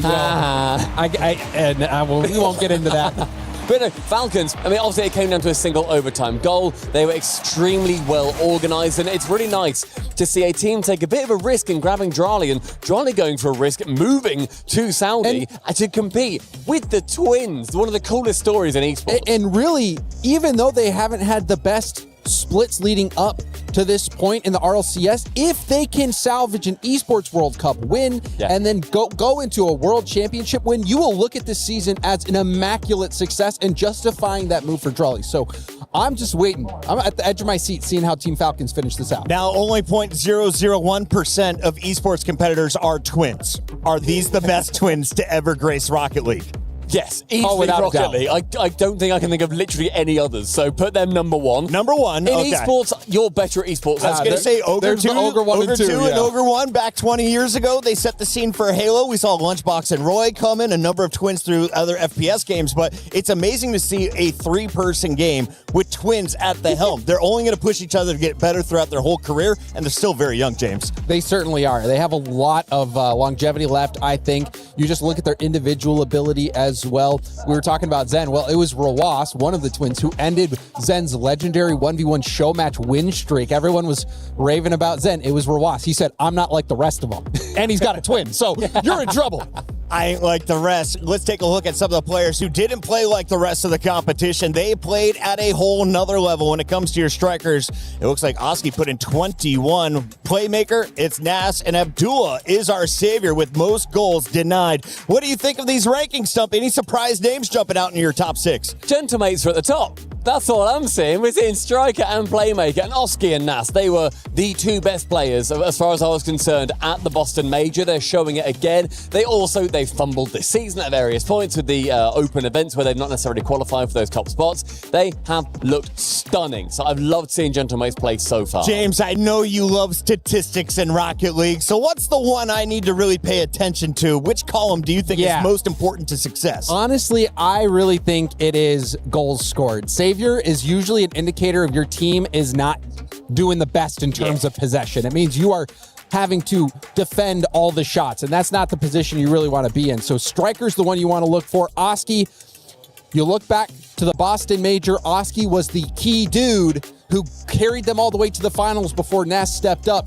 And so Oski being at the top of striking, that is a good indicator for gentlemen. Now, I was looking if anyone was repeated across all three. I don't think we have anyone that has been in every single category, multiple players in both. Is there someone with all three? No, I was going to say that in Playmaker, right in the middle, we had all of Twisted Minds. And Nubo he was top. He was second for striking and assists. So he is pretty good. He is key to all that goal participation on his 1v1 champion for a reason. We'll see him a little bit later in the bracket. For now, we got a lot of teams to get excited about. Stumpy, any big surprises? Did anyone shock you after seeing the group stages now complete? No one's really shocked me. I think NRG, they're on that downturn now. I think NIP, it was a little bit. The way they went NIP through. E-Stars. Yeah. I was expecting them to scrape through maybe in the lowers, but to take down quality teams back-to-back, make it through uppers, to me, that has to be. That's fair. And I'd also like to issue an apology towards NIP on day one. Me and Cole ragged on you. You were very excited. They didn't say nice things. I didn't hear it. We weren't great towards you, but you played more fun. You were more exciting. Thank you very much. You've earned over my fandom as well as Stumpy's. Let's take a look, though, at your club championship points because you have a very happy Twisted Minds general management right now. They earn at least 200 points by breaking into the top 8, and we said you were 50 points behind 6th. You are now into that 6th spot. That is going to move you up hundreds of thousands, if not $1 million. I mean, you saw their pop-off in the back room. As soon as that goal went in, they knew they were getting top 8. That was not just for the Rocket League team. That was because they know that they were getting to move up in the club championship rankings and secure that extra prize pool money. So really important goal all around. And one of the reasons why you got to bring in a guy like Monkey Moon. Monkey Moon really earning his paycheck. Reminder, Falcons, they struggled in chess. That was expected to be at least 600 points. They fell to AGAL, so they need a big performance in Rocket League. Who will the Falcons draw? It's time to find out as we see who's moving on to the playoffs.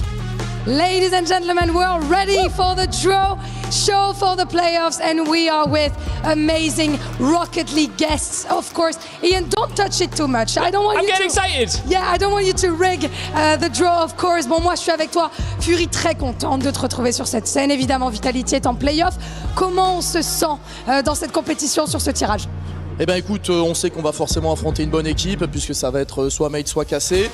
Donc voilà, on est excité, on a envie d'accéder à ces playoffs. On n'a pas joué aujourd'hui, tu vois, ça manque de pas être sur le terrain. J'imagine qu'on a la dalle. So yeah, we're excited of course because we're going to be facing a good team, either Gentlemates or KC. And since we didn't play today, we are even more excited. So let me talk you through. These are the Seed 1 team. So he's going to be picking them one by one and they're going to be in the bracket, and then we'll let Mizu pick the seed. Yeah, so on my side I got Mizu, who is a content creator and also one of the top 100 semi-pro players in the world, by the way. I'm gassing you up right now, Mizu. Just a little bit gas up, but I appreciate it, man. I'll tell you what, how good has the Rocket League been today? And for the last few days, it's been insane. Yeah, no, the Rocket League's been fantastic, super cool to watch. Everybody at home's been enjoying it, so it's been great gameplay overall. So Lou, you touched on it there. You're going to draw 4 balls from your side. We're going to reveal the top seeds, and then we'll come over to us. We'll reveal the lower seeds here with Mizu, which will determine the quarterfinals bracket. Exactly, mesdames et messieurs. Est-ce qu'on peut faire du bruit, s'il vous plaît, pour nos stars ici sur scène? Fury, let's get it. C'est parti. Oh, I'm nervous. Same. Some big teams in there, Lou. Absolutely, the Seed 1 teams, the one that haven't lost so far in the tournament. Our first team is gonna be, of course, Team Vitality. So first gonna be top 1 in the bracket. On passe à la suite. Allez, who is gonna be next? Yes, of course, he's bringing us the suspense. T'as raison. C'est ça qu'on fait. T'es un professionnel, hein, on peut se... Je sais faire. Ah ouais, he knows how to do it. Second one, Team Falcons are going to be the second team, Seed 1 team in the bracket. Next Fury, your up, watch is so nice, by the way. You have a nice watch. Must be expensive, you know, Rocket League money.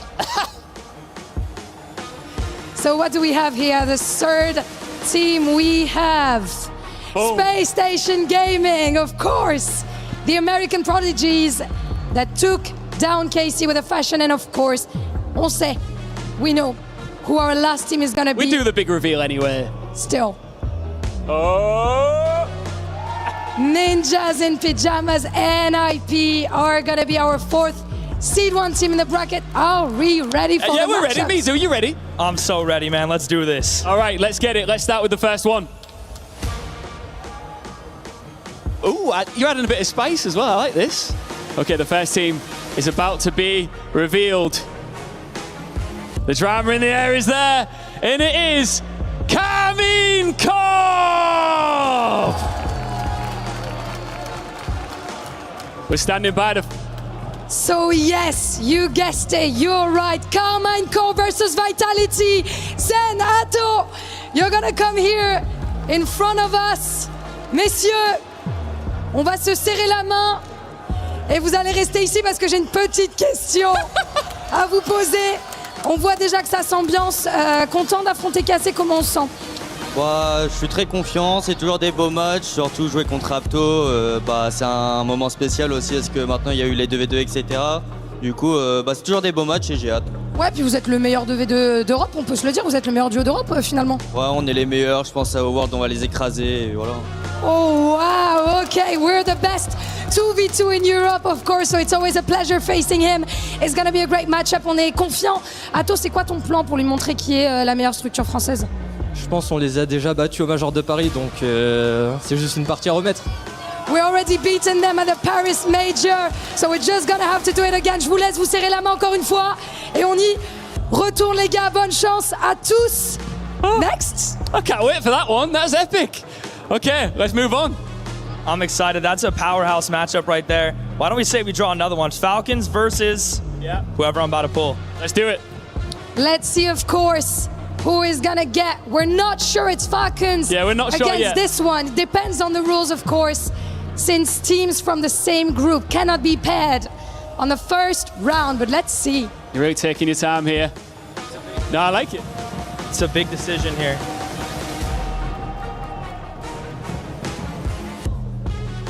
Twisted Minds, and they are taking on Falcons.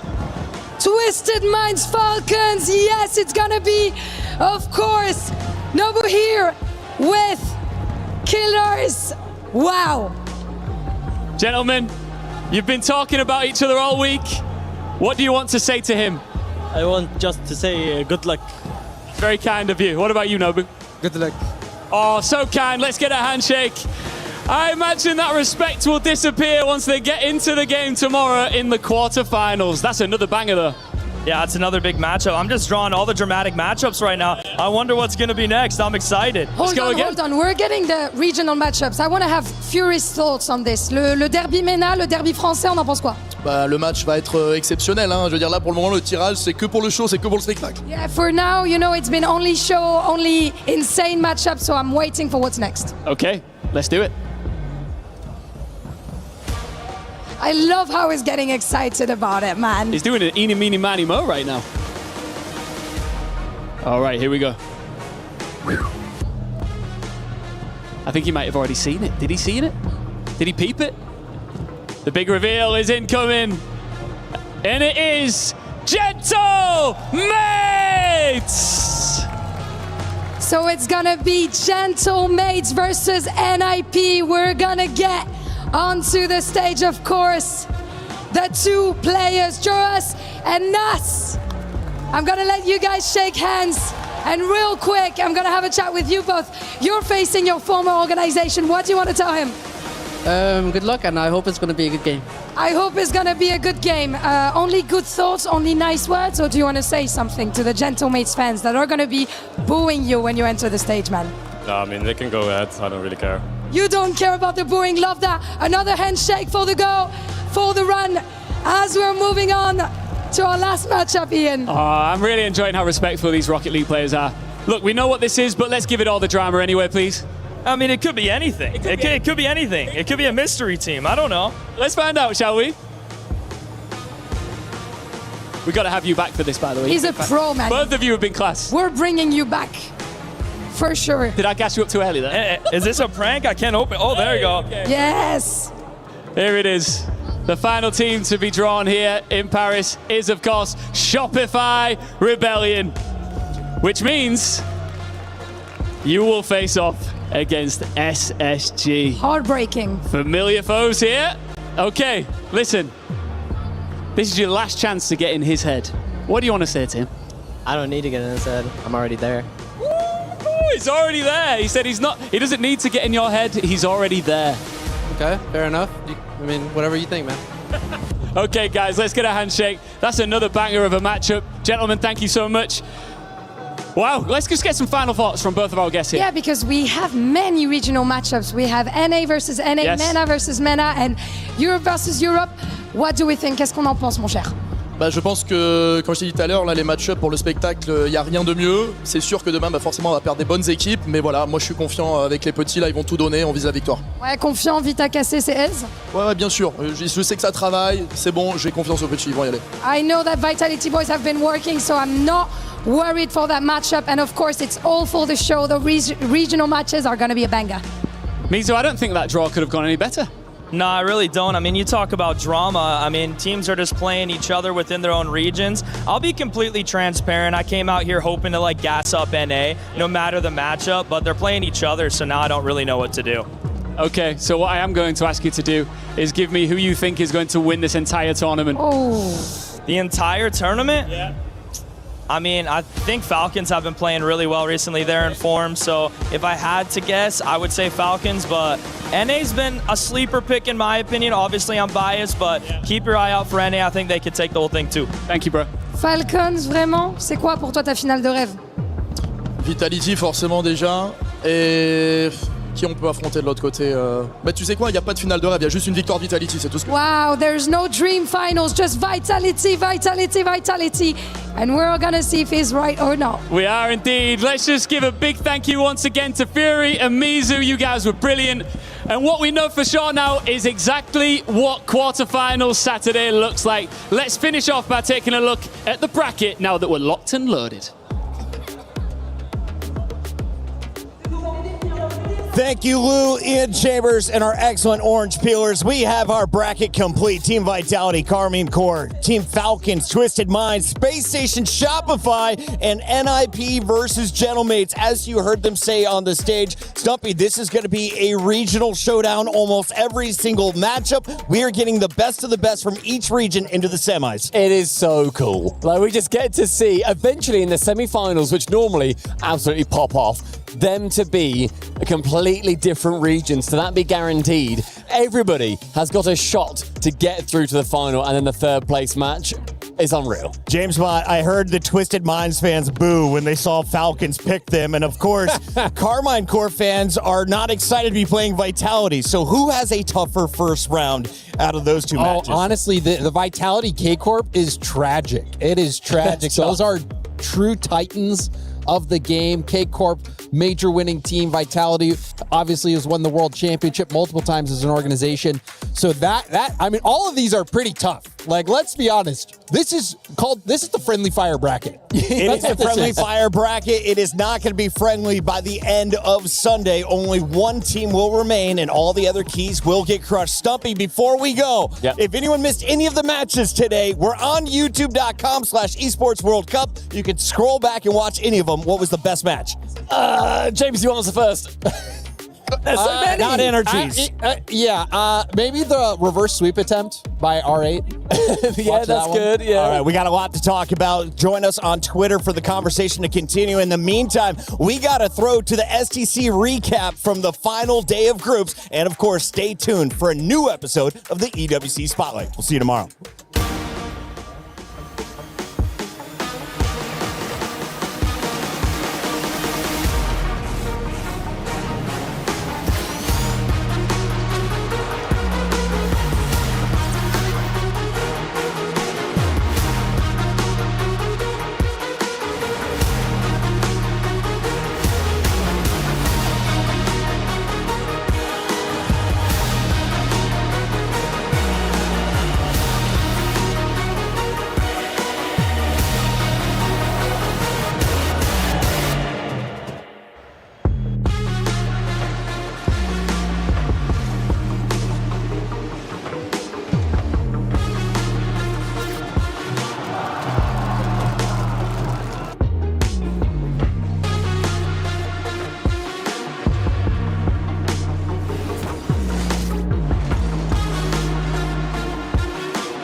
Hello, everyone, and welcome to the EWC Spotlight. Get it? Because we started with the spotlight. Did you do that? Do you understand that? I did. I cued that. That timing was incredible. Well right? done. Yeah. Like, usually there's, someone with a light switch or something. It's under my chair. So if I just do one of these, everything flips. Careful, don't do it again. I was a little concerned. I know, right? But I forgot we're doing a show. Yes, it's the EWC Spotlight. We're going to cover everything that you have seen so far. I've got Johnny Boy and Glitter Explosion joining me today. Johnny Boy, do you have your own theme song whenever you walk out onto the stage? Oh, I wish I did. I don't think so. I've never heard one before, so I'm gonna safely say no on that. Could you select your own theme song? I'd have to think about that, but it would be boring because I am quite boring, so it wouldn't be that exciting. Oh. Show him up. If he's gonna be boring, what would your theme song be? Bad Bunny. Bad Bunny? Mm-hmm. What song from Bad? Pick any. Just literally any? And I'm golden. The entire Super Bowl playlist. Yes. Me. It's just you coming out. I love that. The whole length of it, though. You have to wait, and that's right. Yeah, the entire thing to intermission. Mine is Colors by Flo, and there is no ifs, ands, or buts about it. But we got to talk about what we've seen so far over at the STC Arena. We've had a little bit of Rocket League, and oh boy, there are some surprises. You got there, yeah. There are plenty of surprises. I mean, most surprising, what we've just seen. The draw, the playoffs have been drawn, and they're all same region quarterfinals, so there's no cross-region quarterfinals at all. 2 EU versus EU, 1 MENA versus MENA, 1 NA versus NA. I'm just looking at this thinking, how have we avoided even one cross-region matchup? But that's the way it is. Is that allowed? Apparently it is. Wow. It's in the rules. It's going to be spicy. There's it is, well, script writers backstage. It's matches we've seen before, but then it's also a chance to do it on LAN because you don't get those matches on LAN that often. So it is a bit different. We get to see, are they really the best team in the region? Because if you can beat the team online, that's one thing, but to do it on LAN, of course, that's where you really need to prove your point. I love that. But walk us through how we got to the draw, because of course we did get to see a little bit of overtime. Yes, yeah, lots of overtimes, lots of close matches, a lot of close games, and even the teams that are getting eliminated, it's not all bad. So I'm thinking NRG had a big regain today. They started the tournament with the worst possible result they could have, and had a bit of a regain before being eliminated. So you've got to take the good with the bad if you're an NRG fan. I think that's the story for a lot of the teams at EWC. Okay, and then circling back to the draw show for a second, what did you think about the technique when selecting the balls, where we had like a little bit of like a little finger, kind of like curl it up? But I don't know, how would you rate that technique? I don't hate it. You kind of have to go off vibes. You have to, go for whichever ball you're feeling, really. And clearly, they were feeling regional matchups. What would be the alternative method if you're looking to? You gotta like dunk in like you're digging for the king size candy bar in like the Halloween bag, where you just go in and you have to feel it. There's none of this like, oh, maybe this one, oh, maybe this one. It's a vibe. Yeah. Claw hand style. Claw hand style. Yeah. Also with 4 options, I mean, it didn't really seem like it was doing much when we're mixing them. We're not really mixing them, are we? We're just spinning them around. I don't know if I'm ready to take any type of like tech advice, theme song advice, or anything from Johnny Boy. So Glitter, I'm just gonna come to you as we talk about our next stage over at the Kadia City Grid. Sure. We had some PUBG Mobile. Sure did. We're 4 matches into the finals, and just beginning, really. There's still many games left in the competition, but when it comes to the storylines that we're really paying attention to, at the top right now, we've got Arena. Then CC side, we're also paying attention to Vitality and Aurora Gaming. 4th for Aurora, 6th for Vitality. But I feel like that isn't painting an accurate picture, right? Because only 4 matches in out of 18, that's nothing. So we still have a lot of action left to go. Excited to see what happens there next. But moving on over at the Lenovo Legion, the Alliance Vault stage, we got a little bit of chess going on, and some surprising faces are maybe on the way out. I mean, yeah, I'm surprised. I think chess, from the games that are currently happening, that's the one that I'm second most familiar with after Rocket League. And I was thinking, looking at this, well, it's got to be Magnus versus Hikaru in the final, right? No, Hikaru eliminated, which I'm very surprised to see. I'm thinking, I'll go along and catch that, match when it happens, and now it's not going to happen. you thought you were going to get what you were looking for, but it was AGAL. It was GM Dennis, who I feel like it qualifies a little bit as an upset with taking out GM Hikaru, because I think a lot of people were planning on Hikaru being in the top after the performance last year. Still a top 4 for Falcons, so it's still a really good performance. But AGAL, top of the leaderboard in CC, now they're actually getting pretty far in chess. Yeah, I think that I have it in my notes here that AGAL have become the first club to break 4,000 club championship points so far. That tracks. Hello? That tracks. Hello? So, what's that done for their chances now to just straight up win? It's tough. It's going to be really tough because Falcons still have really good chance. Obviously, they still have Ali Reza, so there could be some potential points on the board there. They've already secured at least top 4 points minimum, and then of course it depends on how they do in Rocket League over with you guys, because that could be another big chunk of points coming their way. And there's still an entire week of competition left where they've got a decent amount of teams flying south. Yeah, I think as of this moment, as we're speaking, AGAL is currently 500 points ahead of Falcons. At the moment, of course, anything could happen. But yeah, very interesting. But again, let's go ahead and move on to our final stage, the Lenovo Legion Gauntlet stage, where we had some Rainbow Six Siege. And you heard the drums. Yeah. You heard the people going crazy because there's something to get hyped for. And if you're wondering who was going crazy, it was Furia, okay? Because they were able to win in a decider match against Dark Zero, which is actually a really big deal because DZ was trying to get 2 S-tier event wins back-to-back. That dream has been crushed. Also, North America out of the discussion. Furia getting one of those spots in the finals, the only South American org left. I mean, this is really big. Yeah, I'm excited to see where everything goes and to see if we get maybe any kazoos brought into the audience. They look like they've got it sorted. The Furia fans are going absolutely crazy when they're walking past. It's interesting though. I think this is actually for me one of the coolest things about Esports World Cup is earlier on we saw Furia get eliminated in Rocket League. Their fans, obviously very, very big support over there as well. No problem. They just nip next door, get to watch another game, get to watch a win. So you're much more likely to see success as a fan, but also failure. More chance for both. So I think it's just really cool. You can go between the two, go between 3, 4 even at the same time. Yeah. I just want to see a Vuvuzela brought into the audience, okay? Yeah. Well, that's what they're called, the ones that kind of like have that curve? Yeah. Or even a didgeridoo. That's a dangerous suggestion, the Vuvuzela. I think we got to be careful with that. That could be just a constant drone that we're just going to have in our lives during the show days. I feel like we could make that sacrifice.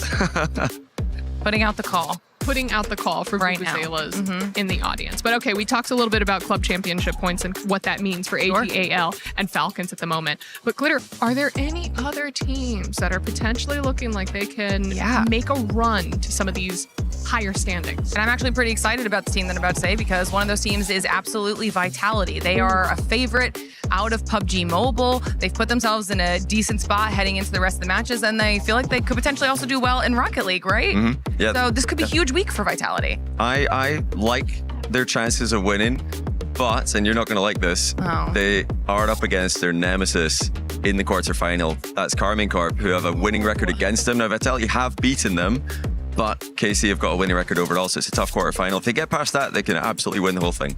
You're messing with my ultimate plan right now. The ultimate plan. Fallen, crumbled to shambles, but that basically brings us to the end of the EWC Spotlight. Johnny Boy, before I release you and let you go, is there anything that you'd like to say about what you've seen so far? I would just say that if you are here at EWC, if you're walking around the venue, be sure to check out the other games, because I'm a Rocket League guy. I don't know much about the other games, but it's just amazing to go in and watch the competition, see the action, and it's all happening at the same time. So go around, if you're online, go around all the different streams, check everything out, and then you can get the recap right here with you guys every single day. Look at that. He's already plugging back in the show. Amazing. Should we bring him back? Should we keep him? Yeah. Okay, we'll consider it. We'll consider it. I don't know. Well, we do have a long list. We do. We do. Oh, is he still listening? Everyone, thank you so much for watching the EWC Spotlight, and we will see you all next time for more games. Don't tell him. Don't just shh. No, I'm not gonna say anything. No, okay, it's okay. We can't tell him that. I can't hear us.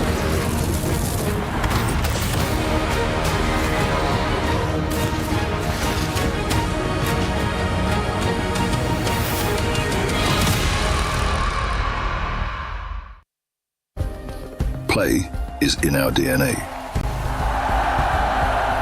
Whenever we let it out, it becomes our superpower. Now imagine an entire city being built to supercharge it. Kadir City, powered by Play.